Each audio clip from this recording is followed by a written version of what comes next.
Hello, everybody, and welcome to the Anime Boomers podcast. That was in celebration of Mari_Ian officially joining FaZe Connect. Yes, the memes are no longer dreams. They are reality. Everybody, it's Gator here. Your boy Gator. Manning the controls, pressing the buttons. I'm like your own personal Moltar, trying to keep everything going while the guy in the costume runs around smoking Fent like Mari. Ah, shit! Now I gotta find some Fent. That was one of my favorite parts, I think, of the stream was Mari was like, oh, I'm so hungry, guys. You guys know what my favorite food is? And the entire chat was nothing but the word Fent, just over and over and over. It was so great. I'm gonna be real. I did not watch the debuts because I figured, well, I'll get the highlights on Twitter. I know, like, Trigger Point. That's our boy. He gonna be posting the highlights. And bro, I needed my City of the Wolves fix. I'm that's my crack right now. I can't right now. If I'm not drawing, I'm playing City of the Wolves. Much to the lament of my woman, she has become a Fatal Fury widow. I'm sorry. I'm not sorry. But yeah, so yeah, I just jumped on City of the Wolves and spent the last couple hours just playing Ganacci while the days and like checking between matches on Twitter. It's like, oh yep, there's a clip. Let's check this clip before the next match. So that was my exposure to the debuts, was just Twitter clips between matches. Yeah, I get the gist of it. It was awesome because it's been a little while since we've gotten some FaZe debuts.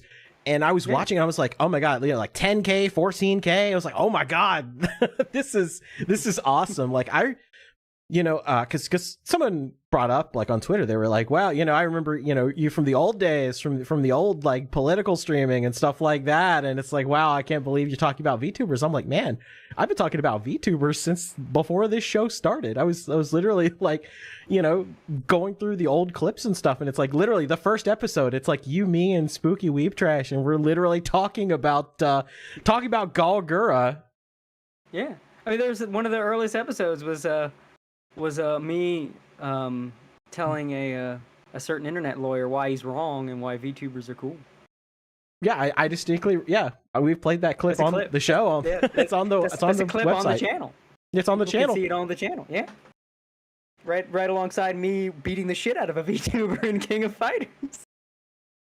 Yeah, and that was funny because you literally predicted kind of how the industry would go, because it was like, he was saying it's like it's a fad, it's not gonna last, and you were like, no man, it's like this is like the infancy of this whole industry. Like, it's going to explode, it's gonna become like supremely mainstream, and they're gonna be like everywhere. Yeah, I mean, look, I'm frequently right. Just get used to that. If I predict something, just bet on it. I am the poly market. But that said, like, it's pretty obvious. Like, streaming is already big, but streaming as a character that gives you more of an avenue to entertain is just like, it's a no-brainer. I mean, the only thing right now that's kind of holding it back in a way is that the male VTubers can't get their shit together. No, and I was actually talking about that with somebody the other day, because they were like, you never ever see like male VTuber like small companies, like almost never. And I was like, well, there's a very good reason for that. It's because like you can't get a group of like 3 or 4 male VTubers together without one of them being a total, complete, absolute tard. Yeah, because like it should be simple enough. Just play a fucking character. We had male VTubers. They were called the Nostalgia Critic and AVGN. Like, there is a precedent for dudes on the internet playing characters. We could do that. Well, I mean, yes, but also if you look at those examples, you had AVGN himself and the Nostalgia Critic himself, but then you start to go like outside of that, and it's like, well, Guru Larry was great, but then there's Spoonie. That's the thing. Like you just got to play a character, and like a lot of these guys, I said before, the big hurdle male VTubing has is these guys can't do it. It's too much ego. Is these dudes got ego? They want to be the harem protagonist. They don't want to be Vox Akuma. And nah, you don't want to be Vox Akuma. You want to be either Gavis Battle or you want to be Randon. If you want to be a successful male VTuber, and Randon, the only reason he ain't huge is he's chill. He's just in his lane. He's flourishing. He don't want to be huge. He wants to play niche games and chat with like 100 people, a couple hundred people. That's it. Like he's where he wants to be. If he wanted to get bigger, man would be killing it. Man would be like dude Doki Bird. He'd be dude Key Bird right now. It'd be Brokey Bird. Yeah, something like that. Yeah. I'm just imagining like Doki Bird, but it's like Fist of the North Star, Kenshiro, like all super buff. But in that outfit. Yeah. But in that outfit. Even funnier if it's in the original Doki Bird outfit with the dress. Yeah, Brokey Bird. Exactly. Like, that's the problem. Great. They all want to be handsome dudes that all the women. It's a problem that like. To be a successful male VTuber, you have to resist the temptation of being lusted after and desired by countless women, and no man can do it. But you're never going to have it.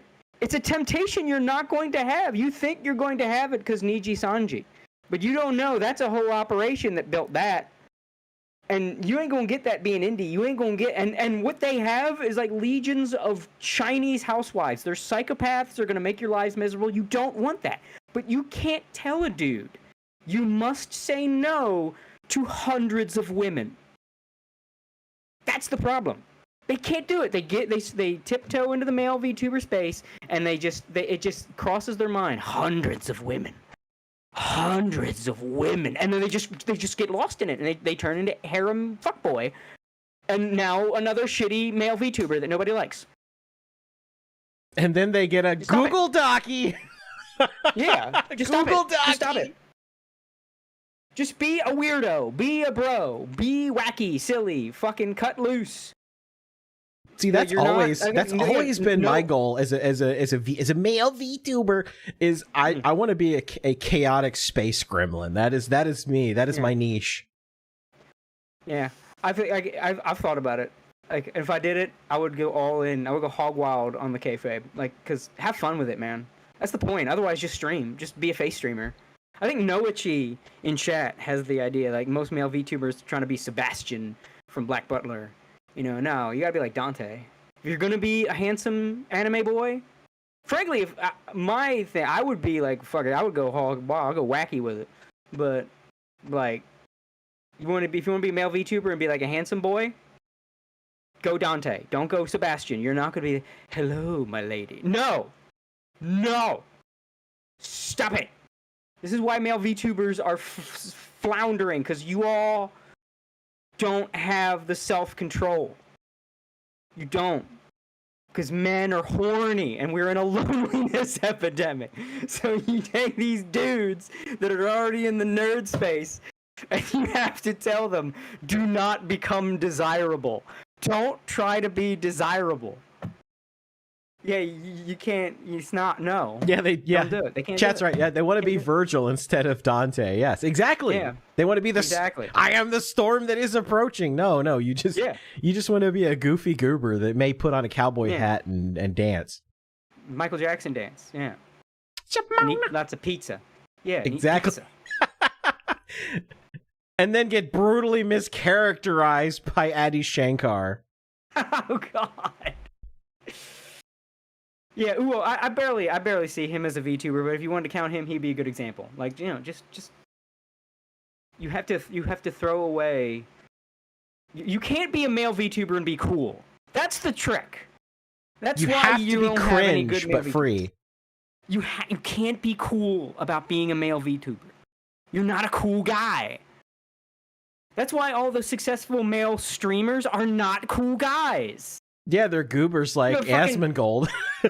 Yeah, fucking XQC like on his chair like a fucking gargoyle. Chet. What is going on, Chet? Well, think about the most popular male streamer and video creator of all time, PewDiePie. Like literally, like he was a goofy goober. He's like, hey, how's it going, bros? My name's PewDiePie. Yeah, Mr. He went too Chair. hard in the beginning. Yeah, he went a little. He went too hard in the beginning. But when he dialed it down, guess what happened? Blew up. Then people that hated PewDiePie now like PewDiePie, myself included. I used to loathe the man.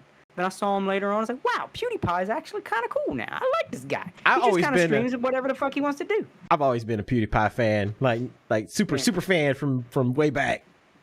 I think it's funny. There was a video, adults react to PewDiePie, and it's funny to think everybody that was shitting on PewDiePie in that video has crashed and burned or become irrelevant or otherwise it was completely meaningless, and then PewDiePie went on to basically absolutely win.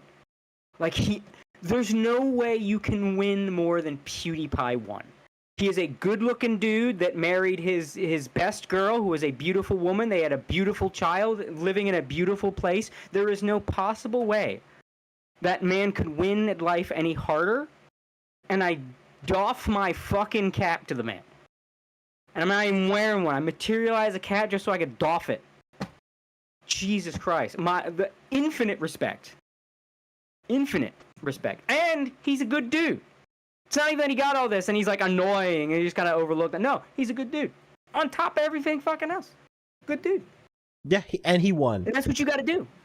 You're not going to get that by being, I'm just so fucking cool, man. God, man, don't you want to fuck me, ladies? Oh, my fucking God. Just all this masculinity dripping from me. Hold on, let me put on my trench coat. I don't know why, but I think I look good in a trench coat. No.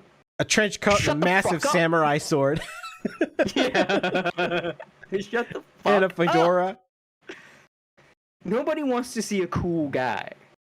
Because if you're a cool guy, you're not putting on a show. Entertainers are never cool guys.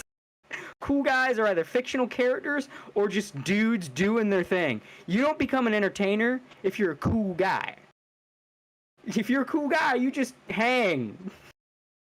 Like, in order to put on a show, you have to have a little clown in you. Exactly. And this is what I've been saying for so long. Like, people, like, to be a good streamer in any, like, whatever, like, industry you're part of, whether it's, like, you know, streaming, professional gaming, and all of that stuff, you have to have a little bit of the clown in you because you have to be willing to laugh at yourself. And there's a lot of people that became successful without having that clown in them. And like, there's an expiration date because sooner or later, like you're going to be forced into a situation where everybody's laughing at you. And if you cannot bring yourself to laugh at yourself, you will crash out immediately. Oh, yeah. And you've seen it like a million times. People that cannot take themselves, that like cannot laugh at themselves, they take themselves way too seriously. They get to that moment when everybody's laughing at them and they can't just like shrug and just be like, oh, well, I guess my pants fell to my ankles. Yep.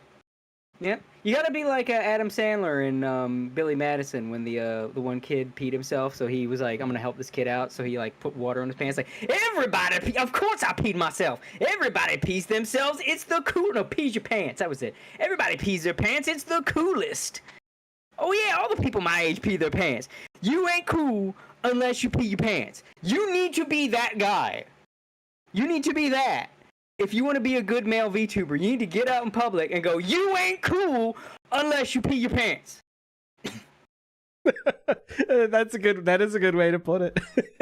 You gotta have a little clown in you. You gotta be willing to get pied in the face. Yep.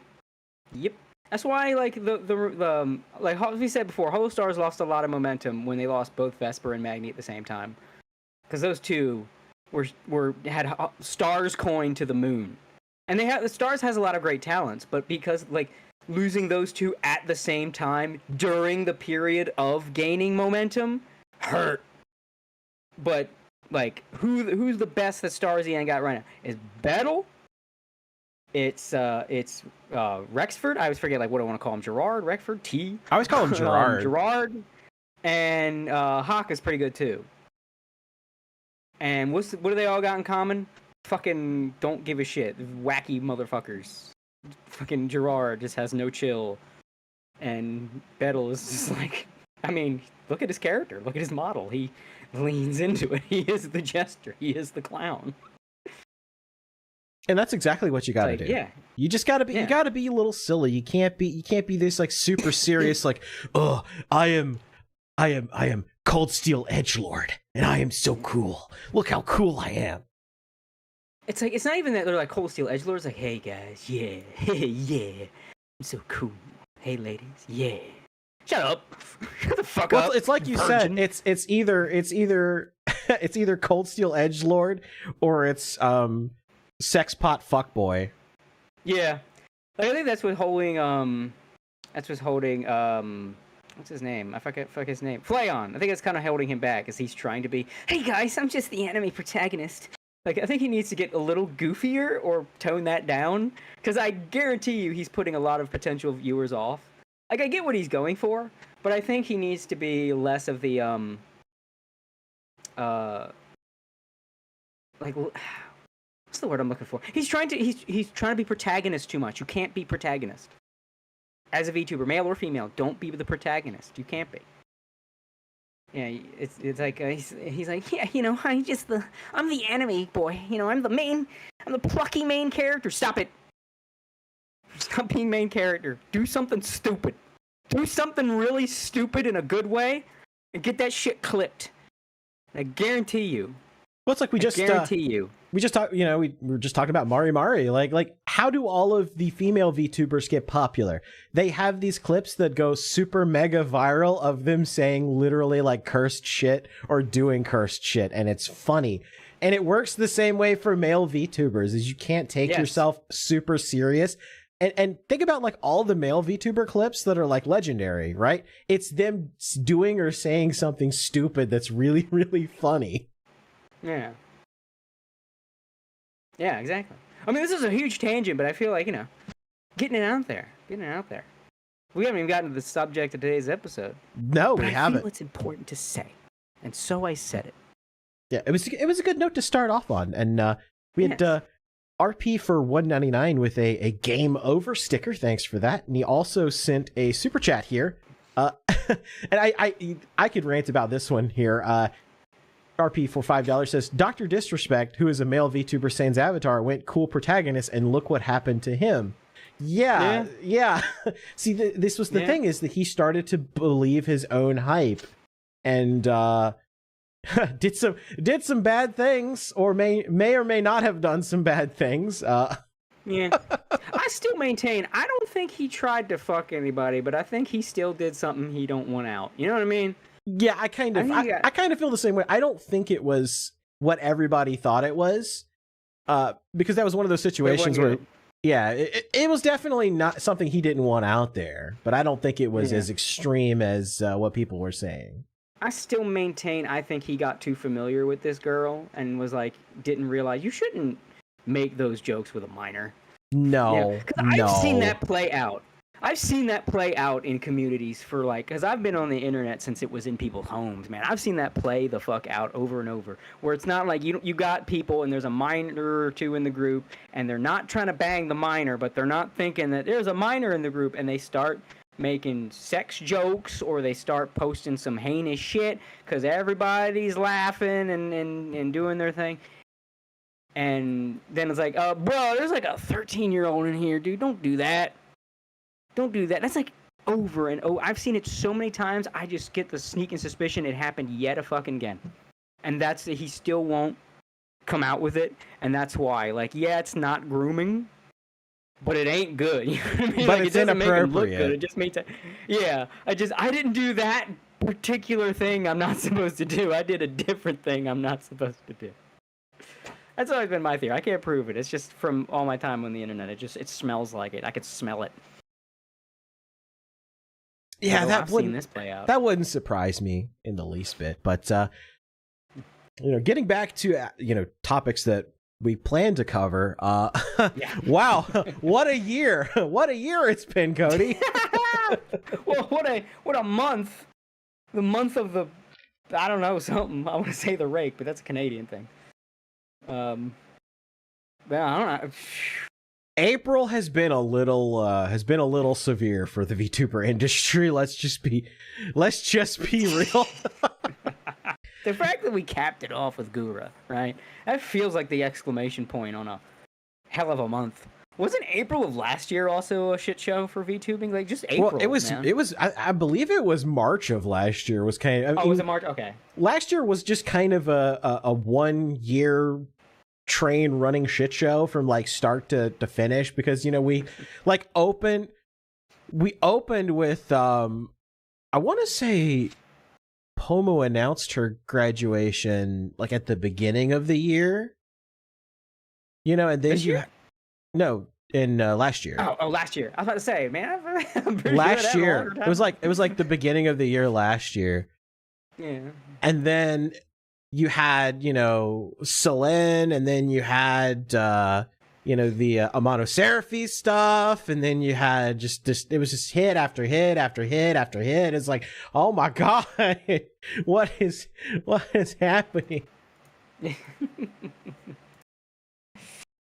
Absolutely fucking unhinged. The Gura thing was nuts too, because like we talked about it in the last show, and like something's going on at Cover Corp, and I don't know what it is, but I would really like them to unfuck themselves, because I really like HoloLive, I really like Cover Corp, I want them to succeed. I do not buy, because everybody's like, it's because they went public. I do not buy that it's because they went public. Like, no. Plenty of companies go public and not a goddamn thing changes. It's how you react to going public. And which we went into a whole thing last show. And they've got to realize they've chased off 4 of their biggest talents to JP2EN. And something's got to change. And I feel like, man, if losing Gura wasn't the shot in the arm,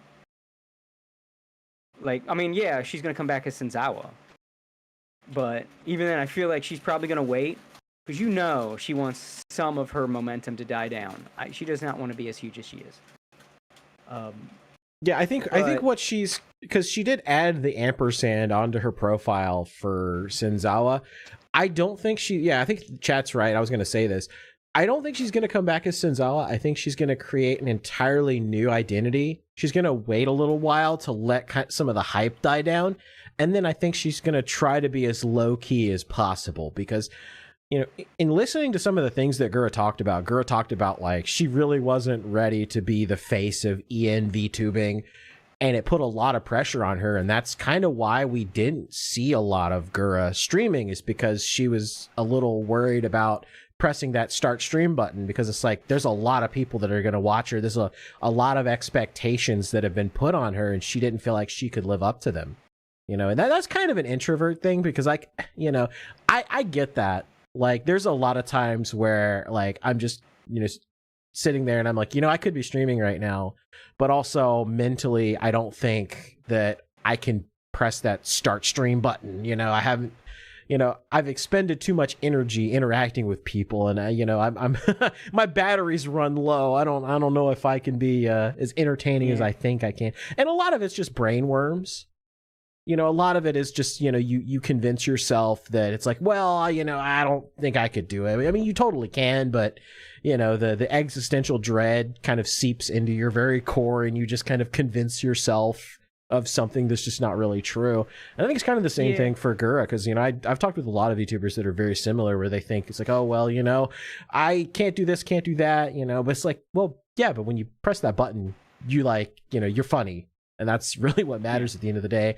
But I think there was just too much pressure. It was way too much pressure. There were so many people watching her, and I think also too, on top of that, I think she just wanted to stream and be silly, and I think a lot of the other stuff that HoloLive wanted to do, she did not want to do. And so I feel like that she would, no matter what was going on at the company, I think she was going to graduate anyway, because there's just too much pressure on her. I mean, well, she said herself it was management and company direction, and I think there's a lot of company loyalists that are coping about that, especially when Callie said, you know, it could be many things, and Kiara said something similar, because I think there are a lot of people that want to hold on forever to that 2020 HoloLive, and, you know, Yago best girl and all that shit.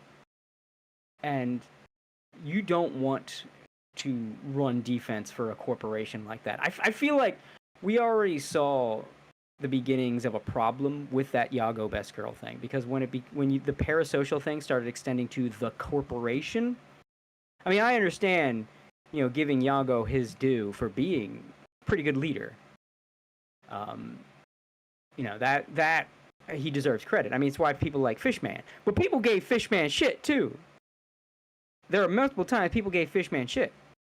But I feel like when you have people that think someone could do no wrong, you are only going to hurt the person you think can do no wrong. And I direct your attention to anime voice actors. They were not always like this. Do you know what made them like this? Sycophants. Nothing causes something to crash or someone to crash and burn harder than sycophants. And HoloLive started to get them. And, and really, this is kind of this is something I've been talking about really for the last month or so, and it's the fact that the HoloLive fandom, like 95%, great, awesome people. I love them. I love hanging out with them because you know, I'm a Holo bro too. I mean, like I started with the. You know, I brought it up, you know, the Sakura Miko GTA, you know, and you know, moved from there into Corone. And I said before, Corone is my number 2. Yeah, right behind Pippa. Speaking of Corone, I have implemented something cool, which, you know, you saw earlier with the Mario, but I also have something like this.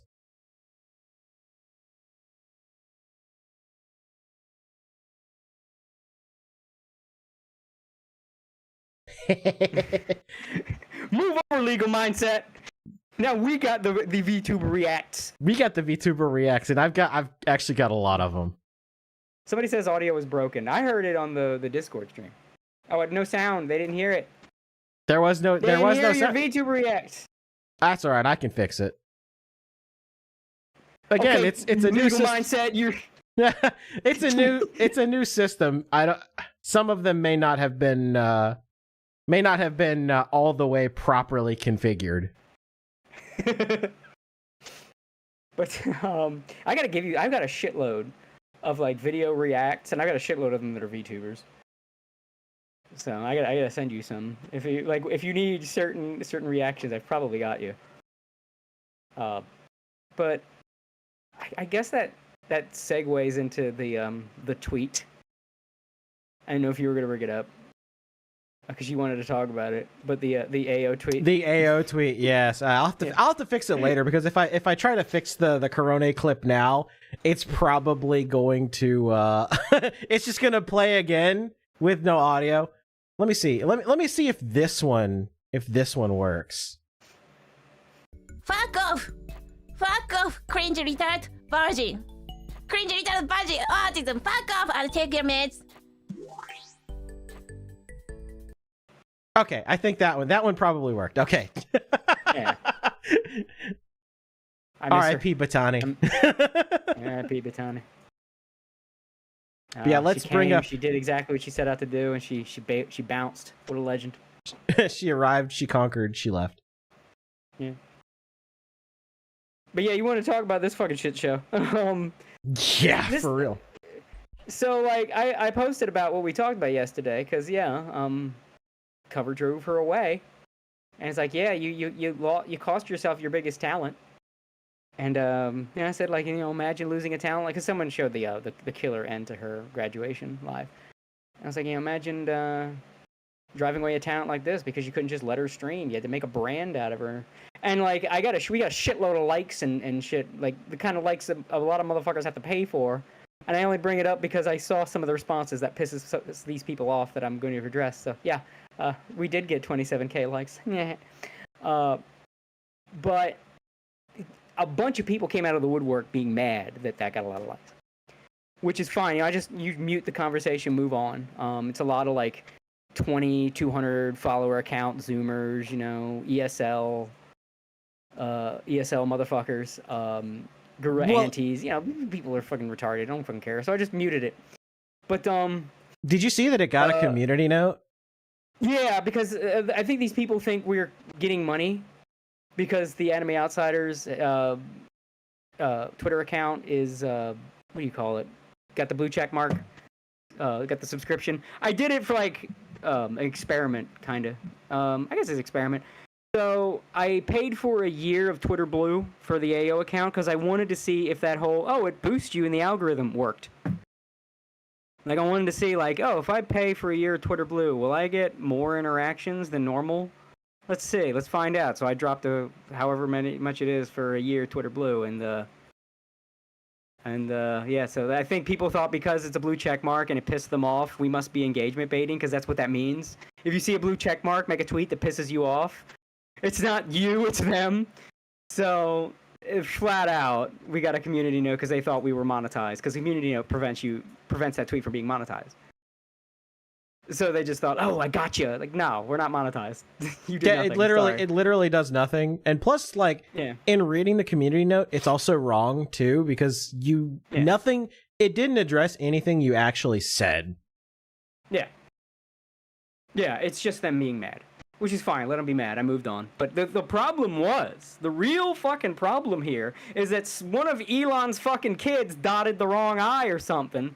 So I muted the conversation, which means I should no longer receive notifications. But I was still receiving notifications for every quote tweet. And it wouldn't fucking stop, man. I went back and when I say re-muted it, I didn't mean I unmuted it and then muted it again. No, I would go back and sure enough, it still said mute this conversation as if I had muted it. So I would click it again, and it would made the AO account fucking unusable for like a day. Like it's just, and it's nothing that's like a conversation. Like if it's a person that I know, it's a person that kind of mattered, then I would respond, maybe a conversation, or if it's somebody that's kind of a locale, I'd make fun of him. You know what I mean? Like if, like, I don't know, that Binted guy said something, I would say something and call him retarded and, and get blocked immediately. Image. Yeah, exactly. That kind of thing. And if it was somebody that I liked, I'd say, hey man, you didn't understand what I'm trying to say, whatever. But no, it's like nobodies that I don't know, don't recognize, have no followers. Because, when you're dealing with the general public, yes, clout matters. Because when you have a bajillion people in the atmosphere, you have to narrow down who you give a shit about. So it's basically, do you have a lot of followers and thus have a large megaphone, or do I know you? And neither was happening. It's just kids, man. It's just people that barely speak English. It's kids with like 20 followers. Like, I don't give a fuck, Timothy, what you have to say. It's like, mute this fucking tweet. And they just kept fucking coming, dude. It's like, I had to send, I was looking for Twitter support or X support. The support. The support system for this site sucks. They don't just have, can I fucking contact a guy? Is there an email? No, it's like forms specifically for shit, and none of it is technical support. It's all, are you being harassed? Is somebody imitating you? Are you mad? Basically. And I guess I'm mad because your shit doesn't work. That's what's bugging me more. That's like my trigger, is when shit just doesn't work. Like when I'm playing a fighting game, if I lose a match and I just lose, right? I was like, you got me with that move. I threw that. But if like I do a combo and the quarter circle doesn't work, now I'm like, what the fuck? I am madder. I get madder in matches I win because the move doesn't come out. That's my trigger, is when shit just don't fucking work. And Elon's Twitter wasn't fucking working. I was madder at the existence of the tweets in my mentions than anything they were saying, because I'm just at this point muting them all to try to get this shit to go away. I'm like, why am I still getting this? I have muted this tweet 5 separate fucking times. I went into other replies just to click leave this conversation. just to make it go away. And it wouldn't go away. Finally, I think they fixed it. Because what I had to do was I went to X support. And I filled out the wrong form. So what I did, I went to what do I think that they're going to look at quicker? So I picked, I'm being harassed. I picked, like, what is the handle of the person harassing you? And I just put in several.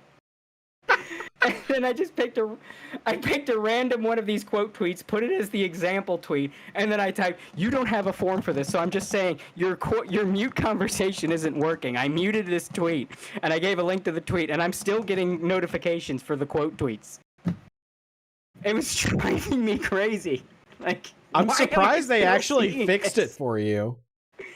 Yeah, I guess unless everybody simultaneously stopped caring, which is also possible, because now they've just stopped since I sent, like, maybe like in the middle of the day today, they just suddenly stopped. So I was like, did they finally fix it? Thank fucking God. And again, it wasn't even the reaction to it. Like, I don't fucking care. I pissed off a bunch of nobodies. Like, half of them are minors, half of them barely speak English. Wait, the thing that got me was like all these people with accounts that were like created in 2023 and 2024 saying, oh, you don't know anything about VTubers, you're a tourist. And I'm sitting there and I'm like doing the side eye. I'm like, guys, this motherfucker's been watching VTubers before you guys had Twitter accounts. What are you talking about? Yeah, I mean, it's in our fucking bio. And a couple people like saw the quote in the AO bio and were like, and they're anti-lolicons too. Like, okay, buddy. For those who don't know, I will frequently put funny shit in bios of what people have said to or about me on Twitter. So someone described AO as like they go aggro on lolicons for trad reasons. I thought it was the funniest shit I ever read. It is the funniest shit ever. Like it's second to my favorite, but I had to take back. AO used to have a staff page. I took it out because people kept using it to fuck with our staff. But I put in my bio in the AO staff page the funniest thing I'd ever been called. Back when I was beefing with Zach Birchie from ANN, when I was on, before AO started as a podcast called The Other Side on a site called Anime 3000. And we were beefing with ANN because we were calling out their shit. Like, we were calling out the industry shit long before anybody else. And, like, we were straight beefing with, like, Zach Birchie and a lot of ANN. And Birchie was trying to get us removed from Anime 3000, like trying to get the guy that ran Anime 3000 to take us off his website and all that shit. And he was openly saying shit about us on Twitter. And one of Zach Birchie's sycophants, in a reply, and I will never forget it as long as I live, saying about me personally, like, because I was like the main guy of the podcast. Like, that Cody Buyer, he's like a human trigger warning. Holy shit, that's amazing.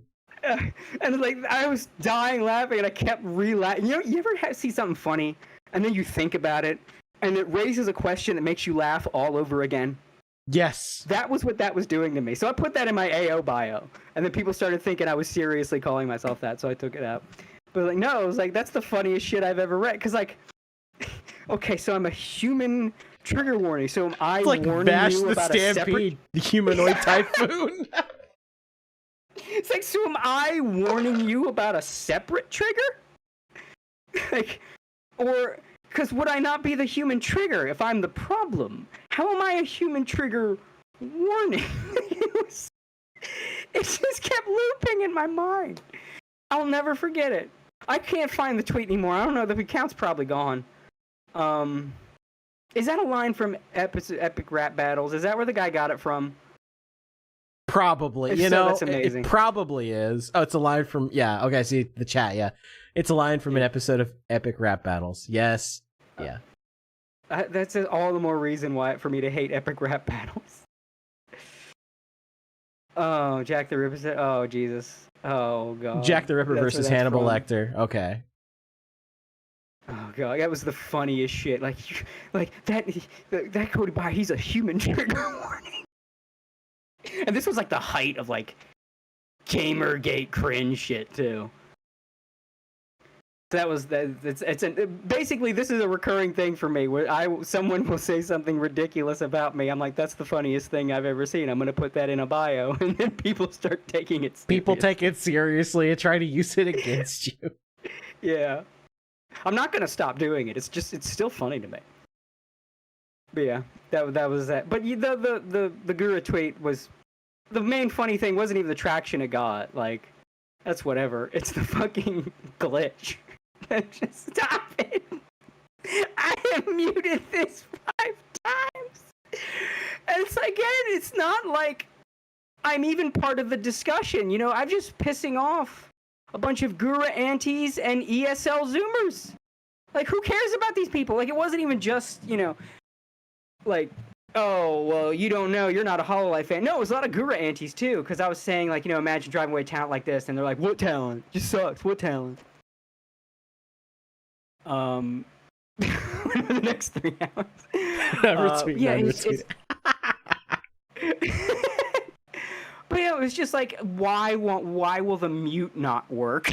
Why is the mute function broken on this one fucking tweet? I mentioned before, I had a drawing go viral, and it did not do this to me. I was like, oh wow, this is just killing my mentions. I want to draw other things and, you know, see when they get traction, so I'm going to mute this. And it stopped. Everything stopped. This one, no. Twitter's like, no, you're going to have to look at every one of these children you have upset. And it was. It was children, man. Like you said, they're like Twitter accounts from 2 years ago. And two things it kind of came to my mind. They called you a tourist. I was sitting there just like rolling because I'm just like they called the guy that has been like talking shit about like the crappy parts of the anime community a tourist. Like I have been in the anime scene since longer than 90% of you motherfuckers have been alive. Tourist has become Nazi. It's become, I don't like what you have to say. That's what the term tourist is dead. We've moved on to really hoodweeb now. Yes, hoodweeb is the new one. Yeah, the term tourist has absolutely just been killed. They killed it. They killed it like they kill all the other terms. Yeah. Once you find a term that accurately describes someone that annoys you, people run into the ground and use it for everybody, and now it's tourist. People that annoy you. Yeah. Yeah, Nico, yeah, I was there when the ancient text was written. Like, I remember when anime got dubbed on TV. I don't mean Speed Racer dub. I mean, like, when Toonami put anime in people's homes. Like, do not give me this tourist Oh boy, shit, I love child. jelly donuts. Yeah. I was there during the when 4Kids was Satan. Because now everybody's like, no, actually, they're kind of fun with their cringe. Nah, fool. I remember when you would have killed. You don't even know who the man is that ran 4Kids. I know because everybody wanted his head back in the day. Like, do not come to me with your when that One Piece dub first came out, everybody was like ready to riot. They were so mad. Every forum, every anime forum was like, no, we got to go to this guy's house. We got to find his address. we got to stop this shit. 4Kids One Piece was like a hate crime back in the day, man. Like a hate crime. Yeah, the Ninja Turtles were like the one good thing they put out, and it was like that one Flash video. It's like, and out of nowhere, a completely true to the original Ninja Turtles. Ninja Turtles, yeah. Do you remember what that was called? Because I remember that Flash. Oh God, I can't. Not off the top of my head, but I remember it was it was peak 2000s. This'll get 'em. It was called One Piece of Crap. One Piece of Crap. Yes. Yeah. I remember One Piece. Oi, I'm sorry, the friendly chimney sweep. Take me bloomin' hat. Where's me bloomin' hat? That is peak 2000s. Yeah. I cannot believe I remember that. That's up there with like the Final Fantasies and RPG. Bro, when you did that impression, you unlocked a core memory. Not even kidding. I had not thought about that until you brought that up. Until you started that impression, and then it just came back. Yeah, it's crazy. Like, the problem is, people talk about tourists. That, oh, you only got into anime from the COVID boom, right? When no one had anything to watch. You're the same as them. Now, I don't know when you got into it, but I can say as a motherfucker that's been here, you got into it from like, oh, well, so tell me, how is it you getting into it because you were lonely and anime had girls for you? And I'm not saying everybody's like this, right? But I'd say, there's a contingency. There's a type. Yeah. The anime had girls for you to fantasize about, and that got you into anime, but somehow that makes you more of a fan or a more proper fan than the people that discovered it when they had nothing better to do during COVID? No, you're the same. You're exactly the same. This tourist thing, it's just, you are just the comic book guy from The Simpsons. You're just not using his phrasing, so that makes you different. Like, you're the fake fan. This is fake fan all over again. It's just the same shit, but you're not using the words fake fan. It's like, people of color. If I switch the words, it's not racist. It's the same thing. I'm not cringe if I say tourist instead of fake fan. It's the same thing. And it's annoying me because, it's, you know what it is? It's like the same thing that happened to incel. Like, damn it, we had an accurate term for a group of people and then you killed it. And now we can't even call actual incels anymore. Because now we just look like Karens. Now we just look like weird leftists, if you use the term incel. Like, no, incel is a thing. It's a problem. I think Asmongold famously said all of the world's problems can be traced back to either incels or Karens. And yes, incels are a thing, and now we can't even point them out because these people over here ruined it. And now it's another case where tourists are a thing, and we can't point them out because these people over here have ruined the term. Yeah, the term is effectively dead because people overused it. It's like, and this is just becoming a thing now. It's like people want to have that silver bullet insult so that they can just like throw at people they don't like, and it just like it just does maximum damage. But it's like, yeah, but you use it so much, like hoodweeb, I think is already like heading in that direction because I've seen people call people hoodweebs that are clearly not, and it's like, yeah, that's gonna be the next. Like, tourist is pretty much dead now. Hoodweeb will go very quickly. We need to bring slurs back. I'm not even joking. Yes, absolutely. That one lady who's now got like a $500,000 give send go or whatever, like she's showing the way. Yeah, I'm not even joking because as someone on the old internet, you did not have this revolving door of terms getting used, abused, and ruined. Everyone just called each other slurs, and that was end of it. And that was it. And all this is, tourist, incel, all it is just people want to call each other the N-word and they can't. Yeah, exactly. Because the N-word is your silver bullet insult. It is. It instantly ends the conversation right there. You just drop a hard R and it's over. Exactly. And people are just trying to manufacture N-words. And you can't. Because they're not allowed to say it. I'm saying just let everybody say the N-word and all of this will end. Now, as you said something that pissed me off, N-word, N-word, N-word, and we just end it there. The N-word was honestly being erased as a racial slur. It was becoming the universal term for person you don't like. Me off. Person you don't like. You just call it the N-word. If you just had let that continue the way it was going, the way the Xbox Live Call of Duty lobbies were taking it, you would have ended racism, unfucking ironically.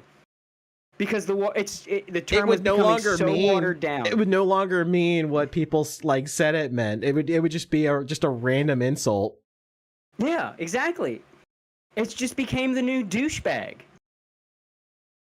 Like that's it. Like, it would have no bite. Because it was so overused, and people just people just used it. People would call. I've been on Xbox Live lobbies back in the day, but for like fighting games and shit, where people would call each other the N-word that were audibly white. Like, you'd have a guy that kind of sounded like this, and he'd get called the N-word. Yeah, pretty much. And then he would call somebody else the N-word a couple minutes later. I got called the N-word. I beat the shit out of a furry in Blaze Blue with Hazama chain loops, and he called me the N-word. How do I know he was a furry, you ask? Funny story. I beat the shit out of this guy in Blaze Blue. Of course he was playing, like, some anime girl character. Of course, as is tradition. Yeah. And of course I played the main villain that's an homage to Michael Jackson. There are times where I am an NPC. And I just go in a certain direction. And if you dangle both a villain and Michael Jackson reference, it's actually, they added one in Undernight, and it's the closest I've ever come to considering playing Undernight. They added a character called Ogre. So of course I'm beating the shit out of this furry in Blaze Blue Continuum Shift with Hazama chain juggle loops, and he calls me the N-word. And now I'm versed enough in the let's say the dark side of the internet. I used to browse Portal of Evil, Crush Shift Destroy. I lurked something awful, so I know there are, like, if there's a lolcow or a degenerate, I've heard of them, at least at the time. I've kind of retired. I let Turkey Tom tell me about anybody that's come along since then. But back in the day, I had my finger on the pulse, you know? I think it was like pre-Kiwi Farms even. So his name sounded familiar. It's like, do I know that name? Is that like, the kind of familiar is like, have I heard that name in drama? That sounds like a name that I should be happy to have beaten. You know what I mean? It's like there's different kinds of I recognize that from somewhere, and there's a special type of recognize that from somewhere. Is like, did you groom somebody? Like, you did something. That name did something. You know what I mean? I recall that name. Yeah. So like, I'm gonna look this guy up. So I took him to search, and he like. It immediately came up. He was a prolific, weird, furry porn artist. Oh, no. And I think he was involved in some kind of... I don't even remember. Like, I don't remember if it was underage or somebody was drunk, it was consent, that kind of... Like, something like that. Back when this was happening every other day with the furry fandom. Where it was like, I can't hold all these, what is going on at your conventions? I can't hold all of these fucking, did somebody roofie somebody? Did somebody grope a 16-year-old? I don't know, Did somebody shit in a cat box and... Or like, you know what also was happening a lot back in those days was cohabitation degeneracy shit? Where it was like 3 or 4 prominent furry artists were like lived together, and then like 3 of them were fucking, and then all 4 were like fucking, and they were all fucking each other. But then there would be relationship drama, and then like the cucking going on, and then it turned out like somebody brought a 14-year-old into the house, that kind of thing. It was like, I can't remember if he was that or something, but it was something. He did some kind of no-no, and I found this out after. I murked him in Blaze Blue, and he called me the N-word. And I'm like, I feel like I've done my civic duty. I feel like I've done a civil service. Can I get a sash? Is there a sash you can get for this? I give you a merit badge for it. called the N-word by a furry in Blaze Blue. Like, the Xbox Live achievement just pops up. Do I get like a degenerate whooper sash? Can I wear that in public? Like, yeah, let me tell you. Let me tell you about this degenerate that I beat the shit out of in fighting games. It's... Give me my sash. Can I get my sash that says neat job? I want my sash that says neat job. Someone give Cody the commissar sash. So that's one hell of a story. Yes, it is. See, this is why it's retarded to call him a tourist, because like he's literally been around for like everything. I mean, you're calling the guy that started the Weeb War a tourist. I kind of started the Vic Mignogna shit. Yeah, we were all on that frickin' stream on Ricada's channel, like you, me, Yellow, Flash, trying to explain. It's like, so Mars girl, size of the entire planet, yes. And yeah, I'm the one that gave Ricada Vic's number.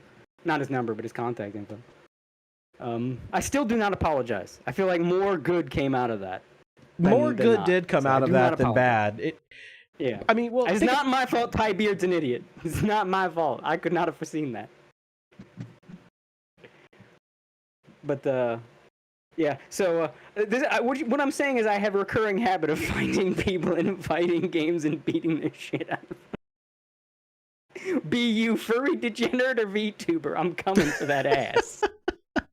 I was like, because the girls, HoloLive girls have been getting into City of the Wolves, and I was it was sponsored, to be fair. Well, they've been throwing around money like crazy. Like they were sponsored at WrestleMania. I was like, oh man, that is dope. You know, I'm in loving JPW had a crossover. Oh yeah, they were fucking cosplaying as Rock and Terry. I'm loving this. I know people are like, this is so weird. The marketing. Bro, as an SNK fan, seeing this infinite Saudi money, man, I wish New York City was not a shithole, because I've been in New York City a bunch of times. I would totally go there again just to bask in Times Square being covered in Fatal Fury. Oh my god, I would just stand there in the middle with my arms out like a fucking Creed music video. Just drinking in the aura of SNK at Times Square. Like, I'm loving it. I'm loving the shit out of it. Even the guest characters, for two reasons. One, I think anybody complaining about real-life people in the game is retarded. For multiple reasons. Like, it's not even the first time real-life people been in a fighting game. Fucking, there was a real-life comedian that was the final boss of a Power Instinct game as himself. If Zen was playing, oh my god, I'm mad I didn't know. I was hunting down Maximilian. I couldn't get him. I was hunting him down when he was... I couldn't get a match with him because he just plays ranked, so it's like a crapshoot. And it's like the online's good now, so it's like, man, the chances of you actually getting, because the online works. But yeah, like, well, there's been characters based off real people, but real people did appear in fighting games before. And it's like, okay, well, obviously they're putting Cristiano Ronaldo in because SNK owns Latin America. So yeah, I mean, he's literally the Latin American representative in the game. Yeah. And there, oh my god, I've seen so many people saying, like, I bought this game for CR7. I bought this game for CR7. Like, yeah, that was the point. That's the point of, like, every the only way that could have been more character on the nose is if Saint Seiya or Goku was a guest character. Yes! Like, if they had something from Saint Seiya, yeah. And then, like, Salvatore Ganacci came out of nowhere, and everyone's saying, like, oh, because these guys have connections to, like, the Saudi prince, and the Saudi weeb prince owns SNK, which I'm very happy about. Because you mean to tell me that an old-school weeb nerd with infinite money that was a fan of these games since back in the day owns the company? Meaning they never have to take BlackRock money?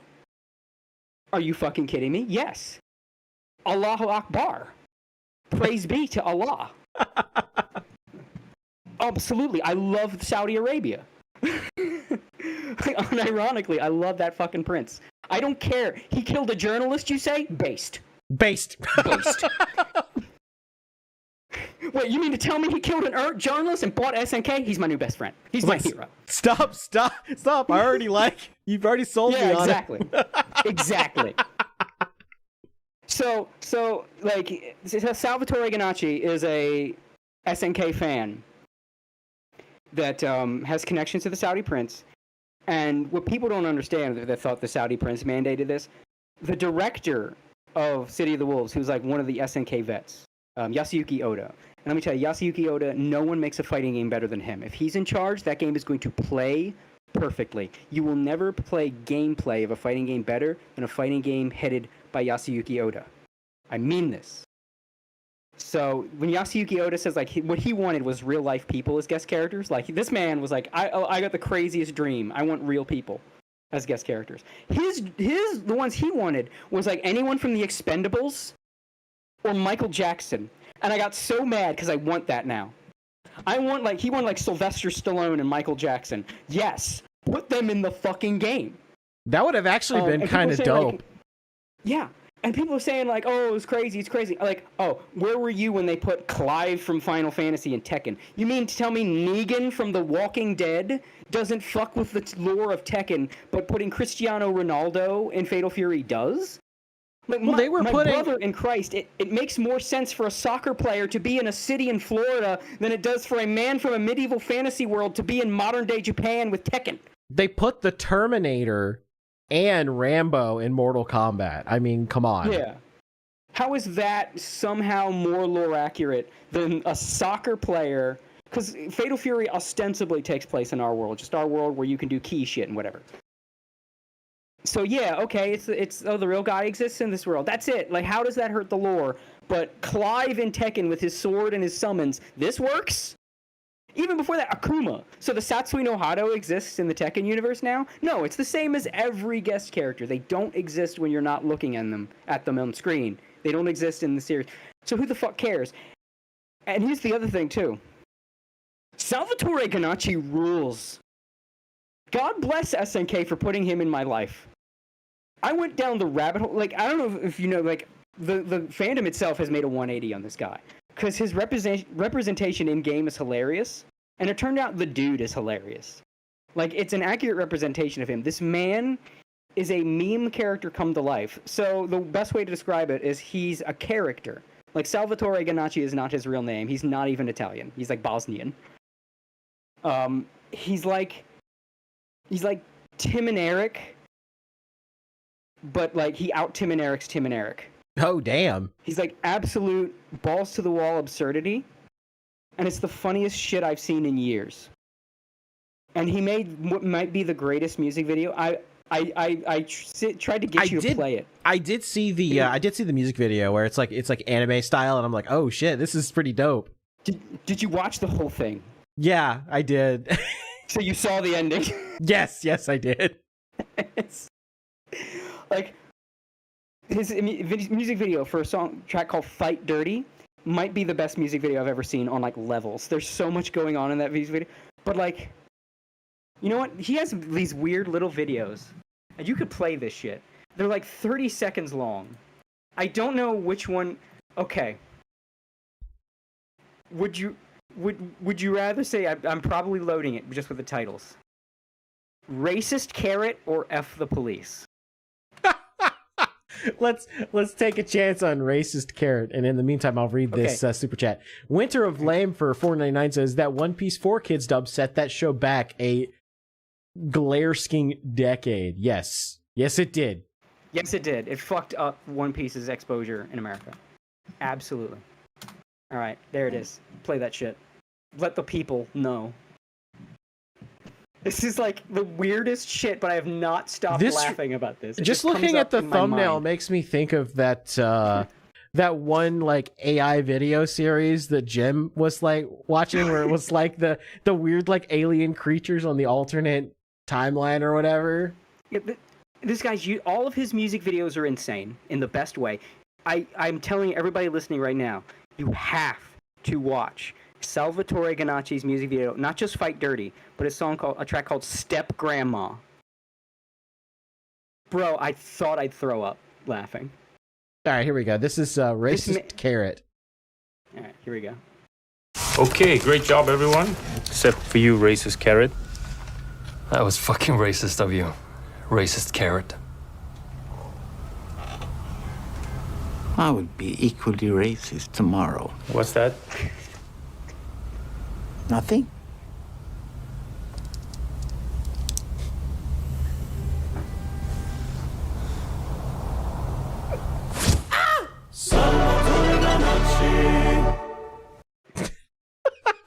He just makes these weird. Okay, great job, everyone. Hey, replay. There we go. I will be equally racist tomorrow. That's a clip I should add to the board. Yes! I will be equally racist tomorrow. Dude, his short videos, they're not like YouTube shorts. They're just short videos. They're like weird Old Spice Skittles commercials for nothing. That's amazing. It's the funniest shit. Every single one of these videos has fucking killed me. I'm downloading that video to add it to the board. The fucking wooden Salvatore. The wooden Salvatore video, like every minute cracks me up. Just there's something about it if you think about it, right? It's just kind of weird, seemingly random, but not random. And then like, if you just think, if you just give that moment of thought, like the distress in the woman's voice, and just. And so, of course, now I'm trying, like, he's one of my mains now. I immediately mained Billy Khan, but as soon as I started watching this dude, no, him too. I'm learning Salvatore. I changed my name on Fatal Fury, like, the in-game handle. I changed my in-game handle to Racist Carrot.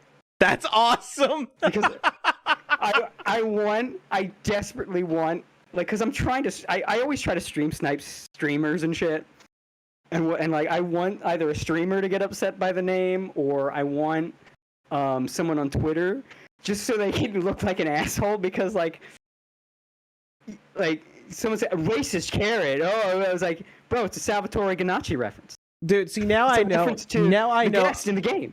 Now I know I'm gonna be sitting there one day browsing Twitter, and I'm just gonna like see somebody like spurging out and like tagging the official King of Fighters and SNK accounts, being like, I can't believe you guys allow names like Racist Carrot.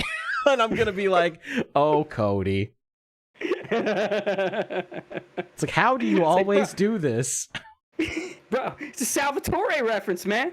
Get culture. Watch his fucking videos. No. Yeah, Winston, we weren't talking about Photon. We were talking about, there's this AI channel that like creates these hilarious AI videos that are like completely in universe, and it's filled with like, yeah, that's it. Yeah, NeuralViz or whatever. NeuralViz, yeah. The one that's like really really funny, but they made a Trump joke, so it's like, oh, you know, it's on a timer. It's on a timer. So like enjoy it, like I'm like extra enjoying it now because I know it's like being with a loved one you know is dying. You know what I mean? Like, oh, you're gonna stop being funny at some point. Tiggy Skibbles. Tiggy Skibbles. I'm loving it now while it's still funny. Yeah. Oh shit. But yeah, Salvatore, man. So I have even more reason to glaze SNK. So you mean to tell me these guys make the best fighting games on the market, and they introduced me to one of my new favorite fucking people ever? I mean, like, oh, and they're owned by the Saudi weeb prince, so they'll never, you know, I hate to say this, but, you know, just for you know, to keep it concise, for the sake of keeping it concise, go woke. You know, you don't have to, I mean, God, look at City of the Wolves, man, just tits jiggling everywhere. It's like the last fighting game still doing it. My God. I mean, B. Jenny alone, her breasts cannot be contained. So, like, they are not, man. You do not need Larry Fink's money. They got that oil money. And then, like, oh, well, these weird ads, like, with KSI and iShowSpeed. Okay. Good.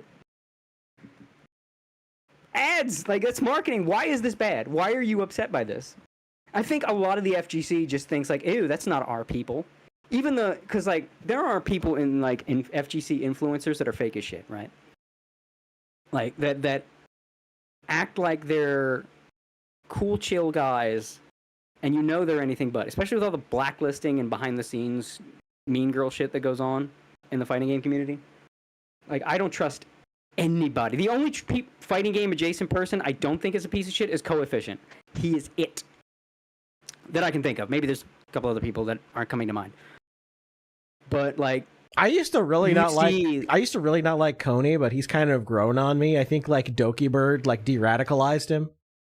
Well, he also stuck up for a guy that fucked kids. So did he really? He went to bat for Nairo, and he has never walked that back. By the way, the same guy that it's always good to remember. The guy that did the quote of "I'm not playing fighting games to come, bro," is the same guy that started playing. Well, he did start playing fighting games to come though. After Doki Bird got a hold of him. Yeah, but he's the same guy. He was like running defense for Nairo after Nairo got his dick sucked by a 13, 14-year-old. It's amazing how many of the fighting game bros all defended Nairo. Like Technicals was calling that shit out like when it first happened. He's like, "Hey, you guys are just gonna like defend this guy? Like how's this guy not getting banned? Like you're gonna get banned from a tournament because you like posted a Trump meme, but like this dude's not getting banned. What the fuck's going on?" Yeah. Now, to be fair, briefly, I bought it because when Nairo first came out with the whole thing, he said that he was basically tricked, like, right? And he was taking legal action. So, like, hey, I didn't know it was a 13-year-old and he was blackmailing me and all this shit. So the fact he was taking legal action, I was able to give the benefit of the doubt. Because you typically don't spend all the time and money on lawyers if you're just bullshitting and running defense. And then it started getting a little more suspect. And I was like, where's that legal defense going? What's going on? And then I was like, oh, okay. So there was a brief window where I, too, gave him the benefit of the doubt. And then, like, oh, okay, clearly. But see, a lot of people to this day will still, like, defend him as if it's like, oh, nothing happened. It was all lies. Like, was it really? So unless Coney takes the L, he can eat my entire asshole. And plus him, that stupid fucking tweet that we all have to see every time someone wants to say, oh, you're not allowed to have hot girls in fighting games. I want hot girls removed from fighting games for an entirely different reason. Because I don't trust Japanese game developers to balance hot chicks. Because half the time, the hot girl in a fighting game is fucking annoying to fight. Because I firmly believe they see the hot girl on screen and forget what they were doing. Oh, we have to, the frame data on that kick is a little bit too much. I mean, that's a long, and of course, every fucking hot chick has like a 10-foot kick. Because, long, sexy legs. So, of course, her standing heavy kick goes half screen or some shit. Soul like, Calibur 2, Ivy sends her regards. Yeah, so they're like, we should do something about that. And they pull up her files and they see the sexy girl model. And like, what were we doing again? This is why Lychee was such a fucking problem in, I think, Continuum Shift, Blaze Blue Continuum Shift. Like, so often the sexy woman is a fucking problem. I'm like, you know what? Maybe Larry Fink was right for the wrong reason. We need a moratorium on hot chicks in fighting games until we figure out what's going on. Like, until you stop making them so annoying. You know what, though? It's a little less in City of the Wolves. City of the Wolves is actually really well designed, but it's still there. There are still little things like, oh, of course Jenny is standing. Jenny has moves that go 10 feet because, my long, sexy... Oh, my long, sexy limbs. Oh, my legs. Fucking Luong and KOF drives me up a fucking wall. So, yeah, that's why I want hot chicks out of fighting games. There's nothing to do with moral shit or, we can't be sexy or whatever. No, it's because they're always fucking annoying. It's not like I can't beat them. It's just that it's like, this is like pulling teeth fighting the sexy woman. Because I gotta deal with her fucking legs and her fucking... she's got some stupid fucking tool because she's hot. She gets some special little fucking light. She gets her stick bullshit. Where we have to make this move amazing because she like assumes the position during it, and we want her to assume the position, so we don't want that move to fail or get cut off. So if she assumes the position, that move has to be the best move in the fucking game. Like, fuck. See, that's why I want them removed, just temporarily. It's just fucking went a whole fucking rant, but I stand by it. But yeah, City of the Wolves is great. Go play it. That's what I mentioned, Iroha. Yeah. And also the shit. That was the peak of the shit that I'm glad is dead. Of you can't have fun, you can't enjoy sexuality, because if you remember, the SNK Twitter used to be fun as hell, and they were like promoting people were going horny gaga for Iroha, and that's fine. Like SNK, that's like their legacy, you know what I mean? Their SNK has brought you the majority of fighting games like biggest sex pots.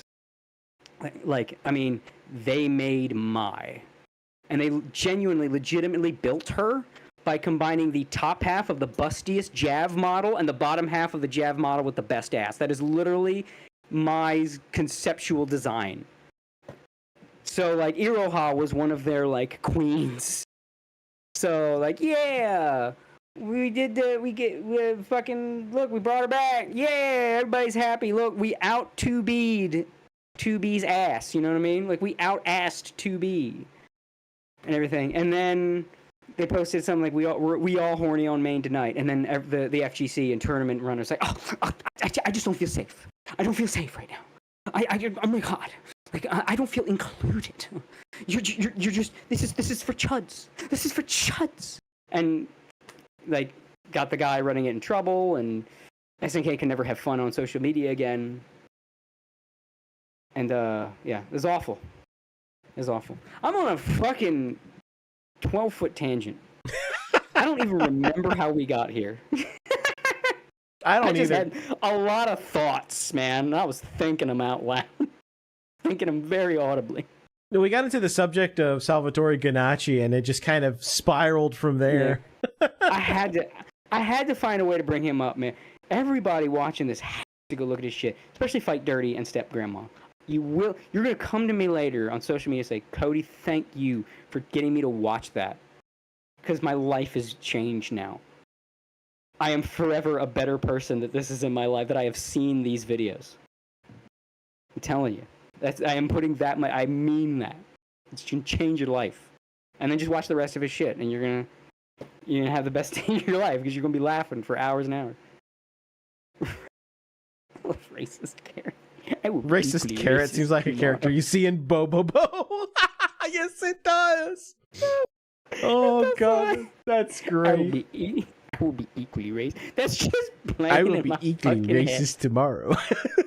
That's like something you'd hear a VTuber say. Like, you can imagine, like, Mari or Sleepy or Pippa saying that. Like, I will be equally racist tomorrow. Racist tomorrow. It's just in a loop in my fucking skull, and I just keep laughing. Like, it's like it's been like around my girlfriend, right? I've had to like hold it in because she's gonna think I'm laughing at her or something she's doing. Because, like, no, you're not doing anything wrong. It's just that wooden Salvatore replayed in my head for no reason. Like it's doing now.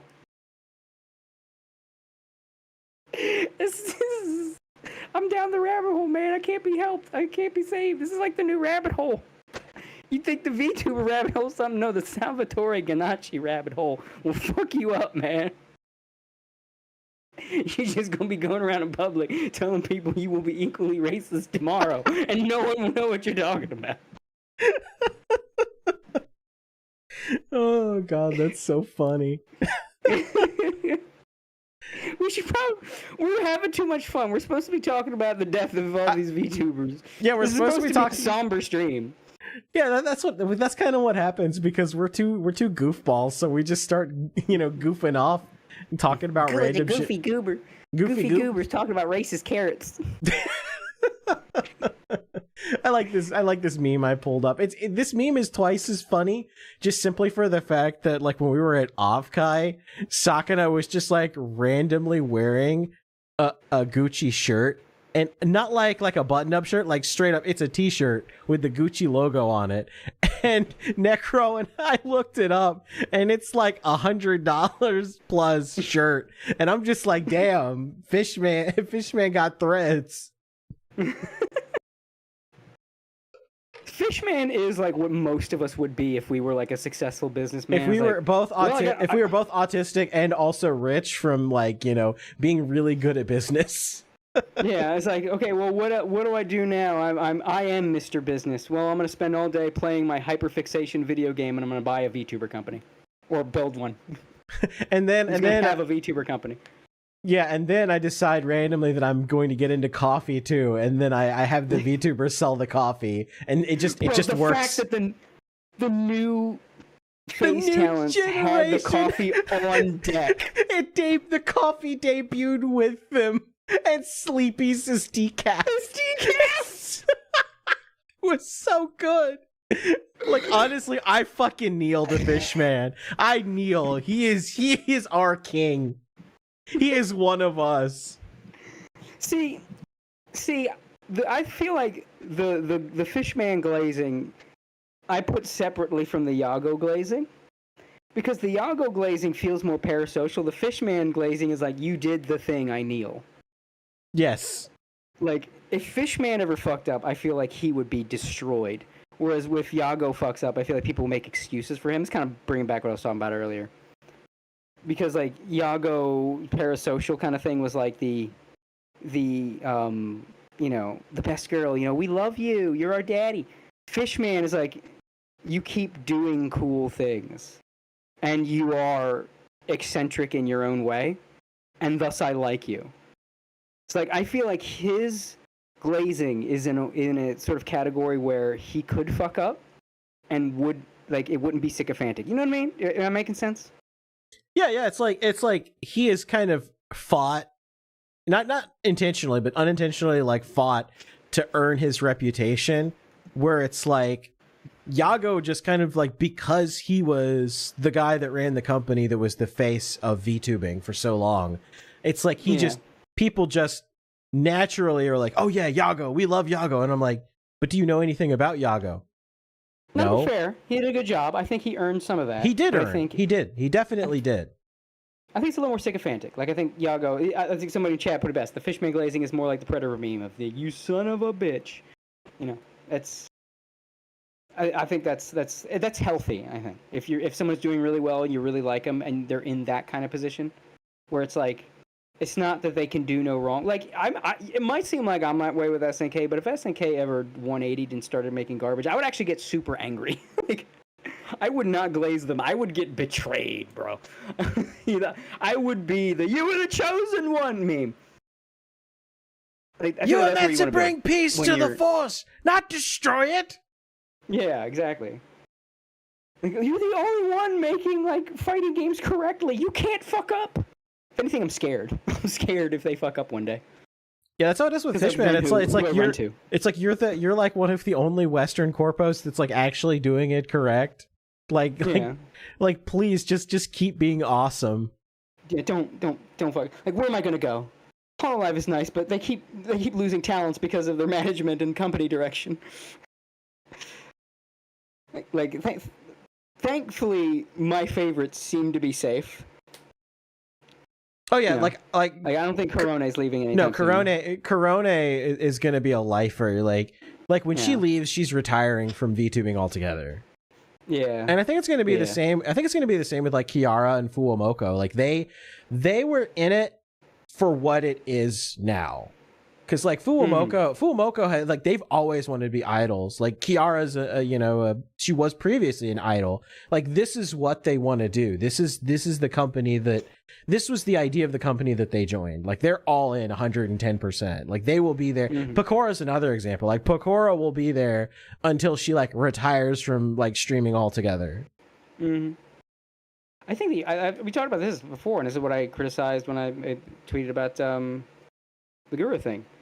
Was you gotta kind of, I think Fishman actually gets this because he said something to the case of like, you have to manage each talent differently. Yeah, like, you gotta know what's someone's strong suit, what even just letting people do things that you're not letting other talents do might seem unfair, but it is like you give this different standards to like a Pippa versus a Sheena. You know? Right, you're gonna have to wrangle a Pippa just a little bit more than you would like Sheena. Well, even I think it's the opposite. Like, I believe he even said the opposite. Like, you let Pippa get away with a little more because that's her audience, her brand. And it's like, you can't force a square peg into a round hole. You can't treat someone that's kind of like just a casual shit poster and think they're gonna be like Maury Calliope. Yeah, like you can't apply a blanket standard. You got to know their strength and play into that. Like, if I were Iago, I would have pulled back on Gura being the face. Like, make her popularity something we pretend doesn't exist. Because clearly, okay, I have a talent. They're the biggest VTuber in the world, but I also can see this is not sustainable with this talent. Like, this talent has said several times, the pressure's too much. I'm having regular burnout. This is affecting me mentally. Okay, so you pull back on them as the face. If you have them in an event, you don't have them as a headliner. You don't have them front and center. You maybe have their character in the back. You dial down on how many events you have them in, and you let them just sort of do smaller scale projects. and lean into like, oh, well, this person was already had like 1 million subscribers doing silly meme things. Maybe we restrict, we ease up on our restrictions a little bit on like some of their silly meme content and just kind of let them do their thing. And then that way there's less pressure and they can just have fun. That cuts down on the brain worms and makes them less likely to leave, because that golden goose can leave anytime. There's nothing keeping her here except for a contract that will expire. It has an expiration date. You probably don't want her to leave. So you should probably treat her differently. You can make, HoloLive's an idol corp. That ship sailed. We know they're not. They're a VTuber corporation. They're an entertainment group. Let's drop the idol shit. Idol thing is like a part of what they do, but the idol thing is a meme. It's been dead for a long time. You play into each talent's strength. If a talent's strength is being an idol, like a Fuwamoko, if being a superstar like Callie, great, have them do that. But if you clearly have a talent that gets a lot of traction on a more grassroots level, like they put out a lot of silly content that goes viral, you lean into that. You don't need the viral silly meme person to be on the big stage. Now, I know they're not forced to, but let's be real. I don't know for sure there's a degree of pressure, but I know there's at least a degree of we want your brand because we want to be a brand. Like, we want you to be a brand. That's it. Like, that's, as HoloLive's gotten bigger, like, we want each of you to be a brand, and a lot of these girls don't want to be a brand. And that just drove away your biggest talent. So, and this is what I want to bring up with a tweet. Because I completely forgot to bring it up with the other shit. There's a surprising amount of people that are weirdly overly loyal to HoloLive that I think are too attached to the 2020 era and want to like that to be forever. And so they're so loyal to HoloLive, they were shitting on Gura for HoloLive. As if they were framing it as if HoloLive fired her for not doing her job. I did see a lot of that people, and it may be like people that are more like VT brained sort of people, but they were like, saying that she's the one that turned her back on it because she didn't want to, do her job. And they were shitting on her because it's like, well, she just never streamed anyway. So, it's no loss for HoloLive. And I'm just sitting there like stunned. Like, did you really just like see the characters that you typed and you still hit enter with that take? Yeah. Did you not see their stock drop when her graduation was announced? What do you mean not going to hurt HoloLive? Like, you lost your biggest talent because you couldn't do that. And I think Fishman gets it. That's why I like him. Not to say I don't like HoloLive. That's why I'm saying this about HoloLive. I want them to succeed. I want them to unfuck themselves. Yeah, I don't believe in toxic positivity, and I think that's part of the problem. Why, like the issue with the Niji sisters is they only want everything to be toxic positive, where it's like you can't post like constructive criticism or things you think should change. It's like, no, you can only talk about the good. You can never talk about the bad. If you talk about the bad, you're banned. It's like, no, that's insane. If you only talk about the good and bad things are happening, it's like, the this is fine dog, surrounded by fire. Yeah, exactly. And like I'm rooting for HoloLive. They are my favorite behind FaZe Connect. I'm a FaZe bro. I too am a FaZe Chad. Yeah, but I do still have a deep love for HoloLive. They are, as someone inundated with fighting game brain rot, FaZe, they're my main, HoloLive's my secondary. Because you don't usually play the same guy all the time. Sometimes I play the same guy all the time, especially if Geese Howard is playable. But usually you have your main, you got the one you're your second best as. And for me, I main FaZe Connect. My secondary is HoloLive. I'm rooting for HoloLive. I want to see those patch notes with those HoloLive buffs. That's why I'm bitching. And it was just fascinating to see. I knew there were like HoloLive loyalists, right? I didn't think there were HoloLive loyalists that like Go full Niji sister, like what happened to you? Yeah. No, but there is, like I said, 95% of Holo bros are totally cool. But there is that 5% that are basically Holo's version of the Niji sister, and they haven't quite like whenever like real Holo Chads, you know, this meme was approved by real Holo Chads. You know, whenever they see those people in like public, they stomp the shit out of them. But you know, they're very elusive because they only interact with each other in like DMs and Discords and shit, where they like fester like a sickness. So you don't really see them very often unless they're like ganging up and sparking out on somebody like they did with you. But no, there is that like Niji sister like group. They like, but they're normally really isolated. Like you'll only see them on like VT, usually like sparking out about like FaZe Connect and stuff like that, because they're like, oh, FaZe, because, you know, they think that FaZe is somehow taking away from HoloLive and they can't have that, which is retarded, but whatever. But like, yeah, they normally, you don't see them out there in the open because they tend to congregate with each other. But like when you do see them, it's like psycho shit, like in your replies and quote tweets. Yeah. It's funny that the replies, they really started getting psychotic when our numbers went up. Like I think they were just mad that we got so many likes. And I think like, you know, Twitter brain rot kicked in. It's like, oh, they must be engagement baiting. They may be mad and they have a blue check mark. That's the entire reason there's a community note. They're trying to stop us from making money. Shocker, we're not making any money. We're not monetized. It's literally just I wanted to see if it actually worked. Like the whole, hey, if you subscribe to Twitter Blue and, you know, we'll boost you in the algorithm, your engagements will go up. All right, let's see. Here, I'll 1 year Twitter Blue. But I, by the way, have not noticed a difference.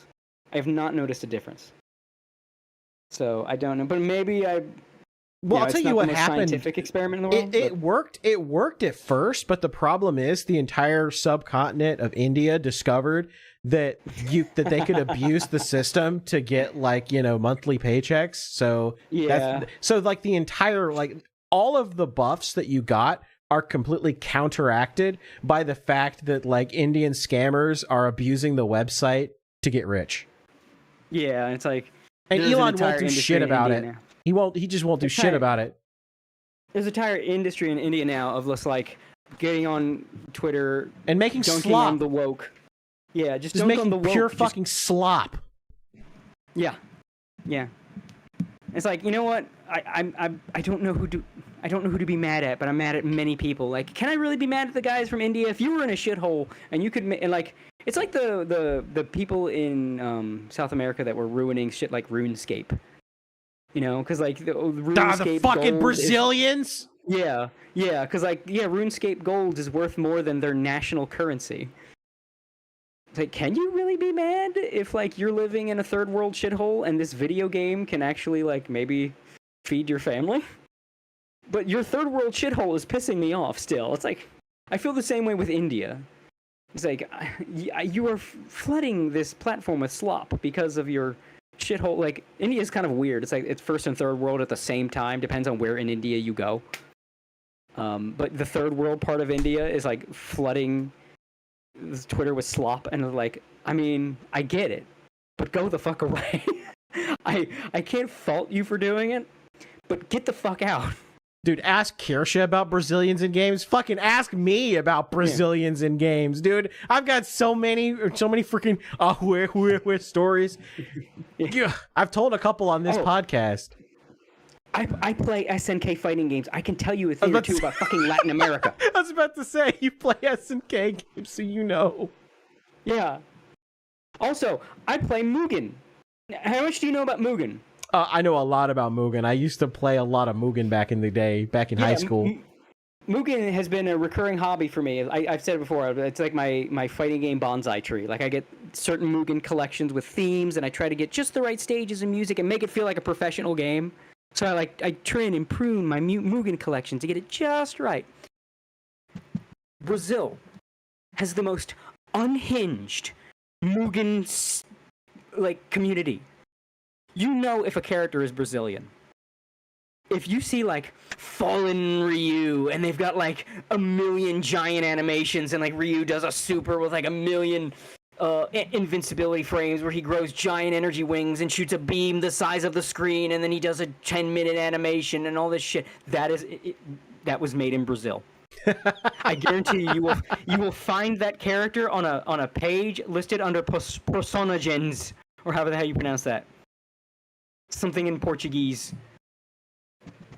Brazilian Mugen characters are fucking unhinged. It's on a website that ends in .com.br.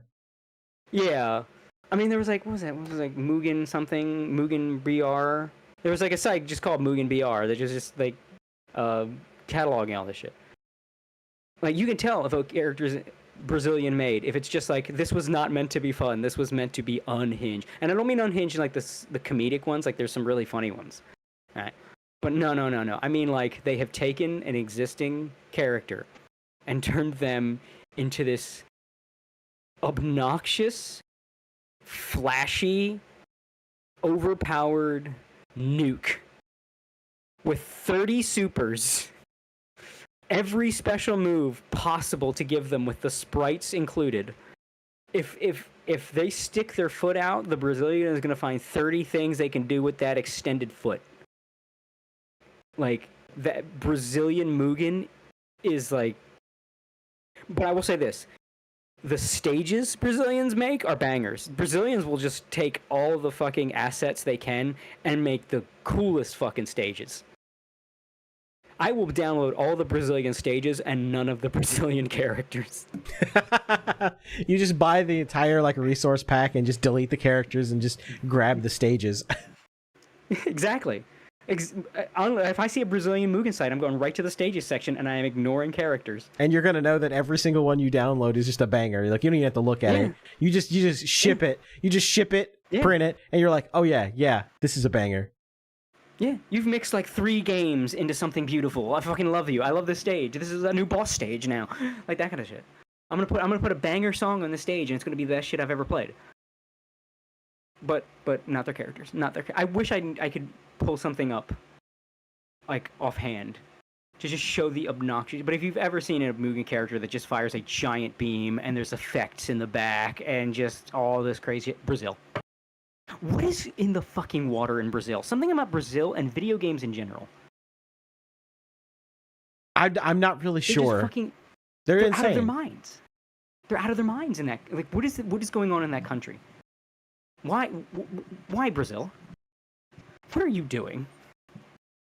I'm not sure, but I just assume it's some CIA experiment where they're just putting Fent in the water or something. Yeah. It's I got nothing. Brazil. What even Brazil?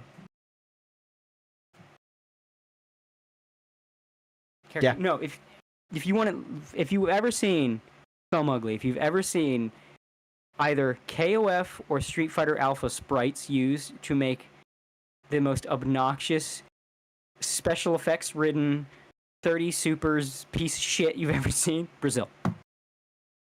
Just look up Mugen videos and you'll be able to see the character play out, and you'll know if they're doing stupid flashy shit. Brazil. I don't know what it is about Brazil. It's like that and the fucking... I mean, Mexico did this too with the fucking Dragon Ball OC memes and shit. El Hermano. Brazil was doing a lot of that shit too. Yeah. Brazil is insane. It's just an insane country full of insane people. And you know what? You take it. You love it. You hate it. You take the good with the bad. The El Hermano memes still make me laugh. For real. I don't know if you remember. I don't know if you've ever seen it, but it's a reminder to go watch fucking Dragon Ball Ball 8. Yeah. X. Yeah, it was that thing that like the guy used text-to-speech to make a big shit post that was just like if a Mexican child made a Dragon Ball fan series. That's Dragon Ball X. It's amazing. I'm not gonna pull it up again, but because I already did on this show before. But yeah, we had a long, pretty lengthy segment in the past about that one. Yeah, go watch it. That's more tangents. Jesus Christ. Yeah, speaking about Gura, we also had Mume graduate. Of course, hers was for a totally different reason because she had been streaming so much that her voice was literally starting to give out. Yeah, like I think hers, like she doesn't kind of get grouped in the what is going on at cover category. Yeah, she would have probably ended up graduating no matter what. I don't think she may stream, but I don't think it's going to be like a recurring thing. Like she's not going to be a streamer anymore. Like she may show up in like other people's streams. She may do like one-off streams here and there, but I think she's like actually like retired because her like, and you could hear it when she was singing on that karaoke. Like you could kind of tell, and I actually got really sad because I was like, I can kind of hear it that she's struggling a little bit. I was like, damn. Yeah, that's why hers was a lot sadder than like Guru's, because you know Guru's gonna come back. Yeah, you know Guru's gonna be back. A little more low key. Yeah, I was Guru's really gonna be back. Yeah, I was Fauna really came back. Yeah, they're all gonna come back. Even Shion, I think Shion's gonna come back. Yeah, but the Mume streams were really, really sad for me because I was sitting there like, and I caught all of them live. Like I didn't watch all of the myth collabs for Gura's graduation, but I literally watched like every piece of Mume content because I'm like, this is literally probably the last time I will ever see her stream. And it was I actually legitimately got really sad watching. Yeah, she's done. She might come back as something. But plus, if she like does I said, come back, it's gonna be a long time. I think she'll pop up every now and then, but it's not going to be regular, and it's going to be maybe like showing up on somebody. Like she may pop in on like a Doki Bird stream at some point, but she's not going to be like a regular stream. Like she's not going to stream regularly. It's going to be like very sporadic, if at all. Yeah. I feel like there's a chance she'll come back, but it will be after a long absence, like to heal. And maybe get some work done. Like, that was not the usual graduation. You know, she's not going to reincarnate. You know, if you're a fan. Like, if God forbid, Pipkin Pippa graduates, like, I'm going to be bummed because I like the Pippa character, right? But I know the girl behind it, she's already got another character account. She's just going to jump to that. She ain't leaving. Yeah. Hell no. I don't think she'd return to her. I don't think she'd return to her past life either. Or if she did, she'd like she'd keep the name, but like change the character. I think she'd keep it. I think she'd redo it because I think she's got an attachment to it. But like, yeah, she'll be back. So I'm not gonna be too sad. I'm a little sad, you know, because Pippa the character, Face Connect, and all that. But I think obviously Pippa's in it for the long haul. I don't think she'll ever leave because I remember there were people that were like a particular former well, I guess he is he a former lawyer? Is he practicing? I don't know. Former lawyer, yeah, but he was on there like, oh yeah, they should all leave, and she'd be so much happier for herself. No, I think she's perfectly happy and content where she is. Mm-hmm. I think she literally Nepo hired like her entire friend group. Yeah. She Nepo hired her entire friend group into an entire gen by itself. It's like literally like FaZe Invaders, Pippa's friends, which is super based.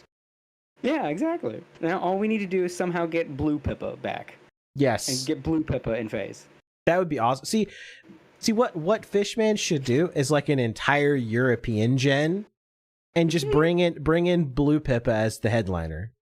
Exactly. And then he'd have like total character and make her blue. And then he'd have what's the Wesker quote? Total global European saturation. Yeah, total European saturation. Yeah. And we can even draw Fishman with the sunglasses with the red eyes, just like total European saturation. Yeah, I like Pippa. We know she's not going anywhere, but I'm saying like, I would be less sad than I was for Mume, even though Pippa is my Kamiyoshi, as they say, because I know she'll be back, and I'm here for the content. I'm here for the entertainer, and I know whatever content she does in her new form will still be funny because the entertainer's funny. But Mume ain't coming back. Or at least not for a long time, because it's for health reasons. That's what sucks. because like I do feel almost glib about a lot of these graduations, because like, especially with the recent ones, like, yeah, they're just gonna be themselves again somewhere else. Like, I don't buy the whole it's not the same. It's kind of not the same because of the interactions and stuff. But if I'm a fan of an entertainer, I'm a fan of the entertainer. You know what I mean? If I'm watching, if you can't stand on your own, then why am I watching you? So yeah, I'll miss those collabs. But if I was watching you because I thought you were entertaining. So like, you know, I pop in to Made Mint streams for the same reason I popped into Poma Rainpuff streams. Yeah. You know, And she's same thing with Selene.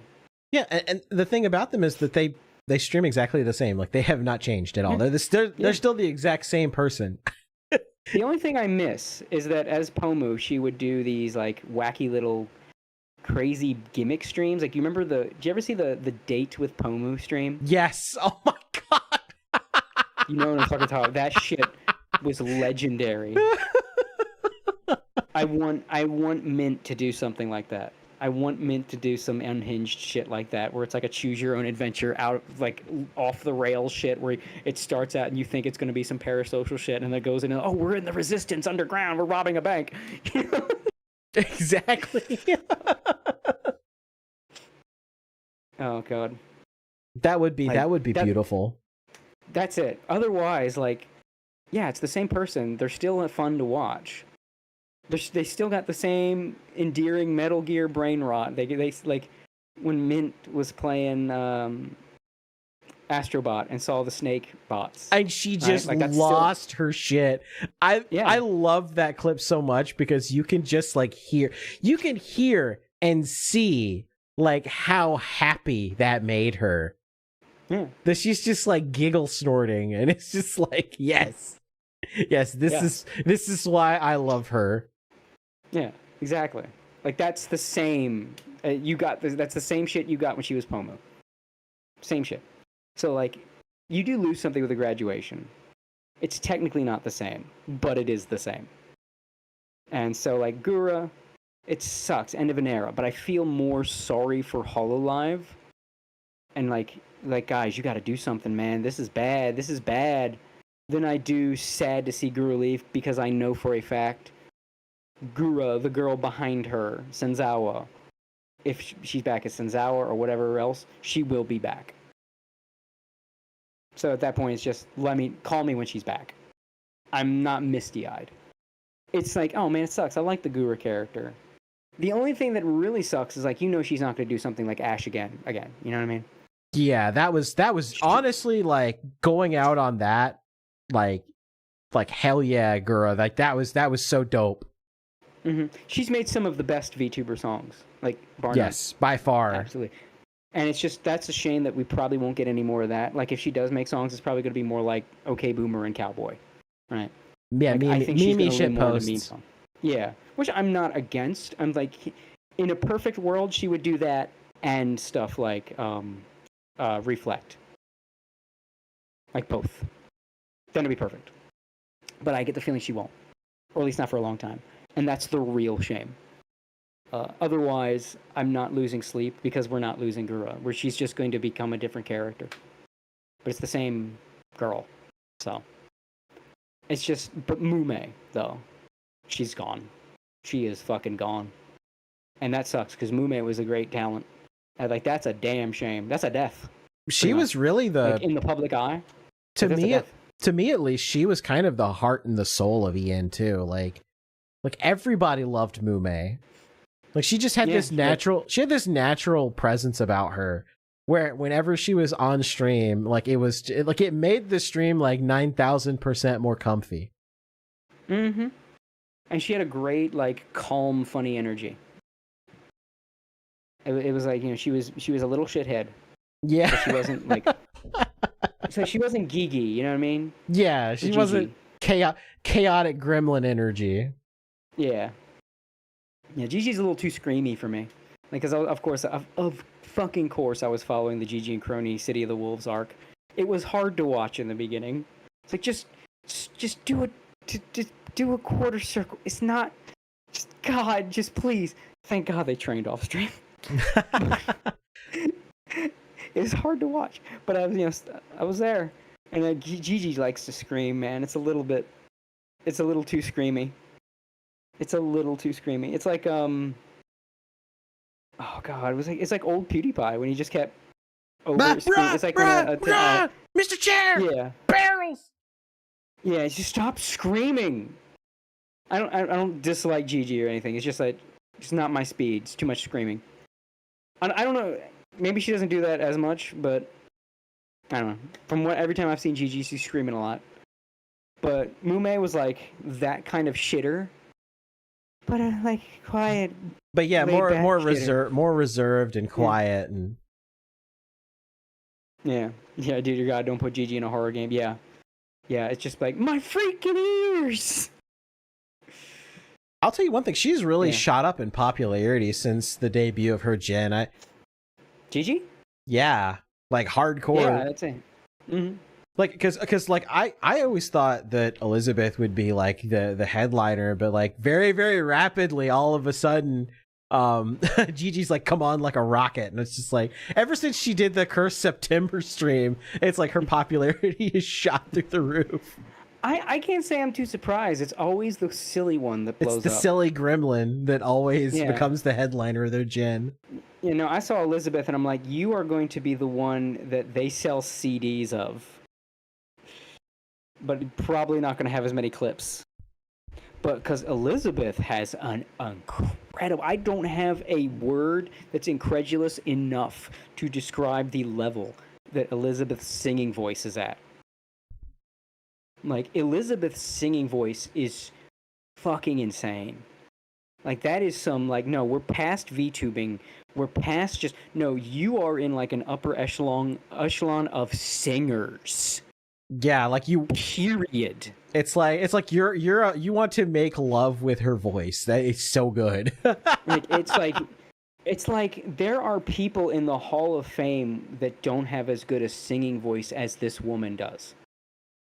I say this, I pull this card a lot to kind of give some context. Like, I am a music guy. I have listened to fucking everything, and I am a fucking snob about it.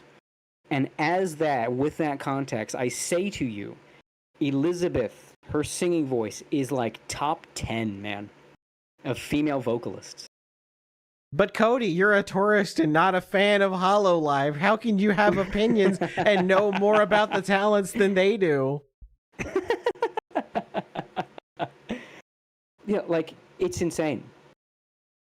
Like, if you're a female singer, listen to this woman and take notes. Like, bro, when I saw the bit of her just going into song, like, in her debut, this phrase gets thrown around a lot. I am not throwing this around. I mean this. My jaw dropped. My mouth was closed. She sang, mouth open. Like, stunned. But that said, I could tell. She was so low-key. She wasn't very silly. She's going to be big as a singer. She's going to be like a little bit in Callie's camp. Callie, I think, goes a little bit more into entertainer because she's really good at kayfabe. Like putting on the, I'm such a dork, I'm such a flustered, the Gap Moe thing of like, I'm the cool Grim Reaper, but I'm actually kind of a dork that gets flustered, It's kind of, I'm not saying that's fake, but she is obviously leaning into it as a character. And it helps. Like, it absolutely does help. Because you see all kinds of clips of Callie being a big old dork, and, it makes her endearing, and it puts her in the entertainment camp, but in the Venn diagram, her circle is more in singer and performer. Yeah. I think that's like where when most people think of Callie and what she does, they think of her singing and albums than like her clips. I mean, my girlfriend's a huge fan of her, and primarily it's her music. Like I've seen her Spotify playlist. It's just she has a Callie playlist. And so like when Betty dropped, like Betty's gonna be in that same kind of the Venn diagram of her circle is primarily gonna be around entertainer, but like the silly one of the gen is like guaranteed to blow up. Oh yeah, and that's pretty much without exception. Really, in any company. Mm-hmm. The one that's like this motherfucker, like Bijou. Yeah, you could easily call that she was gonna blow up. Oh yeah, Bebo. I mean, like, what's the one thing that people think of the most when they think of their entire gen? Sticking out your gat for no Rizzler. You're so bow bow. You're so Bebo tags. Yeah, and that's why kind of why Fuumoko blew up, because it was the cute silliness, you know what I mean? Violence. Yeah, violence. You know, like them speaking in tandem and finishing each other's sentences. It was like super moe. Yeah. Someone what was that tweet? Who said it was like someone called them out saying that not the I've brought up the Coco Melon for adults. This was a different one where someone said it was hold on, let me pull it up. I'm pretty sure I tweeted that recently where I was just it was Smogalana. So one of my friends just called Fuumoko Barney for adults. I've never felt more insulted in my life. Yeah, it's absolutely. I said it 100% in the AO Discord. Yeah, 100% true, and I'm still watching them. Yeah. Fuumoko is my Coco Melon. I turn it on. I just want to hear the cute dog twins make like cute dog twin noises. Yeah, today, you know, and today. It's a kind of cute, bow bow, right? Where you can also make it a shit post, so it works. Like, you know, like someone about to like drive their car off a cliff, and then Fuumoko hovering in front of today. Yeah. Today, you know, like you can play at that angle. Like that's why it also works. That not tomorrow. Today. Yeah, like it's the perfect storm of like wholesome and goofy. And like for me, they play a bunch of like I mostly watch VTubers based on what they stream. Even my favorites, if like I don't give a shit like about that. If they're streaming something, like I don't give a shit. I mean, even there's some things like, man, I ain't watching you stream that. I fucking hate Call for the Andy Lele. I was the most Pippa I ever skipped because she was playing through that game. I fucking hate that stupid game. That game is so fucking stupid. I can't sit through it. But like, Fuumoko was like, you tell me that this is like rechargingly cute and they're playing Donkey Kong Country? In my fucking veins. In my veins. So like, Fuumoko just hits all the right buttons. But yeah, you gotta, if you're like the yes, peace, thumb up. Go look at everything I told you to look at. Yeah, if you're in that kind of like big personality, you're gonna basically be the winner of your gen. Or like, I mean, yeah, I was about to say like there might be some exceptions, but even among the exceptions, they're still. Like, you look at EN1, right? And yeah, Ina blew up, too, for being, like, low-key and comfy. But A, that stands out, and B, I mean, I don't want to be a numbers guy, right? But this is just for the greater thesis. But, I mean, she was kind of overshadowed by, like, Ame and Gura being goofy, you know? Ame and Gura doing memeable shit. Ame making fucking noises and all that. And butt stomps. Yeah. But, you know, everybody loves a ground pound, you know, that kind of shit. So it's like you can kind of tell from debut of a gen, like, oh, you're gonna be the big one. The second they come on that gen and like, I got energy and I'm fucking saying silly shit, like the star. And it's like I'm almost wondering like, HoloLive, you gotta know, why are you not leaning into this? Why are you not just getting more weirdos? Like, I know the idol thing, but come on, man. Your competition is that's why Fishman's killing it. He's just getting a bunch of autistic weird girls. Yes, he is, because that's what we want more of. We want autistic weird girls. Yeah. Yeah, it's like... But that's where I think it's like, you know, because I don't really agree with people that say that like HoloLive's trying to lean more into like idol stuff or whatever, because I think that's kind of a misnomer. They're not really leaning more into idol stuff. They're leaning more into production stuff because they want people that can do more like shows and things that will generate tons and tons and tons of revenue. and not so much idol, but they do want girls that fit the idol mold more than FaZe, where they just want like silly autistic girls that are gonna like yap about their like hyperfixations. They want to be a brand. Right. They want to be a major brand. And I'm just like, I get why you'd want to do that, but I think they're going too hard in the paint on it. Yeah, see, that's what I think. This is where I think they're messing up, is that I think they want too hard to be a brand that's like worldwide and known. And so that's where I think the problems are coming, not from them just like, oh, we, want to push the idol stuff, because I don't think it's really them pushing idol so much as they want each of the girls to individually be a worldwide brand in and of themselves. And some of them just, they can't, they're like Gura. They don't want to like have that pressure put on them. They don't want to be a brand. They just want to put on a show for people. And I'm sitting here like, that is the problem. That was what I was saying in the tweet. They want to make a brand out of her, and they drove her away. You drove away your biggest talent doing that. Like, you can't just blanket, like, oh, all of you are going to be superstars. Not everybody wants that, and you can make a shitload of money on someone that's not a fucking superstar. You can make a ton of money on just a fucking meme lord going viral every other day. That's how Corona blew up. Yeah. Being silly and going viral every other day. Corona didn't blow up because she was on stage somewhere. She blew up because she played Banjo-Kazooie and went Ikambokum every time she got a Mumbo token. And it was the most cute and endearing thing anyone had ever seen. Like, her utter joy at the sound effect that this pickup made blew her up. Well, wasn't the one thing, but it was one of the things. One of the many things. She did not need to be a brand. Okay. Yeah, she built her own brand, essentially. Yeah, she didn't need to be a brand. She just needed to be silly, endearing, funny dog girl. And now it made her a brand naturally. And I think that's the problem, is that they're forcing it. They're not naturally making a brand.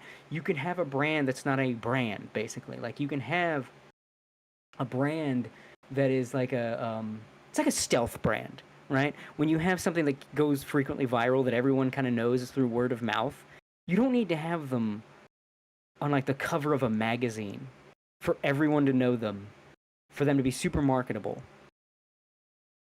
and to basically have a brand. And I think this might even be a super chat, but someone in the chat earlier said, do you think the Dodger Stadium contributed to Gura leaving? I do.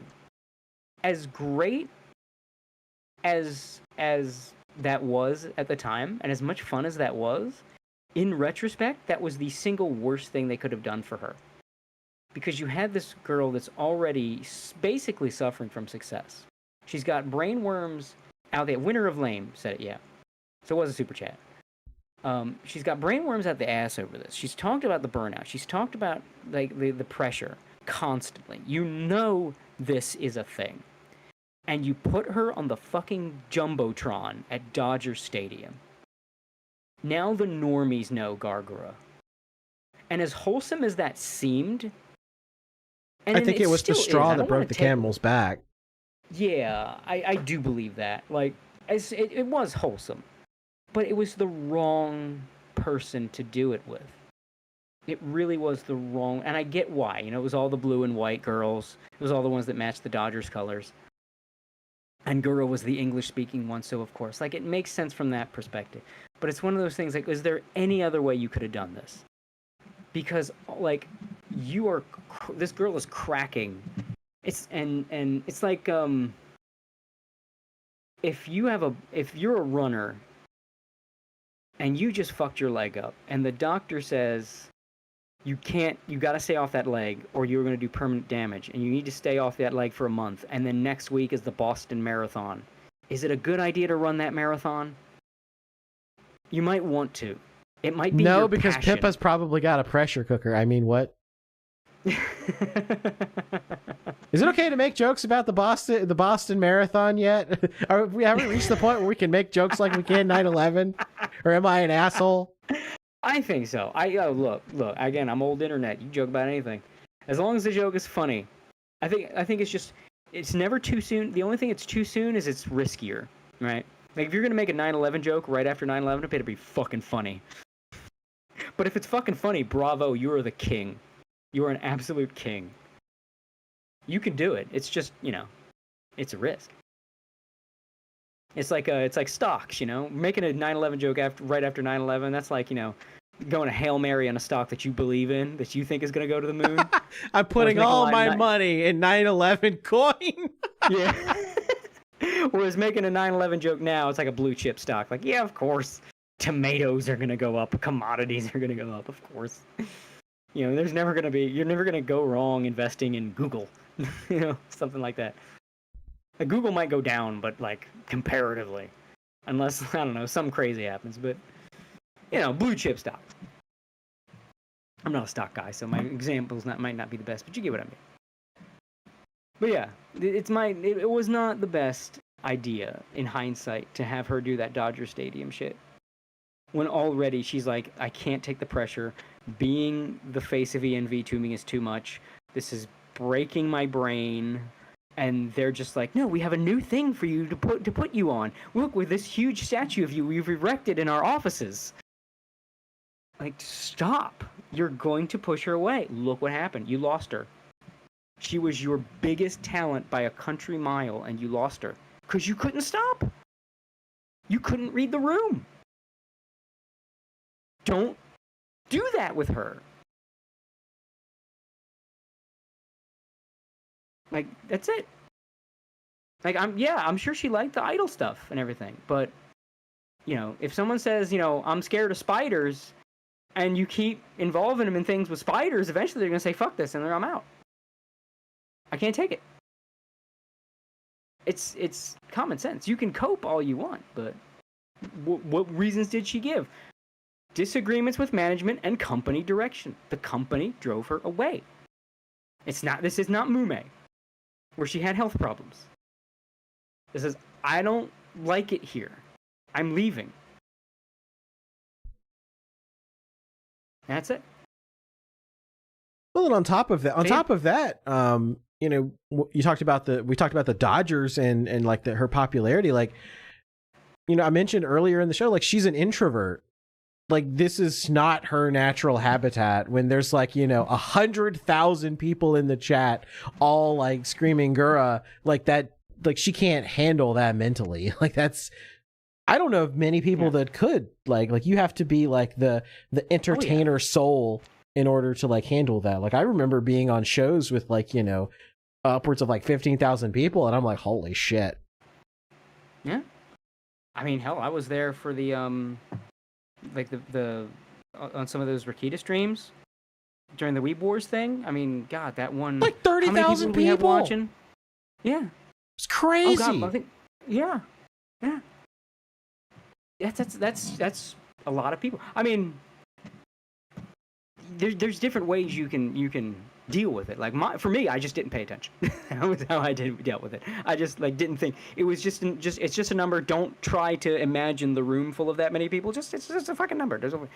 But like, some people can't not imagine that room full of 10,000 people. And I just think that Cover really should have seen the writing on the wall that she can't handle this. You should probably pull back on her. Just dial it back. Don't, go a little more low key with Gura for like half a year. Her numbers probably won't even go down. Or, well, that's the thing. I think that's why she ended up graduating, because it's like, as long as she was Gura, she was always going to and she kind of like hinted at it in her song too, is that the responsibility of being Gura was just too much for her. She had all these expectations on her that she never felt like should have been put on her shoulders, and she was just kind of like it started to take away from her like enjoyment playing a VTuber. Also, to Kuro in chat, Holotalk is one word. If you were a real fan, you'd know that. Actually, do you know who we've had before that had a similar situation like this, but on a lower scale? Hanamakia from Niji Sanji. Wow, that's a deep cut. Yeah, Hanamakia blew up because she, loved Doom. She got she cooed over the the Hyper- Cacodemon, and Mick Gordon showed up in her chat. Yeah, I remember this. Yeah, she hyper fixated on Doom, and he actually showed up. Yeah, and like her dad was on stream with her, and those would blow up, the streams with her dad. She was getting, and she openly said, I do not want to be big. I do not want to be a big. That's why her character, and I guess she chose it out of like a certain amount or whatever. Like she was dropping some hints, like oh, here's all our characters new, Niji, Sanji, Jen. Which one do you want? I guess that's how they did it. But like she wanted to be like her character, just a low key. She saw herself as a background person. She did not want to be the breakout from like Niji ID and like all the English Niji people. She did not want to be a breakout person, and she was becoming a breakout person. She effectively kneecapped herself. Like she put a kibosh on her own success. Like she stopped having her dad on stream. She stopped doing the things that were making her popular. And then she stopped streaming a lot. Like she kind of did a Gura thing. It just would disappear and just have irregular streaming schedule. She would just do guerrilla streams all the time. She would just not drop a schedule. She would just do whatever whenever. And it did drive away a lot of people. And it was by design. She essentially sabotaged herself on purpose because she did not want her numbers to be that big. Yeah, she was the big Indonesia, the HoloLive Indonesia, not HoloLive, the Niji Sanji Indonesia. Like she was the biggest one, and she didn't want to be. So she essentially sabotaged herself. And I wonder, like, could you have done something like that with Gura? I'm not saying they should have. I'm sort of wondering aloud, would that have fixed the problem? Would that have let Gura still be Gura if they had found some way to let her deflate her own success? Or if you kind of let some of the air out. Not all the air out. Don't flatten the balloon, but just let a little air out. Because yeah, as Mighty Fire Demon chat says, Gura did like singing and dancing, but the pressure was too much. I mean, she pretty much was pretty open about that. Like, she liked the singing and dancing, but it's just like she didn't want to. She's like Hanamakia. She didn't want to be the face. She didn't want to be the breakout. And it just kind of makes you wonder, like, could they have kept Gura if they let a little of the air out of her tires, Just deflate her a little bit. Let her lose some of that. Which is, you hate to see a corporation losing number go down. Number go down is bad. But number go down might have kept her. Well, this is where I think it does kind of get into the, like, having a board of directors and stuff, where that plays a role, because, when you're a publicly traded company, you never want to see number go down. Everything is about number. Like, I remember, like, reading through those, like, the investor discussions with Niji Sanji, and it's literally like some of these people are some of the dumbest people on the planet. And I'm, like, reading their question and answer with Riku, and I'm sitting there and I'm just like, wow, I cannot believe that these people have all this money to invest in Niji Sanji in any color, and they, like, don't understand, like, basic shit. Oh, it's amazing how people that are, like, seemingly successful don't know what the fuck they're doing. You know what the best example of that is? Television and movie executives. Oh, yeah, by far. Yeah. How in the fuck are you people in charge? When has an executive ever made a decision on a movie or TV show that worked in its favor? Every fucking time the executive said, you should do it this way, it failed. No, they shouldn't have. Every time we find out what they were going to do until the executive stepped in, it was better.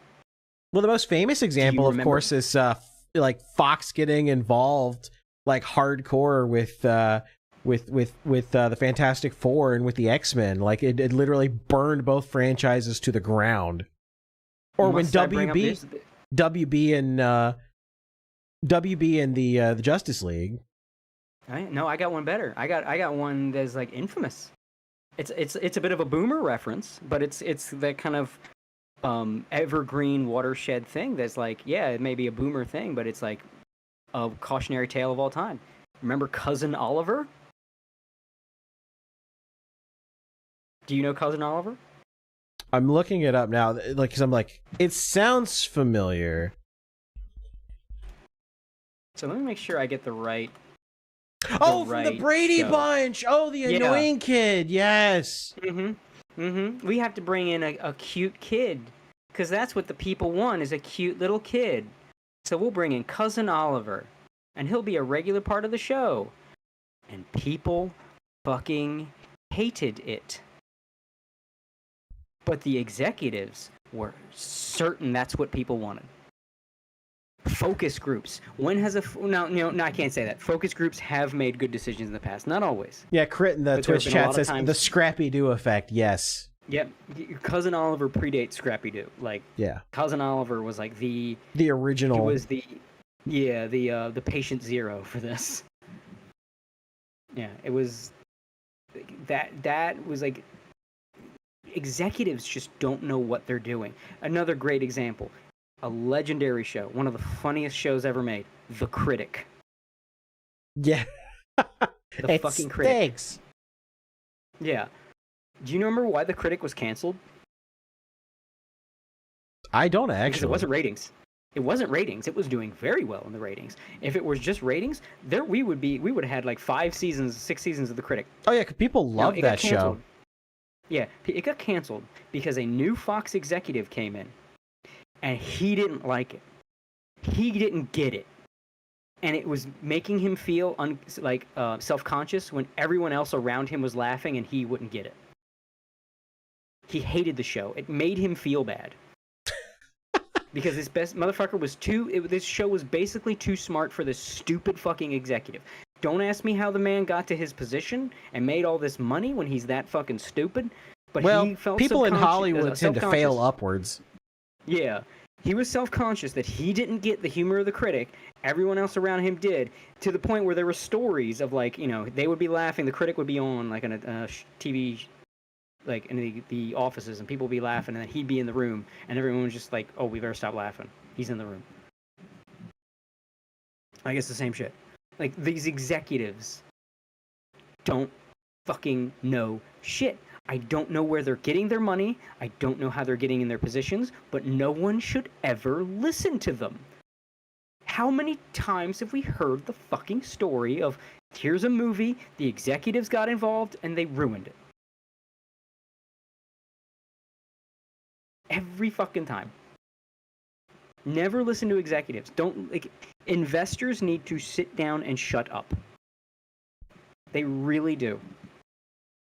Because, you invested in this company because of it's already succeeding. Do you really think you bringing in your new idea is going to help when you got invested in the company in the first place because of its trajectory and existing success? Clearly that means they're doing something right without you. So shut your fucking mouth. Now, sometimes it can help. There have been times where, you have a shitty CEO running a company in the ground, the investors are able to save it. That's happened many times. But I feel like that's when the investors should say something. Until that happens, shut your mouth. And that's my impassioned take on investors. And I feel like most companies kind of do get that. But I think more in the West. I think Japan has that risk aversion thing too much, where it's like, oh, the investors are in trouble. That might be trouble for us. Just don't worry about it. Just ignore that. Japan can't ignore that voice in the back of their head saying, uh-oh, look out. Ignore it, man. He's a bitch. He's a little pussy. That's why, look, your company, your country's economy is great. But if you want to compare yours to America, Lola Mal. For all of America's problems, we're still king. The fact that we're still king with all of our problems should speak volumes that you should be learning a thing or two from us. And one of the things that you could learn is, fuck that safe shit. Just make a business on just something stupid. And if the investors come in and you got to worry about them, just say, fuck it, just stay the course. You know what, if the investors complain, it's like, why are you complaining? We're doing what you were doing when you invested in us. It was working then, it's working now. And you have to learn to be able to say that. And hold on to the majority of shares, just in case. Just in case they try some shit. Because, HoloLive being public, a big reason why it's not a problem that everyone keeps, oh my god, never go public, never go public. Yago still has majority control. They can't override him. the most they could do is like lower the value of the stock if they all sold at the same time. And that is a weapon they could use on him. But that's about it. They can't take a decision. They can't make decisions for him. They can't change the direction of the company. As long as they're placated in some way that they don't just mass sell, the company's fine. Yeah, as Rand Cossack. By the way, Rand Cossack, that I get that reference. Deep fucking cut. Jesus Christ. Rand Cossack. Activist events are screwing over a company long-term for short-term benefit. Yeah, that's painfully common. And as someone else in chat said, the brand dies with Yago. Absolutely. Yeah, he is the face of the company. Mm-hmm. Yeah. And that's why it's a good thing he's got majority control. Well, I don't think necessarily. Yeah, I was about to say, I don't think he's bending the knee. I think what he's trying to do is he has a vision for what he wants HoloLive to be. And what he wants HoloLive to be is he wants HoloLive to be a brand. He wants each of the girls individually to be a brand in and of themselves. And he wants them to be like as popular over there like celebrities are over here. They act in movies, they sing, they do all this other stuff. Like you expect them to like be on TV, like doing interviews and stuff on like, national television and stuff like that. Like that is his vision for what he wants HoloLive to be.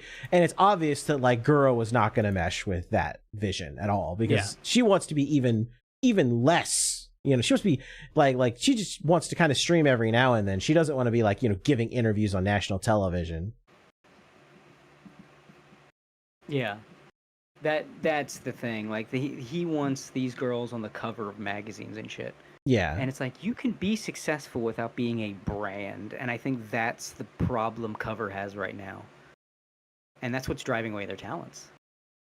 It's like you just don't. I mean, we're kind of talking in circles. We said this a lot, but yeah, that's the problem. You don't need to be a multimedia brand. Just take the success where it lies. Let it flow naturally. Find out what direction the river's going, and put go down that way. There's no need to reroute the flow of the water. That's just it's too expensive. You're just probably gonna end up fucking the whole river over, fucking up the whole ecosystem. Just go down the river. Just if you're gonna do something with the water, just go down where the river's naturally going. You don't need all this extra shit. You don't need to force it. And he's forcing it right now. So. Yeah, and because of it, they're having to deal with the pain of changing directions. Mm-hmm. Yeah. Not everybody's gonna stay on the train. Some people are gonna get off at the next stop. Yep. How many of your big talents do you have to lose before you realize this is a bad idea? Like, are you so stubborn on this path that you're going to shed so many big names in the name of having a brand? And I think that's the question, and that's where we're going to find out what the answer is. I'm hoping it's not anymore, because again, I'm criticizing HoloLive out of absolute love. I want to see them. I want HoloCoin to go to the moon. Absolutely, I want HoloCoin to go to the moon. They're where Corone works, and I want Corone to be happy so she streams forever. Like, if you keep driving away talents, the odds that one of them is Corone will go up. Yeah, I want to see Corone and Pecora and Sakura Miko. Like, I want to see them push to the moon and streaming for as long as they want to. I mean, after all, Sakura Miko gave us this gem, and hopefully the sound will work on this one.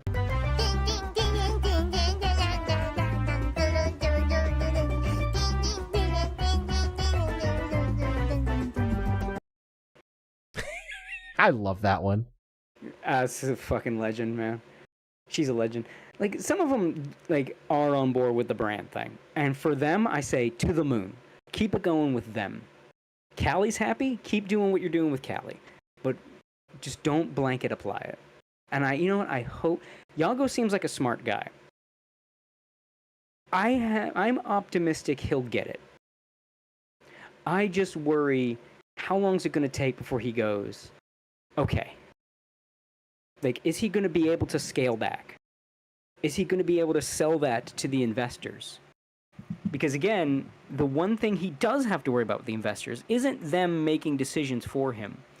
It's the fear that they mass sell. That's what he has to avoid. So can he pull back on the brand thing without causing a mass sell-off? Yeah, Hero's right. Let the idols be idols and the streamers be streamers. If he can get that, and I'm confident he will. Yeah, if he can get that and play it like that, HoloLive to the moon. It's like how we talked about Fishman. Fishman, his whole thing is you have to cater to the talents individually because each one of them is different and they bring something different to the table. Now, you can eventually take a person like Pippa and you can have her sing and do stuff on stage, but that's not her natural habitat. Mm-hmm. Yeah. And Fishman gets it. And that's why FaZe coin is to the moon. Soaring. Especially after tonight. Yeah. Oh, fuck, after tonight, yeah. Bro, it's a good day to be a FaZe boy, man. And I am a FaZe boy. I am a happy FaZe boy. But I don't agree with Critter, however you say your name. I don't think he's slowly entering Pokemon Company territory. I think it's just that kind of... it's that Japanese business thing. It's that risk aversion, right? Where you can't make a swerve when you need to make a swerve. That's why Final Fantasy XIV was such a story, such a big deal, that Yoshi P came in and said, it's swerve time. We are swerving. I am going to do something radical. Trust me, and I will fix this. It was a big fucking thing that he did. And the fact that... credit to Square Enix for trusting him. And letting him, do that in the whole Realm Reborn. Great, okay. A lot of Japanese companies won't do that. Because they're afraid of what a radical 90-degree hairpin turn will do to their brand. And it's that risk aversion, man. It kills them. That's why it's killing, I've said it before, it's why it's killing anime right now. It's why anime sucks right now. There's risk averse. It's the money is, the budgets are shit. No one's getting paid, so they have to cater to otaku and children. So we're not getting, that's why anime is nowhere near as great as it was during the 90s and 2000s OVA boom. People don't have the money to throw into artistic projects anymore. And it's just that Japanese business mentality you gotta shake. You need to take risks if you're going to do... Every great thing was a risk when it came out. Every big thing. Even something that's only a semi-risk, like Elden Ring, right? FromSoft had never done an open world game before. Their games are always pretty linear. Even the ones that are open world, it's really Metroidvanias, a smell to them, you know what I mean? They got kind of a hub world and you go back to this area. But for the most part, they had never done an open world. I mean, God, jumping in a FromSoft game. They took a risk doing a thing that taking their brand in a direction they hadn't done while learning from what they'd done right. They did something totally new, a completely new IP. It wasn't Dark Souls. Completely new IP. Open world, which does not fly well in Japan. I think people forget that. Japan's not big into open worlds at all. They're kind of coming around now. But they like their linearity over there. You had an open world. FromSoft game. It's new IP. Totally new IP. That's a risk. Look at it. I mean, Pippa is a risk. Look at her. Oh yeah, she is. She take a risk. She is brand risk. Yeah. In person. You need to take a risk if you're going to succeed. So it's the same thing, and it's frustrating with Japanese companies. If you just did this, you'd be fine, but they won't do it because it's a risk, and risks are scary. Especially with the yen being what it is right now, they're if they were risk averse before, they're like 100 times the risk averse now. That's why they only release like isekais now, and they're not even doing those well. Like a lot of people, like I never read the beginning before the end, but a lot of people were fans of it, and like everybody was pissed because it was literally just a PowerPoint slide. Like literally, like it's the, you know, it's like the I thought we were beyond this, where it's like you have the character and it has the wavy lines to indicate movement, and then the next frame is like, you know, the monster. It's like, raw, you know, it's like you know the tricks and gimmicks they used to use in like the 70s for tokusatsu to like imply motion and stuff. Like they're doing that, but with an anime made in the year of our Lord 2025. Yeah, it's the risk of. Yeah, I think you're right. The yen is making everything worse. And I think that's also, we're also going to see that in HoloLive. I think it's going to be harder for Yago to take that risk. I mean, we've heard stories of some of the meetings. If you've seen some of the clips and everything, he is having internal meetings trying to fix things.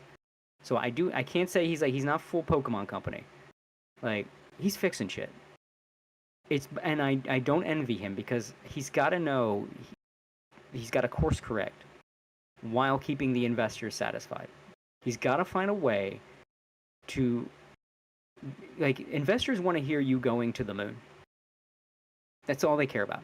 Make number go up. Like you said, you'd have to, in order to keep Guru, you would have to sell the investors on why it's a good idea to make number go down. Right, and they're never, ever going to agree to that. You know, it's going to be like, wait. So you're telling me we can keep this talent, but we can't use her or do anything with her in any way in the hopes that her number will go down so she'll feel like streaming. And they'll be like, why don't you just fire her? That's what an investor would say. Exactly. Where now you could make, there's a case you could make, right? You could say like, well, if we cool things down on Gura, she'll be more profitable in the long term. Right, but they're all like, I want profit tomorrow. I want short-term profit now.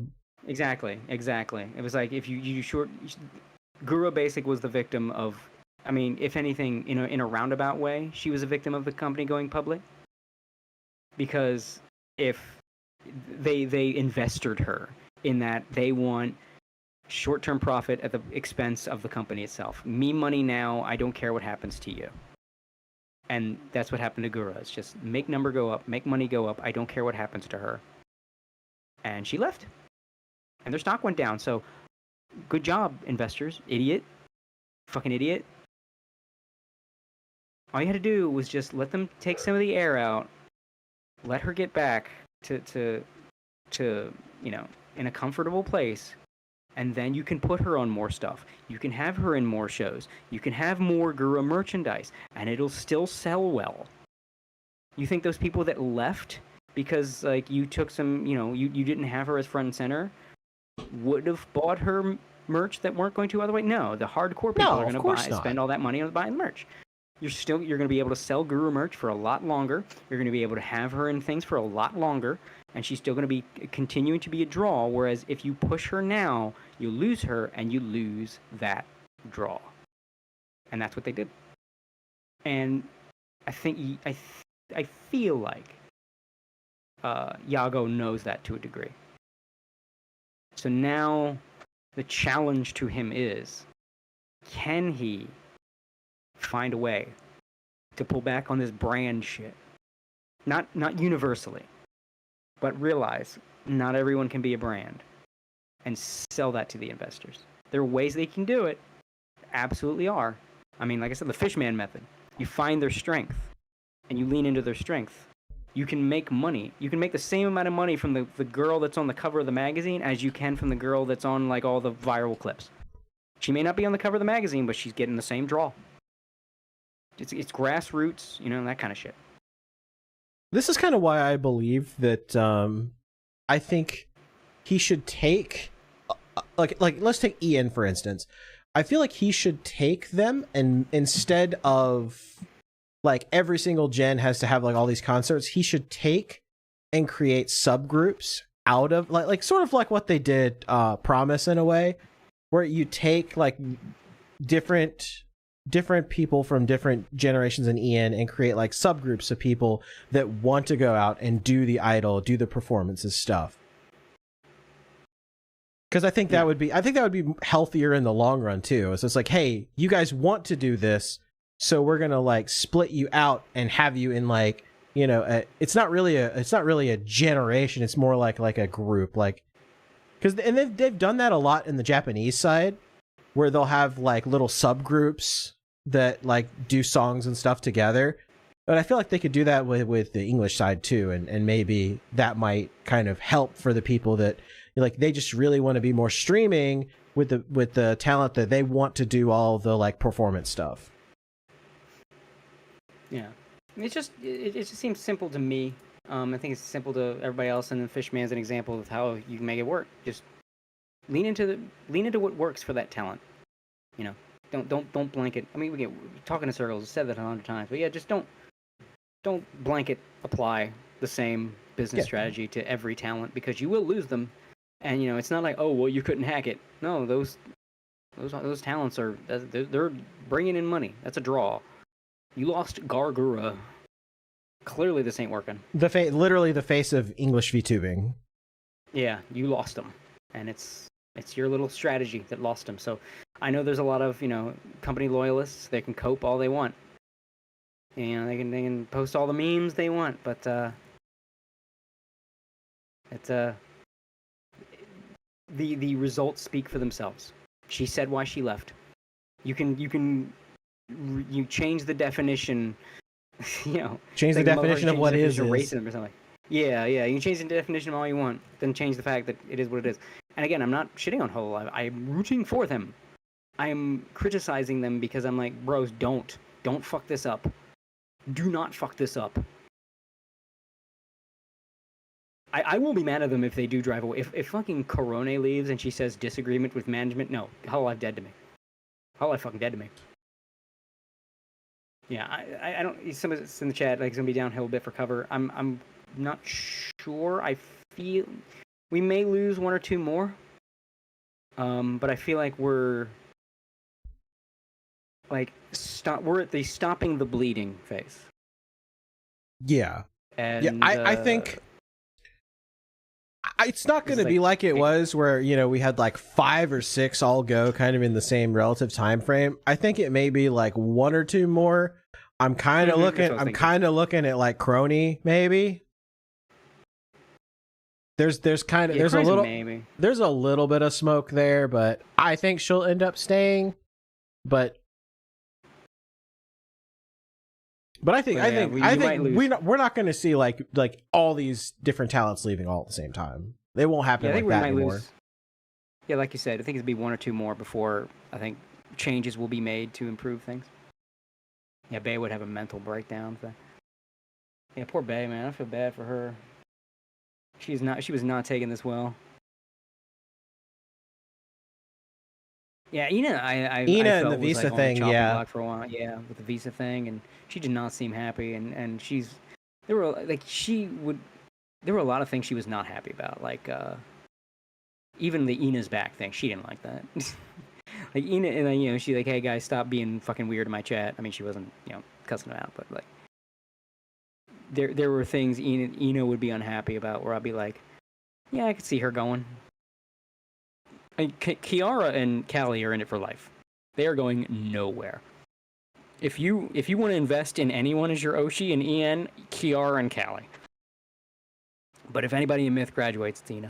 And I don't like saying that, because I'm not like, you know, I'm not doing a Deadpool here. I'm not doing like, yeah, she's totally gone. Fuck those guys. No, I don't want her to leave. I say this somberly. I say this with distress, with sadness in your voice. Like, it's like you could see this happening, and that's sad. Yeah, exactly. Yeah. If I had my way, the necessary changes would be made, that we would never lose another EN talent again. It's sad that so many of Myth have left. Myth was a fucking landmark. It was the game changer. It literally changed the face of VTubing. Yeah. I mean, it can't be understated what Myth was. I remember how surreal it felt to watch a HoloLive VTuber speak English. I mean, even a VTuber speaking English. Like, there were English VTubers before HoloEN, but they always felt like imitations. You know what I mean? Yeah, like when... 'Cause it was like smaller things. Like when Hachama was like doing her English speaking streams, you know, Well, not only that, but like when EN VTubers existed before HoloEN, but it felt like they were playing HoloLive. You know what I mean? Like this wasn't. They were trying to translate the HoloLive JP memes to the West, and it was like, which is the feel, and it was like it didn't. It felt like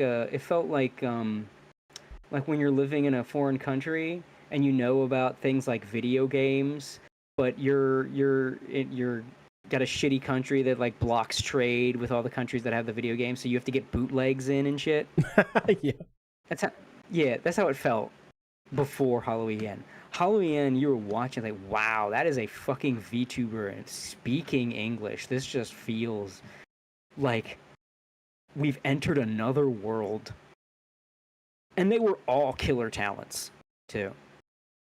Like, none of them were coasting. So, like, that Myth was huge. They were landmark. And it fucking sucks to see this.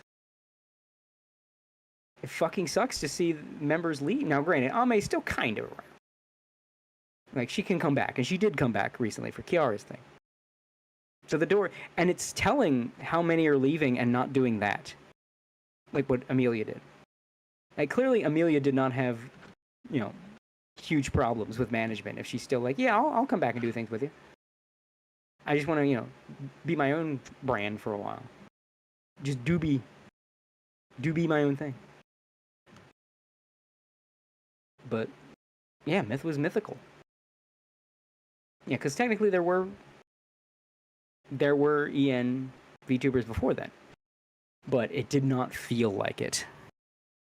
It felt like every EN VTuber before then was like a warm-up.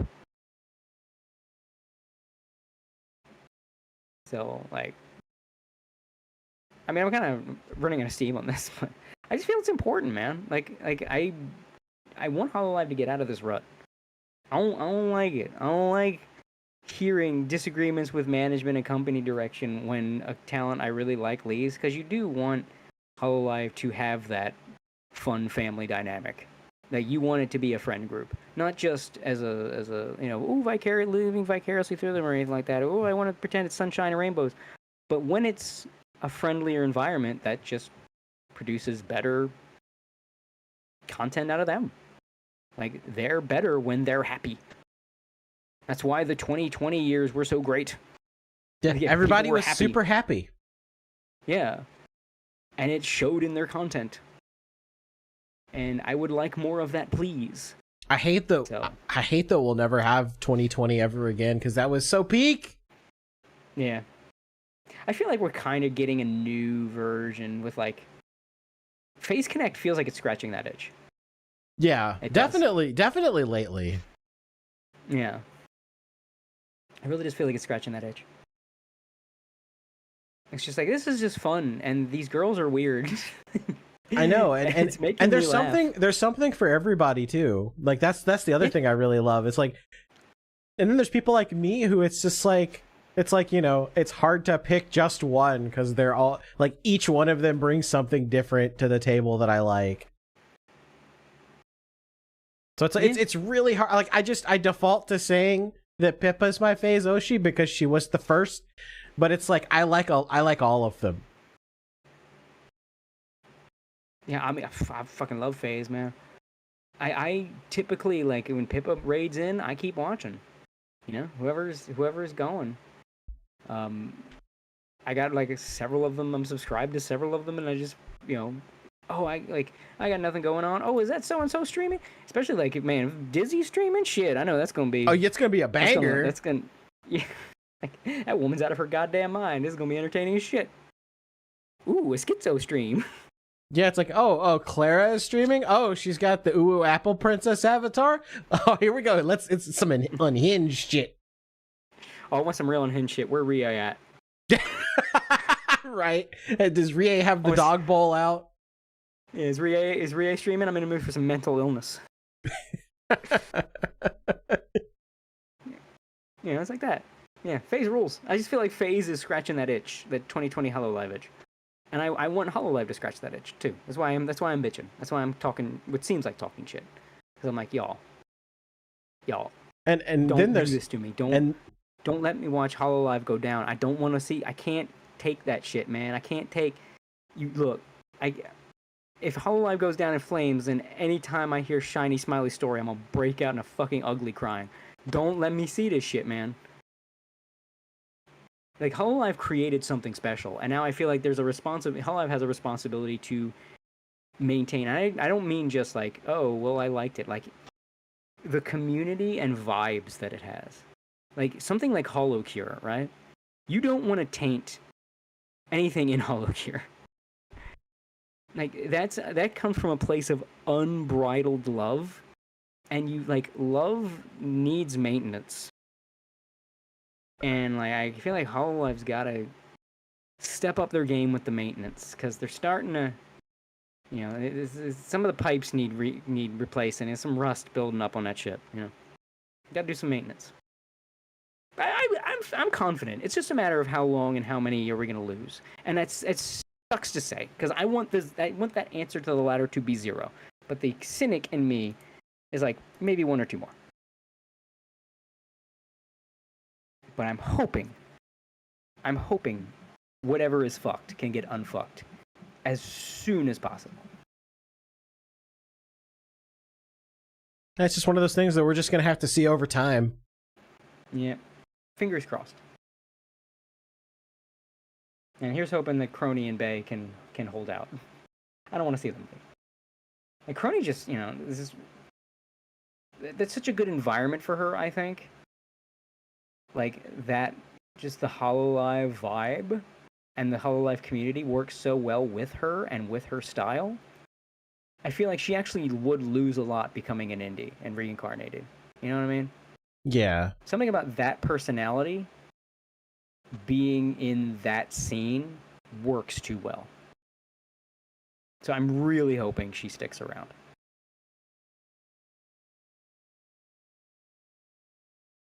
Yeah, well, we'll see. We'll see what happens from here on out. Yeah. I feel like before we go, we do have to touch on the other. Oh yeah, well, we're VTuber definitely going to shit talk show. about. We do have to talk about the Cinder situation. I'm going to go ahead and try to catch up on the super chats here, because we kind of had a little bit of an extended rant there. Thumb Ugly gave $5 and didn't leave a message, so it just defaults to "thank you for your donation." And of course, we did address Winter of Lame's $4.99 donation. We said, do you think Gura being featured at the Dodgers game played into her leaving? We've got 2 big ones from Tomak. Tomak for $20 says, has it never occurred to you that this... Oh, yes, it's the Wesker. Yeah, it's the Wesker quote. Yeah. Has it never occurred to you that this planet is overpopulated? Only a handful of humans truly matter. Everyone else is just so much chaff. So now I have to separate this chaff from the wheat. And Tomak for $50 says, well, I have been shilling this everywhere else and might as well continue it here. I have been looking at a game called Doll's Nest. To me, it seems like Armored Core designed like it's Demon Souls. I've been having a good time so far. I'll take a look at that. Doll's Nest. Oh, I see. It's like anime girls and robots. Okay, I'll have to check it out. It's got like a 9 out of 10 on Steam. Doll's Nest is a 3D action game where you can customize mecha girls and explore a ruined world. As a frame unit, your adventures will pit you against the gigantic autonomous factory world of Hod. Overcome obstacles using the parts at your disposal and unlock the mysteries that lie at its center. Well, I like giant robots and I like anime girls, so there you go. I'll have to check this out. Yeah, people seem to really like this game. Oh, it's made by Nitro Plus. Oh God, that's a name that's like sending off red flags in my head. Do they do porn games, or am I thinking of somebody else? You might be thinking of somebody else. Yeah, might be. Or do they do like a bunch of gadgets? Well, Nitro Plus is the publisher. I believe they're a publisher of them, and 5PB were the publishers for Steins Gate. Oh, maybe that's what I'm thinking of. I know I recognize that name from somewhere. That's all I know. Yeah. I recognize it from Steins Gate and Chaos Head. Shocking. Because I'm again, I have, like, Made Mint has Metal Gear brain rot, and I to some extent have Metal Gear brain rot, but my brain rot is primarily Steins Gate. I mean, I'm literally drinking a Dr. Pepper Zero right now. Like, I am so Steins Gate brain rotted. Like, if I could get my VTuber model, like, drawn by Hugh, I would.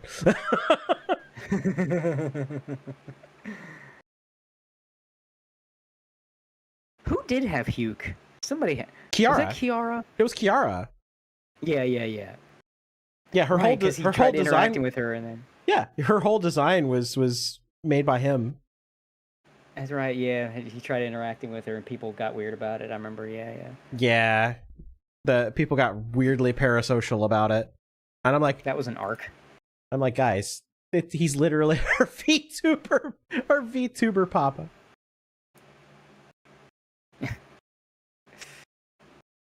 Yeah, that was ridiculous. So we should get to the Cinder. Unless there's more super chats, we should probably get to the Cinder. There is. Yeah. Okay. The Doll's Nest one was the last one. Yeah. So let's talk about Cinder. Okay. I don't know how much you have read into the documents. I've seen a lot of stuff in there. And I kind of let me ask, before I give my take, I kind of want to hear your perspective on it, because I don't know how much you've kind of read into it. And I watched a video that read through the whole thing. I had it playing while I was doing some Fatal Fury shit. I kind of with Pippa on this. Like, it is awful, but it feels like just girl drama. You know, it's the kind of thing that should. Now, what Cinder did was fucked up. I just feel like, oh my god, are you meaning to tell me that the woman that basically is prostituting herself online turned out to be a not so great person? I'm shocked. I can't believe the whore doesn't have scruples. You're kidding me. Like, why would you ever trust someone that makes their whole fucking brand cock teasing and has basically an OnlyFans? That's Fansly. It's basically VTuber OnlyFans. Like, you're shocking. Like, yeah, that's why, like, I wasn't too like, oh my god, you're kidding me? And it's like, yeah, it's mean girl shit. It's just mean girl shit. I mean, like, I'm not gonna say like, yeah, why is everybody disliking Cinder? She didn't do it. She absolutely did something wrong. But I'm not like, oh my god. Like, that's about what I expect. Like, I've heard people talking about how and VTubers are ruining everything. No, Twitch is. We should. I said this on the Virtual Asylum forums, and I stand by it. We should. Well, somebody else said this, but I like off of what I said, because I said Twitch is the problem in the VTubing sphere. Like, you talk about all the problems in the VTubing community, it's fucking Twitch. To which this person then said, I wish I could remember who it was. Give them credit. They said, we should have gate-kept harder. We should have gate-kept Twitch out of VTubing. We should have been like, oh, are you on Twitch? Well, then you're not a virtual YouTuber, are you? We're going to have to call you something different, you know. Gatekeep, because Twitch has a culture to it. Yeah. And it is shit. It is a wrong culture. It is a culture incompatible with what VTubing began as. And a lot of VTubers on Twitch are just Twitch thoughts in an anime skin. A lot of them. Even the ones that I'm supposed to like. Even the ones I'm supposed to like, I'm sorry, I don't have a lot of respect for them. I'm not going to name names because I'm not going to get in this whole drama shit. But there's a lot of them that I got no respect for. If you are building a significant part of your brand off of getting teenage boys boners, I don't have respect for you as an entertainer. If you were good as an entertainer, you would not have needed to do that. Just flat out. And it's just Twitch shit. because that's Twitch. It's just about titillating teenage boys. But we pretend like that's not it, because when you say that out loud, it's creepy as shit. But that is 50% of Twitch's entire fucking brand is sexually titillating teenage boys. And the VTubers on Twitch are just doing the same fucking thing. And most of the VTubers you hear about that are catty bitches, that are backstabbing each other, all this shit, what do they have in common? Twitch. They're on fucking Twitch. And the Cinder drama, all it did is reaffirm my worldview. VTubers and Twitch girls should never have been allowed to VTube. Never. And Cinder is just, she is a peak, pinnacle, put her on the pedestal example. This is what happens. Don't let the Twitch thought into VTubing. Look what she'll do. These women don't become, they don't whore themselves out to teenage boys because they're good. They don't whore themselves out to teenage boys because they're mentally stable and, you know, a decent, trustworthy person. If they were, they wouldn't have needed to do that. They wouldn't make commodities of themselves. That's just... There's a reason prostitutes have been looked down upon by society since antiquity. It's not slut-shaming. It's basic observation skills and pattern recognition. You don't do this if you're okay. Now, and there's a difference, by the way. I know you got you people that are going to, especially coomers, they're going to feel attacked. There's a difference between just a little titillation or being sexual and just look at my bouncing titties. Hey, I'm going to talk about sex all the time. I'm going to tease you. Hee hee hee hee hee. There's a big fucking difference. There's a reason why you don't wrap Hosho Marine in the lewd tuber category, because she's not really she's the one that's horny. You know what I mean? This isn't her she trying just to has titillate teenage boys. She can't say the word ahoy with her accent. She's like a frustrated older woman. It's part of her personality. She's not cynically trying to manipulate horny men. Yeah, in fact, it's a recurring trend where she will talk about, she wants to, date and get married, and chat's sitting there, and they're just totally yeah, you'll find somebody someday, Marine. I believe in you. And she's just trying to egg her chat on, just being oh, well, what if I leaned over like this? And they're just you're a grown woman. You shouldn't be doing that. And she's just come on, chat. There's a very specific vibe Marine has that's not that, but that is all over Twitch. Yeah. They're no different than the Twitch thoughts that are doing hot tub streams. They just have an avatar. We support our hag captain. Yes, we do. Because Marine gets brought up a lot. It's okay when HoloLive does it. No, HoloLive's not doing it. Just because it's sexual, just doesn't mean that it's whoring. There's a difference between being a whore and being sexual. There's a big fucking difference. If you have a Fansly account, boom, I don't respect you. Oh, speaking of Marine, I hope to God the sound works on this one.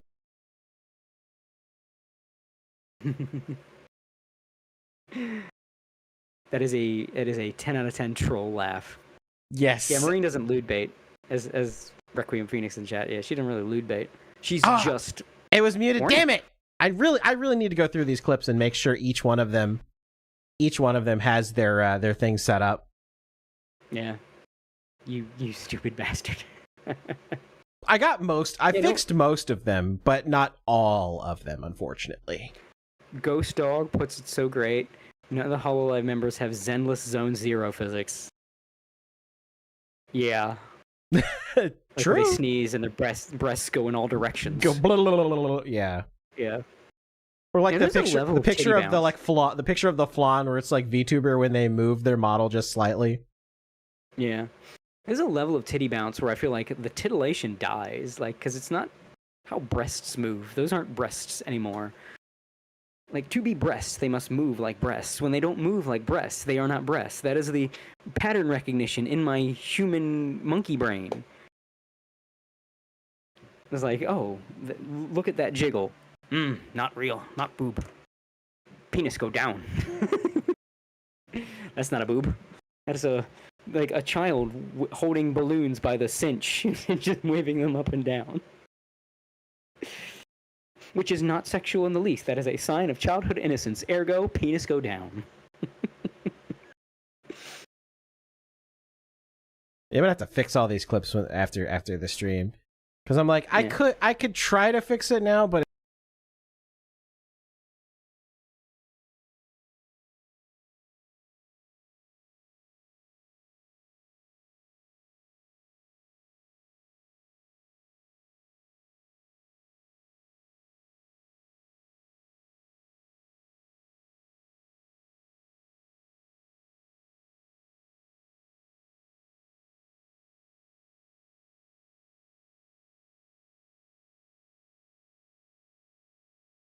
okay, I think, yeah. See, that's why I said trying to fix it will break stuff.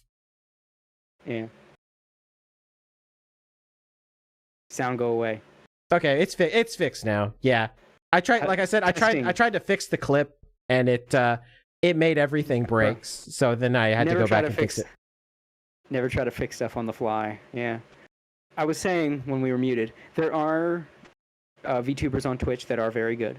Yeah, you got Henya. You got Kasi. Kasi also kind of goes on YouTube, but she primarily Twitch. Gotta love Kasi. But a lot of them, a plurality, if not majority, on Twitch are no, they are fucking desperate thoughts. And I got no time for them. I got no respect for them. I see you have a Fansly account. You're dead to me. Yeah, Chibidoki on Twitch. She's fantastic. 10 out of 10. Oh yeah, Chibidoki's great. But, I want Moodang! Yeah. Moodang! Moodang! The fucking Moodang cake, her reacting to that, like, YouTube won't stop recommending me that. It's like it's like a permanent fixture on my YouTube. Is this that short? It's like the one clip, there's a wrestling meme that's like that, where it's like the one clip of this one particular wrestler, and I think he's shooting on like Enzo Amore. God, because he was part of the VOD villains. God, what was his freaking name? But like now that I've mentioned it, it's gonna get Simon Gotch. Yeah, Simon Gotch. It's gonna get recommended to me because I mentioned it. In fact, it's probably gonna be in the right-hand recommendations of this video. Like after the stream, you're gonna see it. It's like Simon Gotch shooting on Enzo Amore. It's like it pops up just randomly on YouTube. It's like cursed to forever be recommended to people, even though it hasn't been relevant in like 10 years. Yeah. For me, it's constant Moodang Chibidoki. I will occasionally put it back on. Just fuck, why not? I'm probably not helping. You're making your algorithm worse. Look, I've already replayed these Salvatore Ganacci videos so often. Why the fuck not? It's just my algorithm's fucked. Like, I'm gonna get Wooden Salvatore on the front page of YouTube now for the end of time. Yeah, like there are good ones on Twitch. It's just, it's just there's so many whores. There's just coasting on being sexual, and titillating teenage boys to make their entire brand. I'm like, okay, you're telling me you're terrible.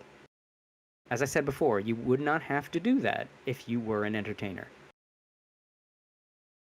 That's just how it is. And Cinder was like the poster child. All she had was just being a whore, basically. Like, she had a fucking Fansly account. And then what were her streams? Oh my god, my boobs, God! Oh my god, like, look, my boobs, and either like sometimes I think about dicks, like that kind of shit. Okay. Like if I jump on your stream and all you can talk about is dicks and your tits, I'm going to think you're a whore and move on. I am not a 13-year-old boy, and when I was, I can see through this shit. I got mentioned before. I like my puberty was like the puberty brain for me was blocked because of the people around me. Like, I will not be my cousins. My cousins became fucking animals, and I will not be my cousin. I went fucking zen. So even as a 13-year-old, I would have been like, I know what you're fucking doing. All right, You think if you wave tits in my face, you have me under your control. I'm not under your fucking control because you bounce tits in my fucking face. And yeah, half of them, like Requiem Phoenix says, half of them are just going to get political halfway into their career. They're going to bounce tits in your face, talk about their love of dicks, their whatever fetishes they have, and then they're going to tell you why Trump is bad. Every single fucking one of them, without exception. And all of them can I throw them in the trash. As far as I'm concerned, just light them on fire. I want to do to the Twitch VTubing scene what Trump did to that one Russian base. If you remember, when he blasted it with a bunch of missiles, and then but beforehand he called them up to say, "Hey, you should get your guys out of there." Yeah. I want to blast the Twitch with missiles, but then call Kasi and Henya and some of them like, "Get out of there. Go over to YouTube before I blast this shit with missiles." Some of you are cool. Don't go to Twitch tomorrow. Yeah, exactly. Twitch is, if you're thinking what is causing the rottenness in the VTubing scene, it's fucking Twitch. Where are all the mean girls? Twitch. Where's all the backstabbers? Twitch. It's fucking Twitch. It's because Twitch's their entire their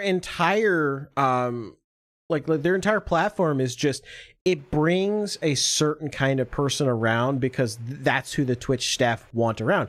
Look, Hassan Piker is a great example of this. Exactly that kind of person. Those are the kinds of people that are attracted to Twitch, and it's unfortunate that a lot of other streamers got caught up in that because of who they associate with. For instance, VShojo is basically a Twitch subsidiary, so Henya's going to stream on Twitch. Mm-hmm. Yeah, that's why I'm someone said Kirsch is cool. Can you? Yeah, we were the ones I would call up before the missiles fired. That's the thing. Just Kirsch is she also streams on YouTube too. So yeah, she's streaming on everything. She's streaming on fucking X. Just we say this as we're streaming, literally streaming on Twitch right now. Yeah, I want to just it's different when you're streaming on everything at once. You know what I mean? When you're doing simul streaming or whatever. Simul streaming, simulcasting or whatever. Yeah, and that's different. But when Twitch is your main home, don't do that. Unless you you're a VShojo, you're a subsidiary, you kind of have to. Don't do that. Just go to YouTube. Just go to YouTube. Get away from Twitch. There's a bunch of fucking backstabbing mean girl whores over there. Just get over there. Stream on Twitch. I don't stream on Twitch. I used to. Because AO has a Twitch account. I used to do drawing streams. I don't do that anymore. I want to stream again, but I feel I want to stream again, but I don't feel like going through the rigmarole. That's why if I did it would be either I would finally just be a VTuber, or just leech off Gator. Yeah, I mean, the thing about streaming is you have to set up so much for it. Look at tonight. I set up all this cool stuff and half of it's broken. Look at Cleo's stream earlier. It didn't have audio for the first 10 minutes. Mm-hmm.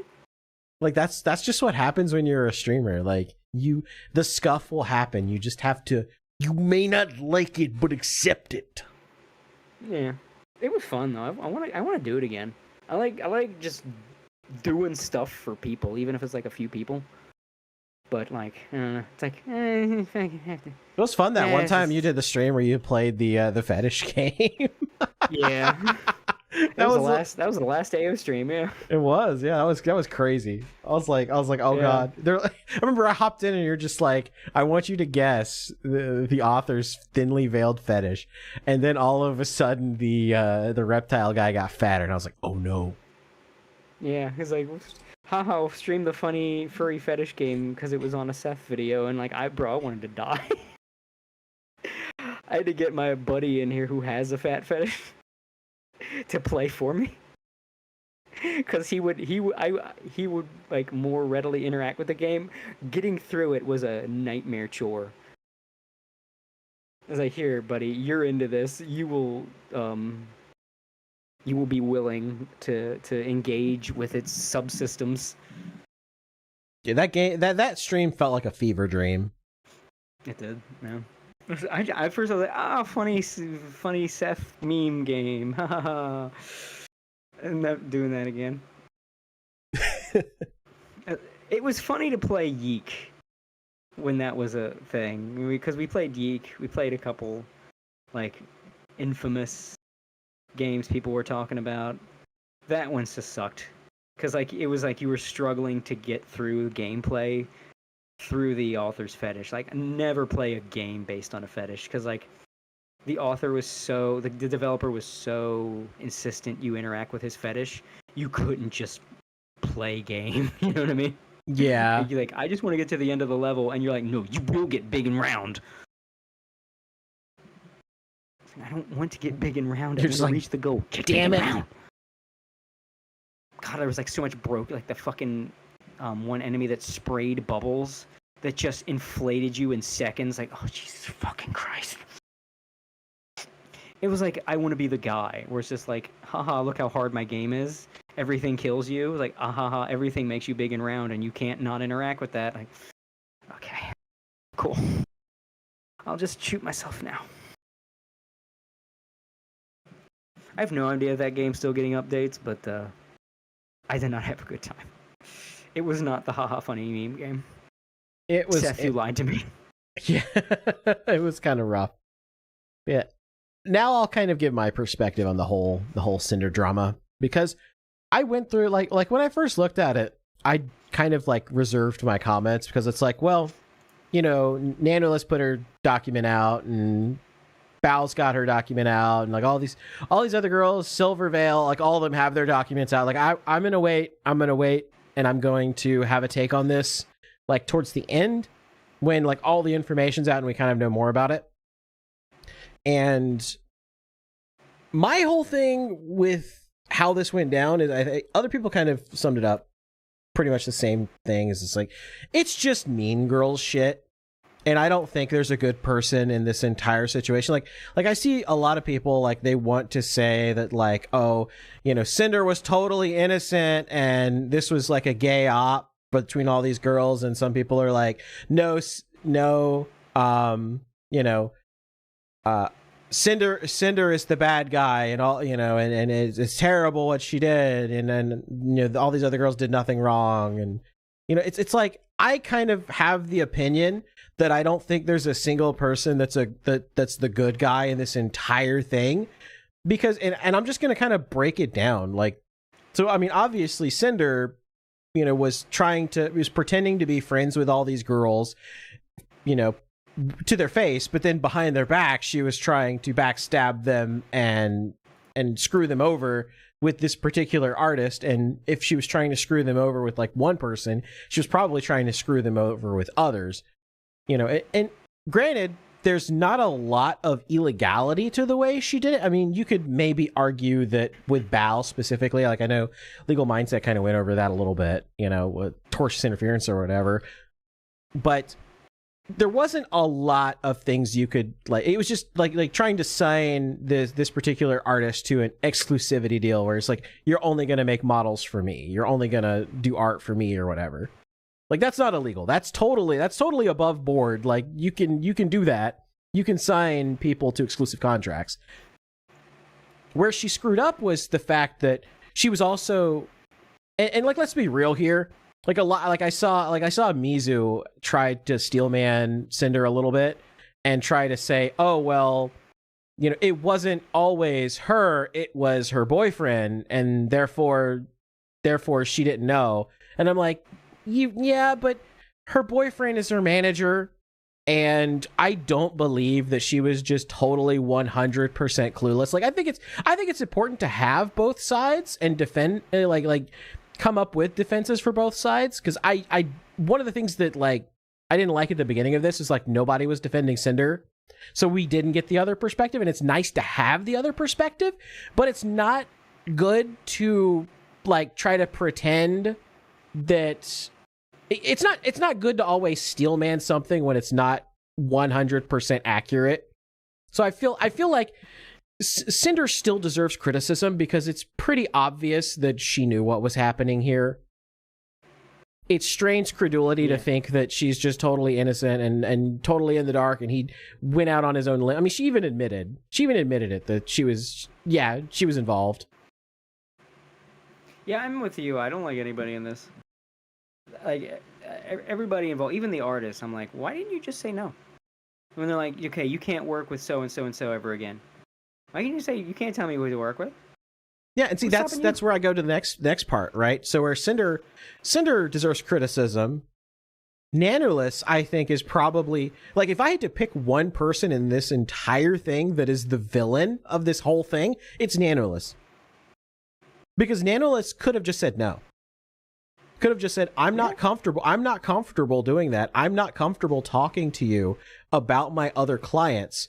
I feel that's highly unprofessional, and, you know, I'm not appreciative of that. And that would have been it. That would have been it. Yeah. Okay, maybe Cinder doesn't want to work with you anymore, but at the same time, it's like, yeah, well, you also have a duty to your other clients too. And if you wanted to go exclusive with Cinder, you should have just gone exclusive. Yeah, I agree with Hero in chat. Cinder ordered the hit, Nanoless pulled the trigger. Yes. And the fact that, like, and this is what gets me about the whole thing, is that Nanoless is essentially being like is considered like the good guy of good guys when she's the villain of all villains. And it's just simply for the fact that she sided with Bao and Shy Lily and Silverveil instead of siding with Cinder. Like, that's the entire thing. It's like and this gets me into, like, Bao a little bit here, is because the entire situation, all the Google Docs, the Google Docky, it was all coordinated, at least as far as we know, for a week. I was going to bring that up too. It also is really weird how all this is coming out all at once in this really coordinated way. Like, it's and this is where Mizu was 100% right. Like, when news outlets all start saying the same thing with the same headlines, it's suspect.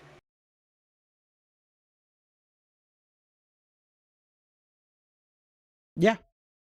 Yeah, it's what whenever something like this happens, I always immediately, like, my radar goes up and I'm like, whoa, hey, that seems kind of weird. The timing is sus amogus.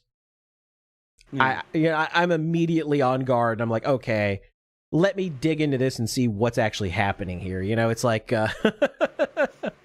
know, I start looking and I'm wondering if I'm going to open the door and find vibrating nipple clamps and academics.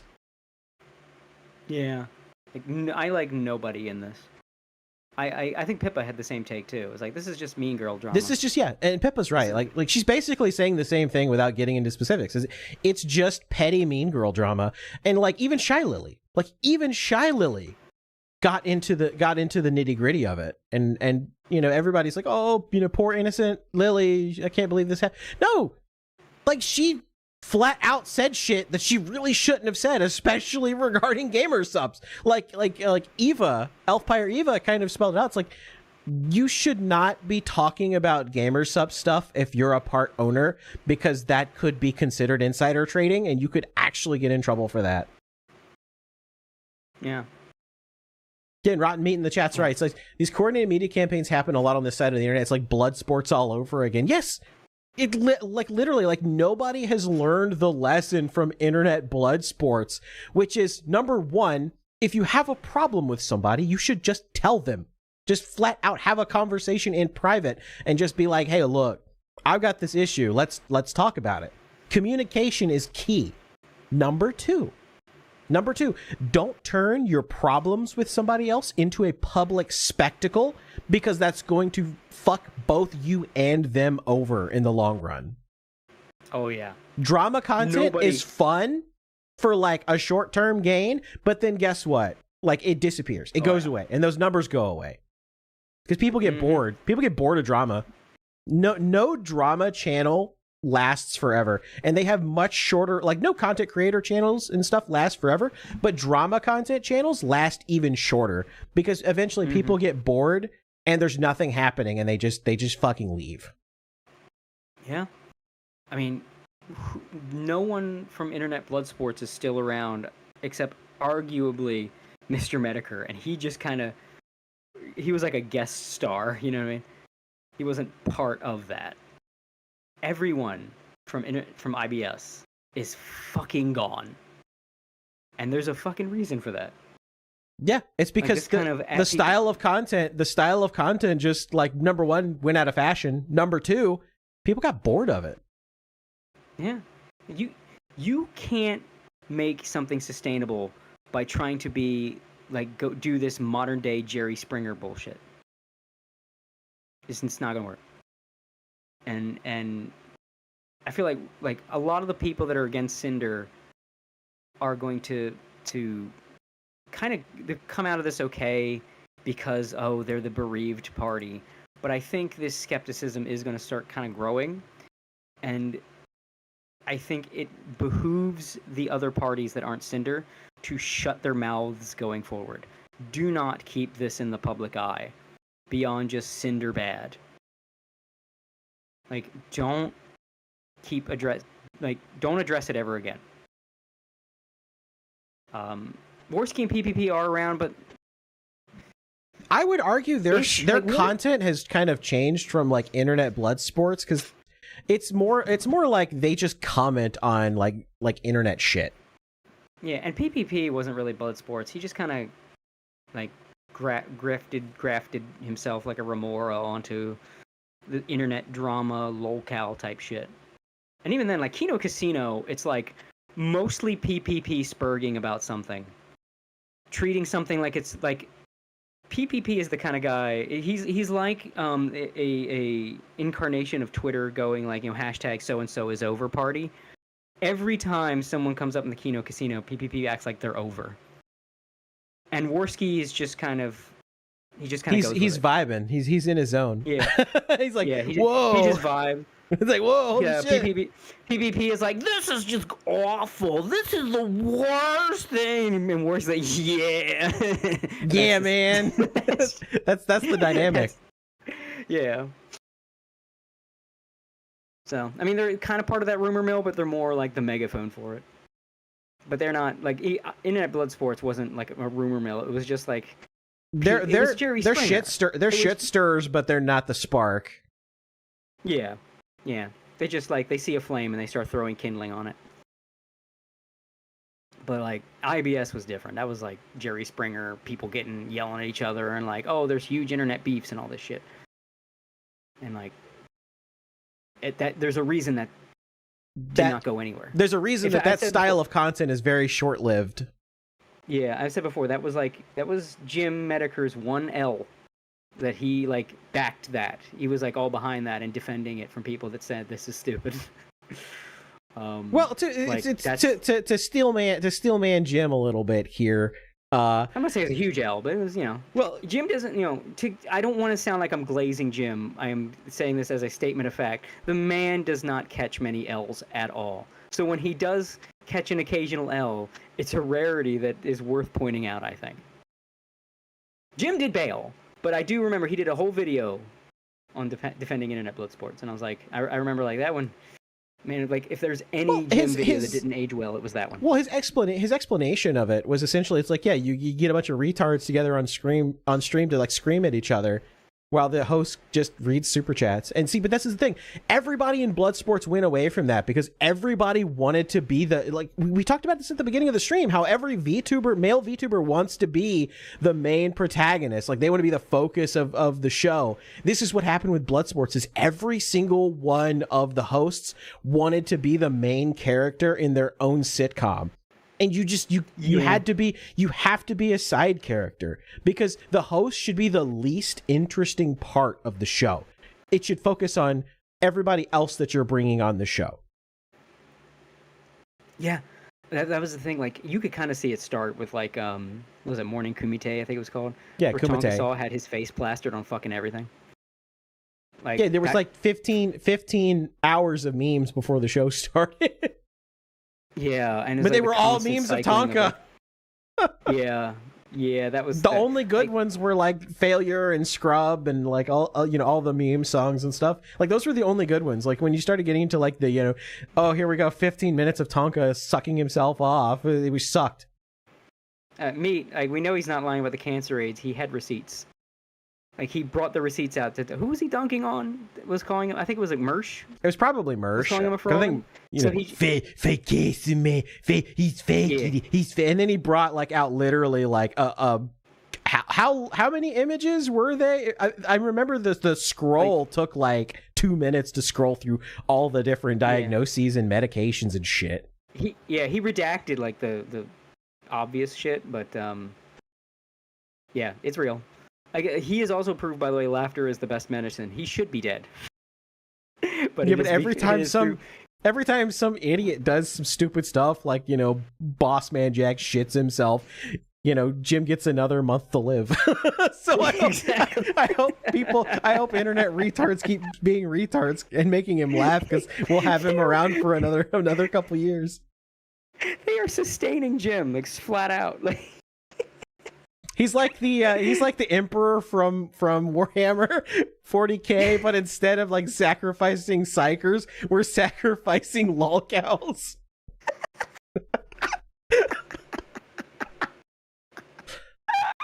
Jim's just hooked up to like a fucking coffin throne. To a coffin throne. And they're just feeding him kick clips. Next harvest will be even better. He gains strength from internet retardation, yes. Oh, fuck. It's funny because it's fucking true. Yeah, pretty much. That man is currently entirely sustained on laughing at retards. Like, the rest of his body has just checked out. That man will die with a smile on his face. Oh, yeah, 100%. God bless him. We love you, Jim. Don't die yet. Keep laughing at retards. Yeah, keep laughing at retards, for God's sakes. Just keep that Kick subscription going. See, that's the problem. That's the problem. We talked about before. Kick is kind of moving away from retardation a little bit.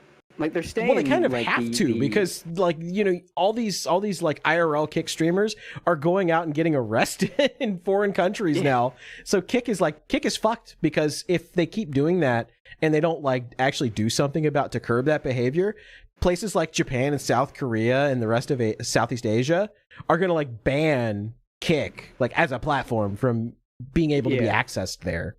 And I feel even before that, they were kind of like, okay, we got a shit ton of money from not just our casinos, but like from these people. But they are a liability. So now that we built from you, we're going to get rid of you. And normally I would be against that. But considering the type of people they're doing it to, couldn't have happened to a better bunch of assholes. Because you can see Kick kind of wants to move into like Twitch if it weren't gay. Like, yeah, see, this is why Kick really needs to like reach out to VTubers and really encourage VTubers to be on the platform. They kind of are, but slowly. Sort of, but it's like, you know, when Pippa wants to be based, she'll stream on Kick. Yeah, exactly. Like they got a VTuber section on Kick.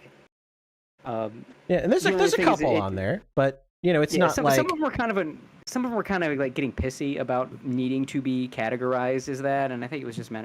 I forget who it was complaining about that, but I remember on their was it Kirsha complaining about that? It might have been Kirsha. We're like, I want to categorize as just chatting, and you're making me categorize as VTubers. Yeah, it was Kirsha. Because I think I even popped up in her chat saying, like, I think it's just they're trying to promote the VTuber thing. So if you're a VTuber on Kick, they really want you to stream under the VTuber category to, you know, help build that. Because, you know, it's that kind of early stage. And her grievance is fair. I do see where Kick is coming from. So it's kind of like a neither of you are wrong, neither of you are right kind of thing. But yeah, Kick is kind of going in that direction a little bit. I think they need to go a little harder. I'd say if you're an up-and-coming VTuber, definitely look into Kick. I mean, Pippa's even said herself, one of the reasons she does Kick streams is she likes the vibe there. And it does have a good vibe. It's like, it's loosier, but it doesn't have that 13-year-old stank that Twitch does. Well, that's why I use That's why I use Kick as one of our multi-streaming platforms. You know, I'm not really doing a whole lot with it, but it does exist. It is there. Yeah, forcing the change in the back end was, but yeah, the way they went about it was wrong. I think that it needs to be a tag, and just have it as a category, but just make it a tag, and then like anything with that tag is in the category, and I think that would fix the problem. But, yeah, because it's like VTubing just seems weird as a category in and of itself, because it's like you're a VTuber but you might be playing a game, you're a VTuber but you might be talking about news, you're a VTuber but you might be cooking. Yeah. So like I get both sides. I think just they need Kicks just has some work to do. They just feel like a work in progress, and I'm rooting for them because we need more competition, and I like the fact that they are less restrictive. Less restrictive is always better, in my opinion. So I'm rooting for Kick. So fingers crossed.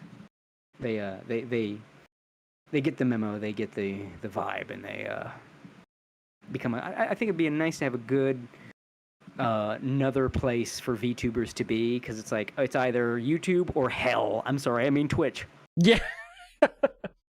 We're Dan Clancy is you know, he wants you to sit on this nice expensive couch and tell exactly what you plan on doing here.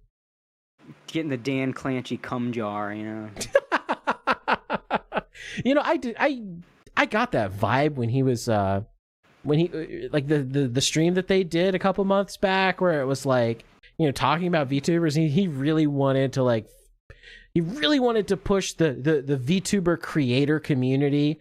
It just seemed like in my personal opinion was, it seemed like, oh yeah, join the VTuber creator community and meet IRL so that we can assign you to a Twitch mod who will who will be your Twitch mod simp. Dan Clancy just feels like the absolute picture of a sex trafficking customer. Like that's the vibe he gives me. Well, I mean, he's a Hassan fan, so I mean, this man knows where to find crying women. Like he knows how to get a broken third world girl to his doorstep within 15 minutes or less. Jesus. I guarantee that's the vibe he gives me. Like I would not let any woman I care about in the room alone with him. Yeah, I would not be comfortable with any woman I care about being in a room alone with him for more than a couple seconds. And even that might be too much. Yeah. Dan Clancy, do you feel like eventually his name is going to be like synonymous with certain people that may or may not have worked for Nickelodeon? It's gonna be like Epstein, right? Like you got Epsteined, or like what was that Nickelodeon guy's his name? Fucking left my brain. Like, I'm having Dan a stroke Schneider. Right now. Yeah, Dan Schneider. Like Dan Schneider's name, it's like a verb almost, or it's a term now. Epstein is a term now. I feel like Dan Clancy's name will eventually just be a term. For what? We can only speculate. We can only speculate. Future, it will not be pretty. Yeah, I don't know. Yeah, she got Dan Clancy'd. My sus meter just like seeing him talk, and my sus meter goes through the roof. I'm like, eh. Check that man's hard drive. That's all I'm saying. Check his hard drive. I'm just saying he might be the imposter. When I didn't see him go into the vent because I don't think he can fit. But you know, I'm sus Amogus. Yes, the foot logo was diabolical on Dan's end. Like, Jesus Christ, man. That's how you knew no one knew about foot fetish back then. Like, maybe you knew about it, but it was not in the forefront of your mind. I think foot fetishism also just got bigger now. I think a lot of people really didn't meme themselves into having that fetish.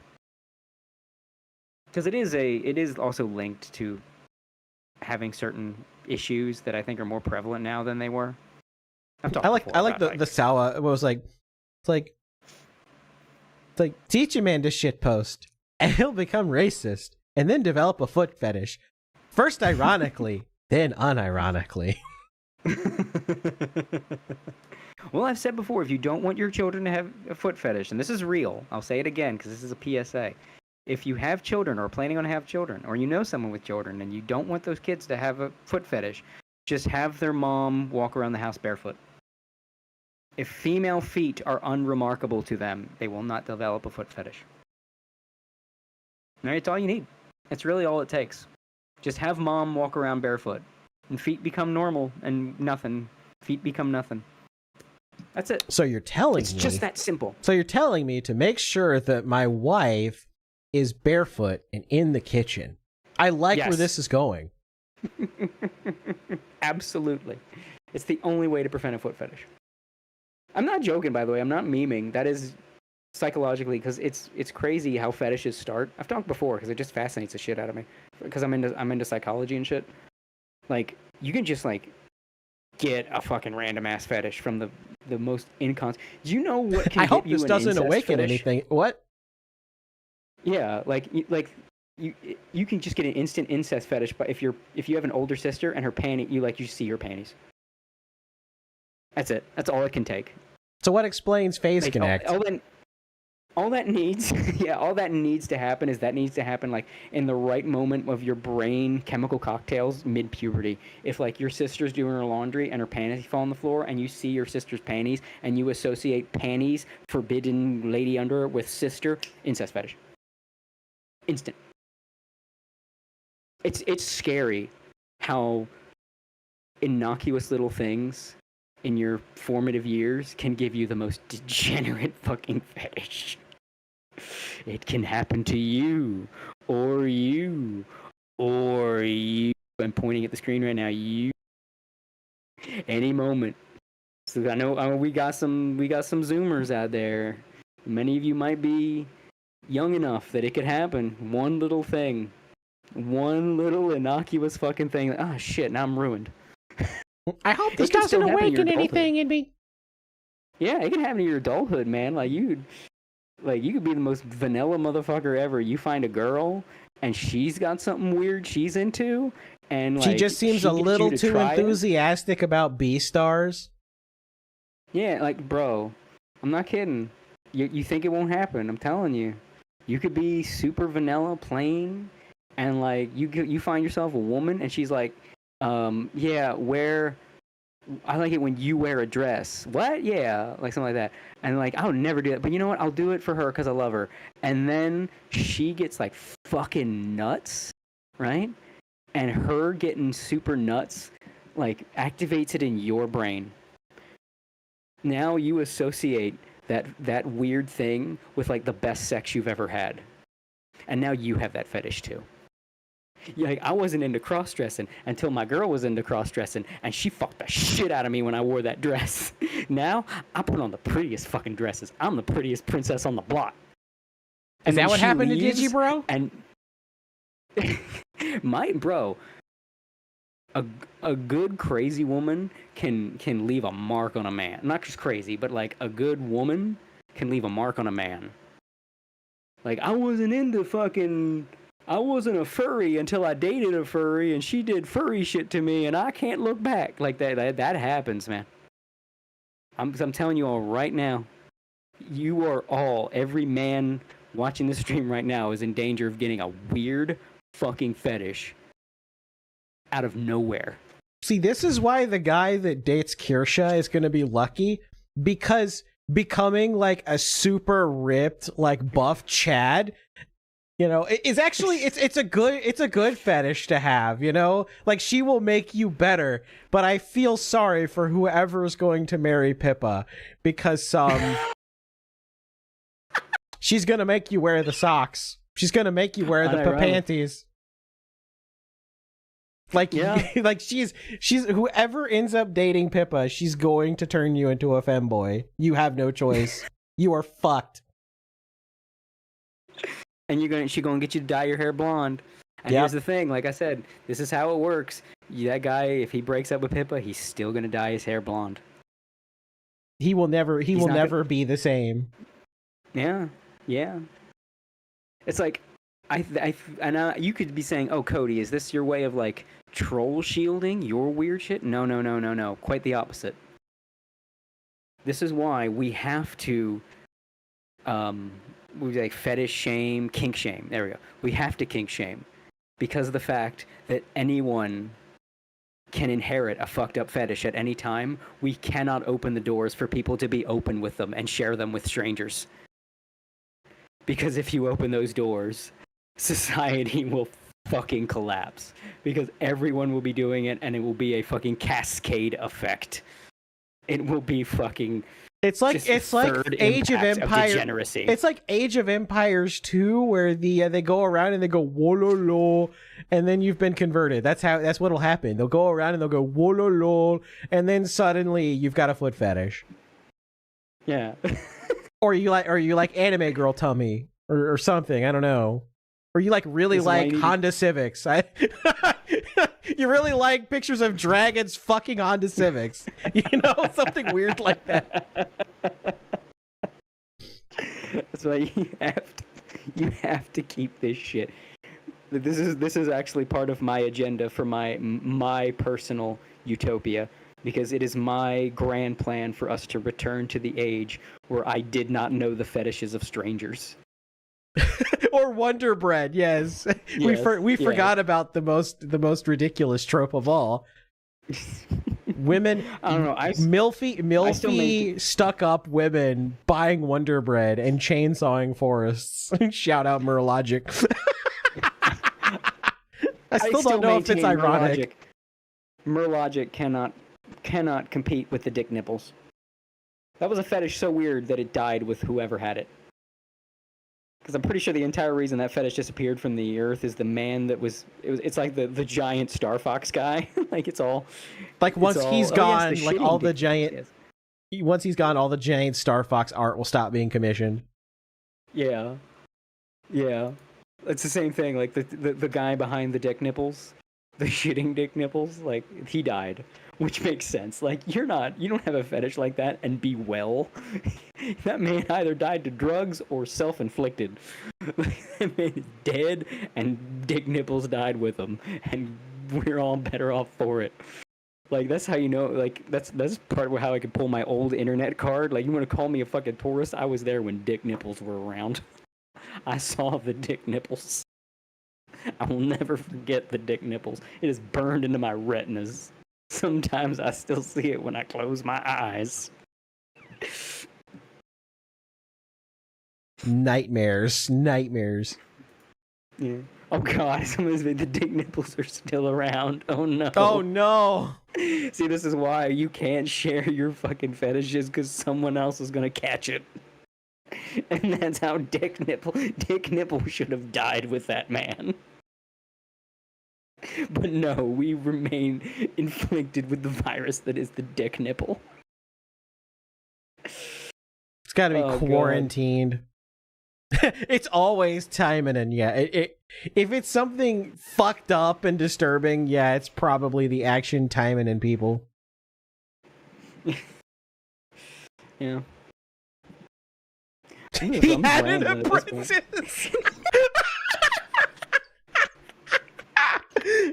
There's always two, a master and an apprentice. God damn it. Well, it is May 4th, so may the 4th be with you. We're gonna need some more. We're gonna need more Jedi to deal with fucking dick nipples. Put that man's message on screen. Shout out to Shadow ZX 1999 for fucking killing my ass.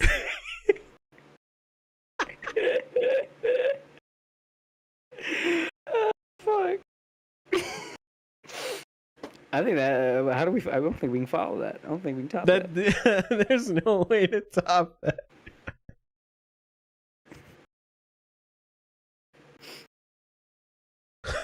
Shitting lightsaber nipple. She makes this a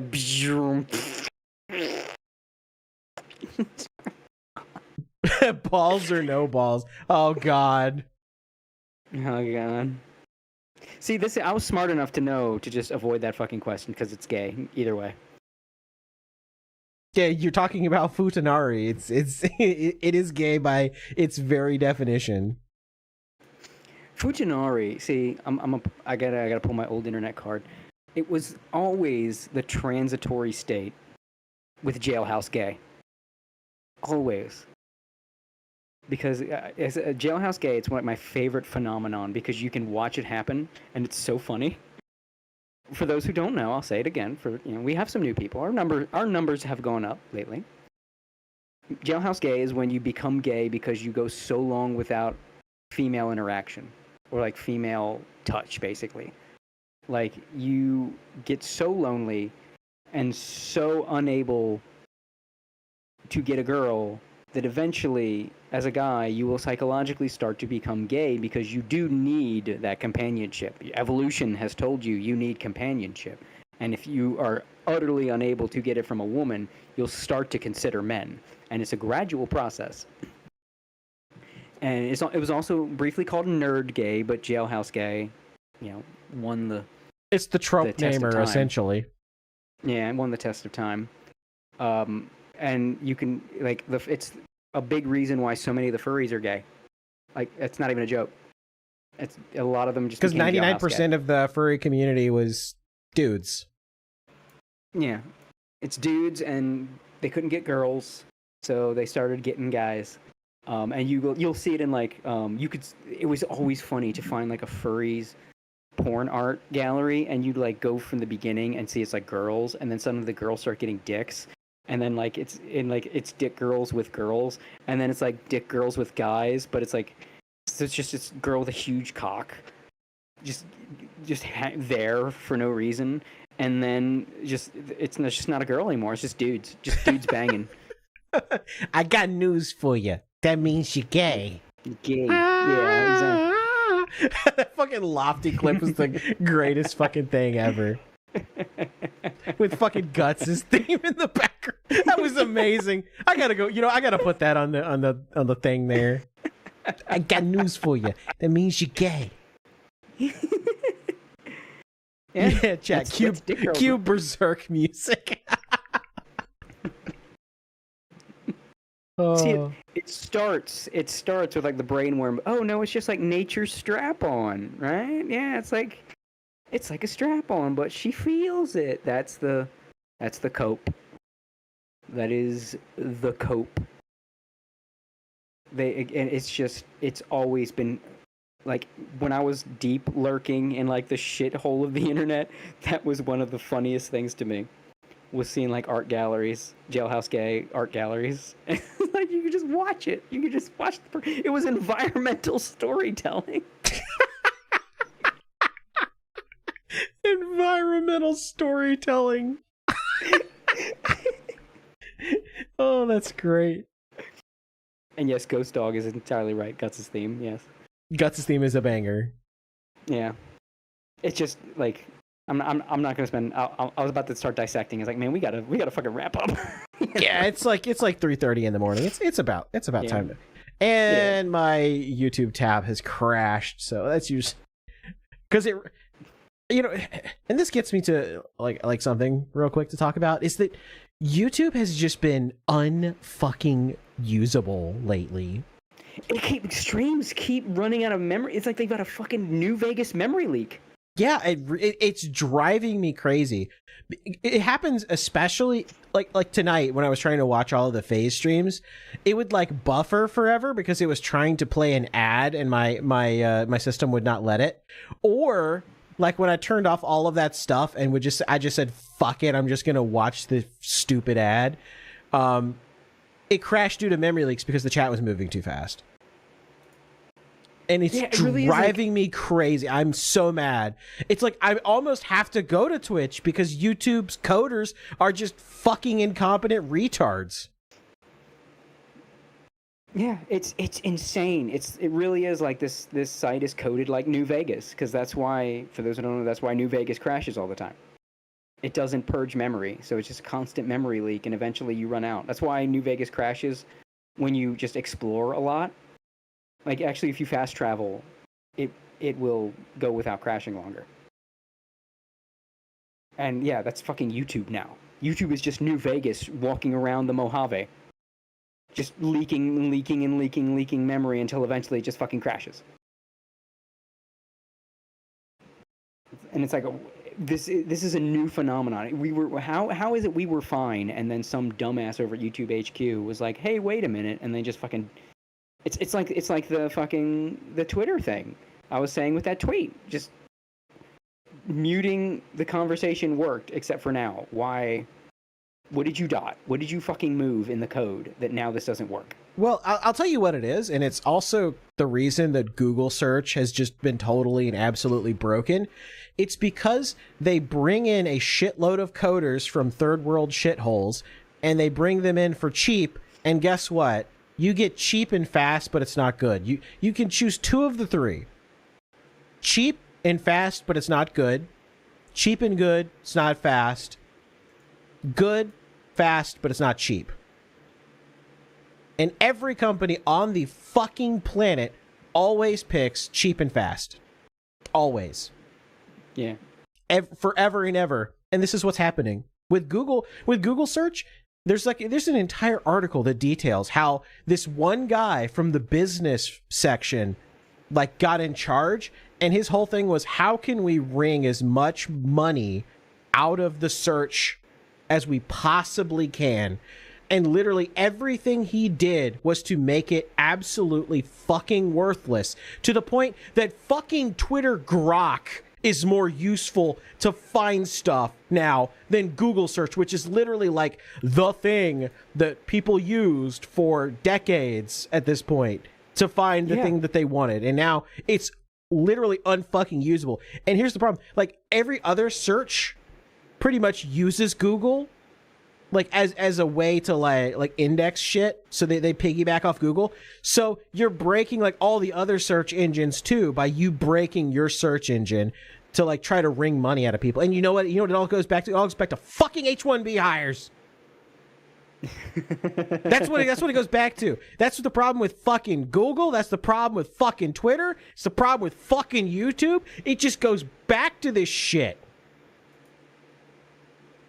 Drives me up the wall, because it's like there are very clear standards and practices in coding that have been essentially synonymous with coding ever since ever since fucking Turing, right? Like, these very simple systems of logic. But the problem is when you throw I was gonna say infinite monkeys and infinite typewriters, but maybe I should tone my power level down a little bit here. When you throw a bunch of people and say, I need each of you to write 1,000 lines of code in a black box, sometimes that code is just kludgy bullshit. And this is what's happening. You hire people and you bring them in, and they have no familiarity with what code existed before. And so, I always joke, but there's a toaster in a government office that's like a linchpin that if you removed that toaster, all of a sudden all the nuclear missiles would launch because some coder used it as a frickin' somehow it's like a load bearing toaster, because if you remove it, it'll change a bit in the code somewhere.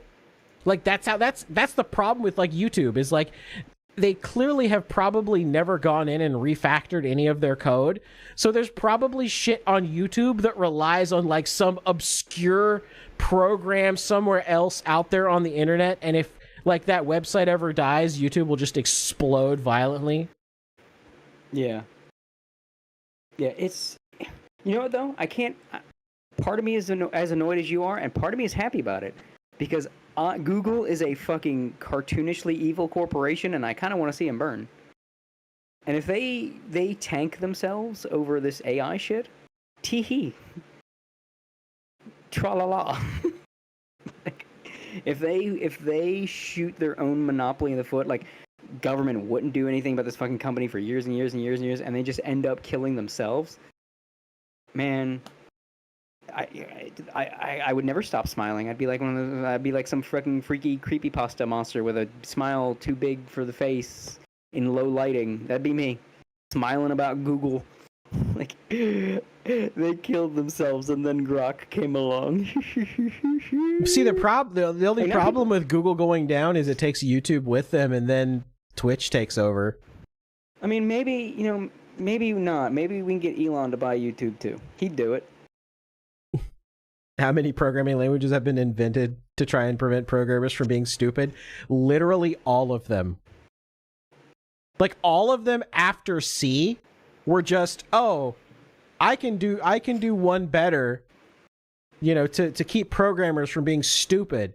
I'm going to simplify things, and I'm going to do things like garbage collection to make sure that retarded programmers can't be retards. And guess what? Every single one of those languages still has retard moments. I'm hoping maybe Google can fuck itself so bad they tank YouTube's value. Elon Musk buys YouTube, and everybody can re-upload all the old Moon Man songs again. What, man? One can dream, though. One can dream. Elon buys YouTube, we can all make all the slur videos again. It's not out of the question. He'd do it. He would do it. I would. That would be such a pivotal like paradigm shifting moment if somebody based actually like bought YouTube. Yeah. I feel like he'd do it. I feel like if YouTube got cheap enough and like people were talking about, well, if Google YouTube's, was like, considered because they did say Google was a legal monopoly, if they forced them to divest and spin off YouTube, I mean there is a possibility that he could go in and buy it. Yeah. Or if not him, then yeah, like you said, somebody based. Hopefully, somebody with way too much money. Where's the Kick guys? They got all that casino money. Buy YouTube.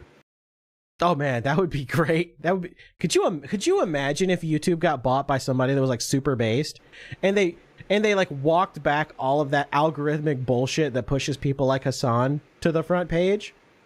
Oh God. That was literally created as a response to internet blood sports.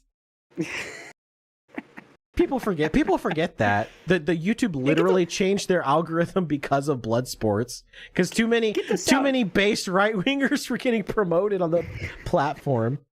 I like Shadow ZX's idea. Get the weeb prince to buy YouTube. Yeah, the Saudi prince who owns SNK.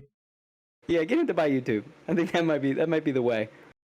I think he'd do a pretty good job. He would just promote, like, I don't know, whatever shit he's into. Like, that would just have its own section on the front. Like, check out the prince's picks. Hey, I'd be fine with it as long as they allowed people to say, you know, a slur as a treat. Yeah, have a little slur as a treat. just a little slur on top, you know, as a treat. As a treat. You could give that lady that dropped the hardest R of all time, give her own channel on there.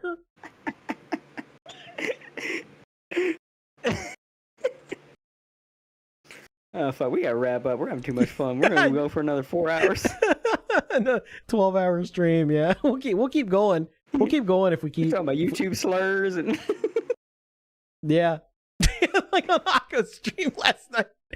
We were watching frickin' Hassan and Ethan Klein just like sissy slap fighting, and eventually they put in a goal, and it's like, yeah, it's like we have an actual melanated individual on here, and he'll just drop a hard R when we get to a certain point. I was like, nah, that's never gonna happen, and then he did, and I was like, base. Whose stream was this? It was on Akko's channel. Oh, okay. It was funny. I was laughing. I was like, man. I was like trying to be all nice and like not say certain words that refer to people that don't identify with their current actual sexual identity. I was like trying not to get through trouble, and it's just like, yeah. And like 5 minutes later, hard R. I try to be good. I'm trying to be good when I'm a guest on someone else's channel, and it's just like hard R. Get the Saudi president by YouTube, and suddenly we get a lot more N towers and VTuber comment streams and shit. Saudi Prince buys out YouTube and Ranbots like on the front page, and all he's saying is the N word over and over again. Someone, you know, if YouTube gets bought out by someone that eases the restrictions, one of the first YouTube videos that'll get posted, that'll get viral, is just someone saying the N-word over and over for an hour.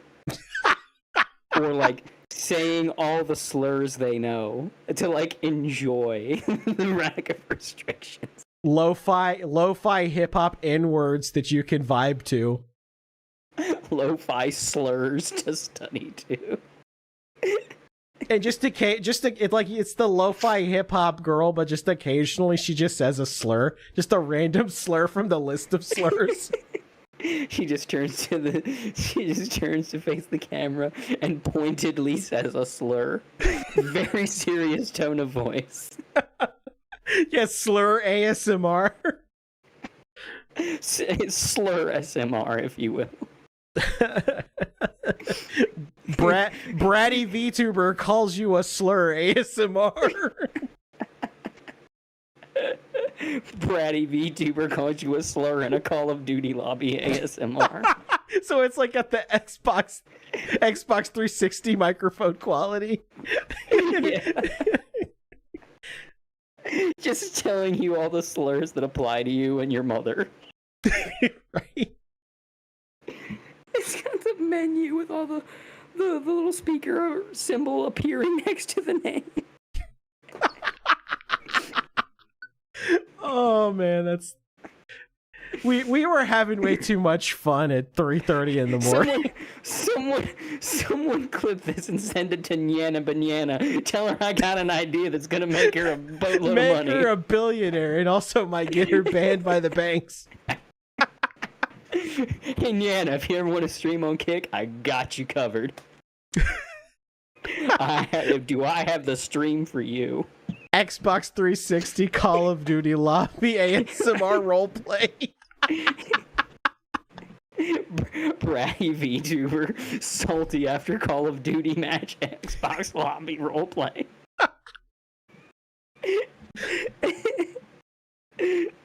I'm fucking crying.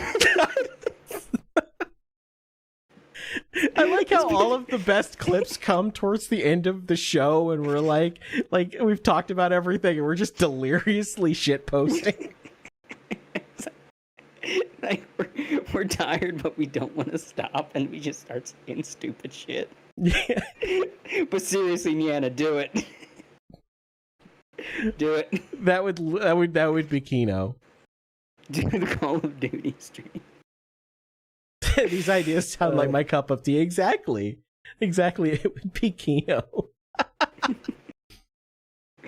Oh fuck, we gotta go. We're gonna keep going if we don't. Yeah, stop. we're gonna keep going. It's been about 4 hours and 6 minutes. I think that's a good spot to wrap up here. Let me go ahead and take a quick moment and see who's actually still live right now at 4 o'clock in the morning. Fuumoko's streaming, but they got like 4,000 people, so they don't really need a raid. I don't know, can we raid them though? We do probably HoloLive girls have open raid? You're probably right. They probably don't. Yeah. I could look. Yeah, I want the Niana Banana screaming slurs at you in Spanish ASMR. That'd be like the one ASMR I actually listen to. You know, I've never actually tried to raid into HoloLive. Yeah, no, you can't. I figured not, but I've never actually tried. Yeah. Let's see. Oh, Riko Kumae. She is streaming right now. She is playing the bunny girl game. Oh! Speaking of VTuber, real quick before we leave, I want to promote somebody. And I posted this on Twitter. There is a Japanese VTuber who is just starting out. Cutest goddamn thing you ever saw, and she has decided she is going to become an English VTuber because she loves their overseas bros, basically wants to come to America and started her whole new career life. I'm delirious. I don't know how to say this. But anyway, I'm going to post this.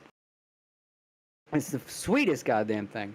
And she's looking to get a certain amount of subscribers. Trying to get Get herself a human form. She's not gonna give up the little fluff ball there, but she wants a human form. And cute passion English, as one of the things say. So I wanted to throw that in there. If you want to, yes, you don't have to play the whole thing, but just pull it up to just show folks.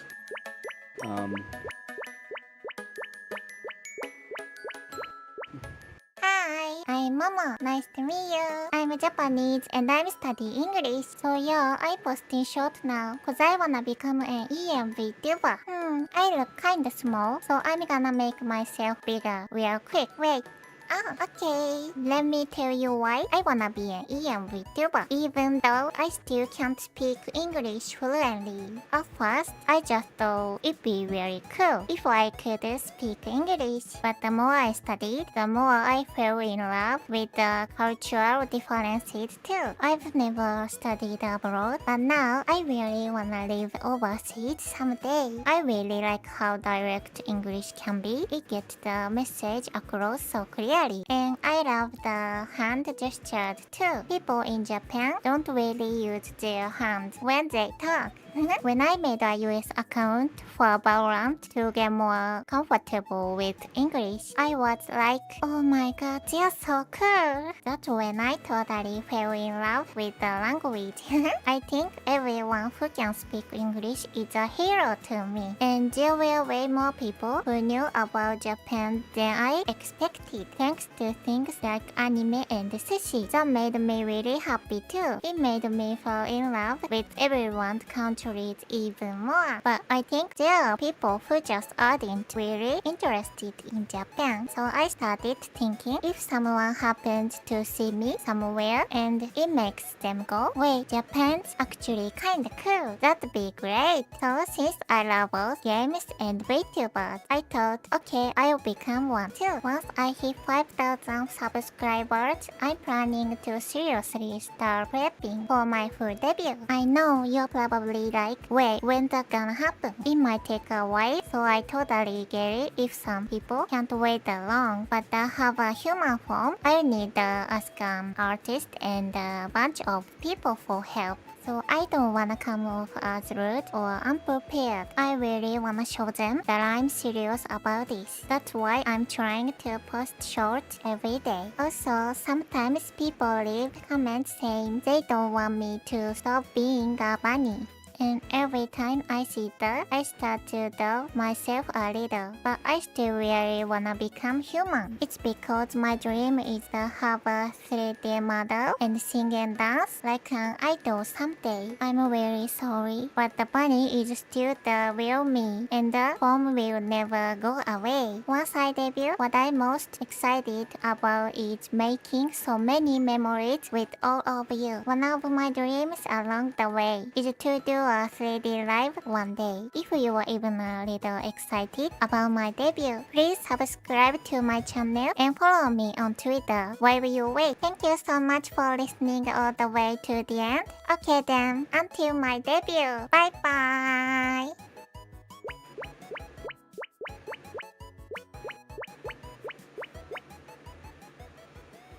I think I just got diabetes.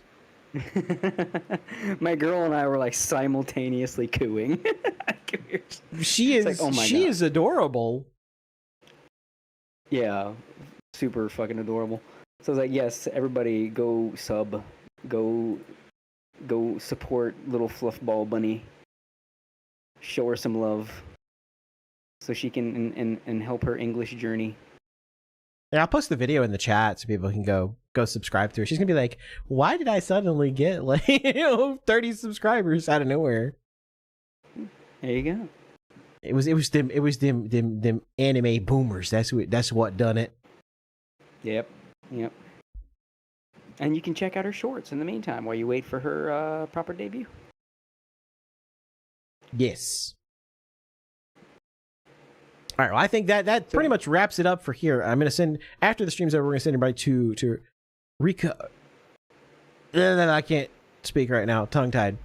Riko Kumai, who is playing spicy bunny girl game right now. She is a friend of Peepa. She's a friend of Peepa. Any friend of people is okay by me. Yeah. Yeah, and she's like one of the like it's either her or Sayu that are like or Armchair that are like still streaming at like 4 o'clock in the morning. Chat's like, yeah, I died from cuteness. Yeah, me too. Me too. that was quite adorable. All right, well, if you like this episode and you're listening to the audio version of the podcast whenever I get it uploaded, you can find this streamed live on youtube.com/animeboomers every other week, twice a month, typically. If you're listening to this version and you're curious about where can I find the audio versions of the podcast when I'm busy out there on the highway trucking and fucking and cranking my hog. You can find the audio. I hope you're not listening to us while you're fucking. That's weird. That's weird. Trucking. I don't want to be the background music to your banging. Trucking and fucking, and most importantly, I love cranking my hog. To quote Mari_Ian. You can find the audio version of the podcast at anchor.fm/animeboomers and also on Spotify and pretty much anywhere podcasts can be found. I, of course, am the Gator Gamer. I stream on youtube.com/thegatorgamer. Sometimes when work is not kicking my ass like it's been the past like 3 weeks, I'm a very sleepy boy. It's been rough as hell. Let me tell you, brother. Let me tell you, it's been rough as hell. I'm looking forward to getting some vacation time very, very, very soon. Thank God. And then finally, when you finally have some time to yourself, we will throw you into the KOF pit. The KOF meat grinder, and I will know pain. And then you will know pain all over again. Pain, Pecco. You may very well change my little avatar here on the couch because you'll never want to look at this bastard again.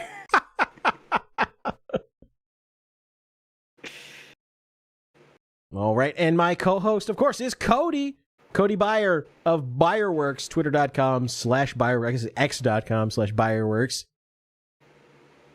And also the author of the comic Cloud Scratcher. You can find that cloudscratcher.com. Yes.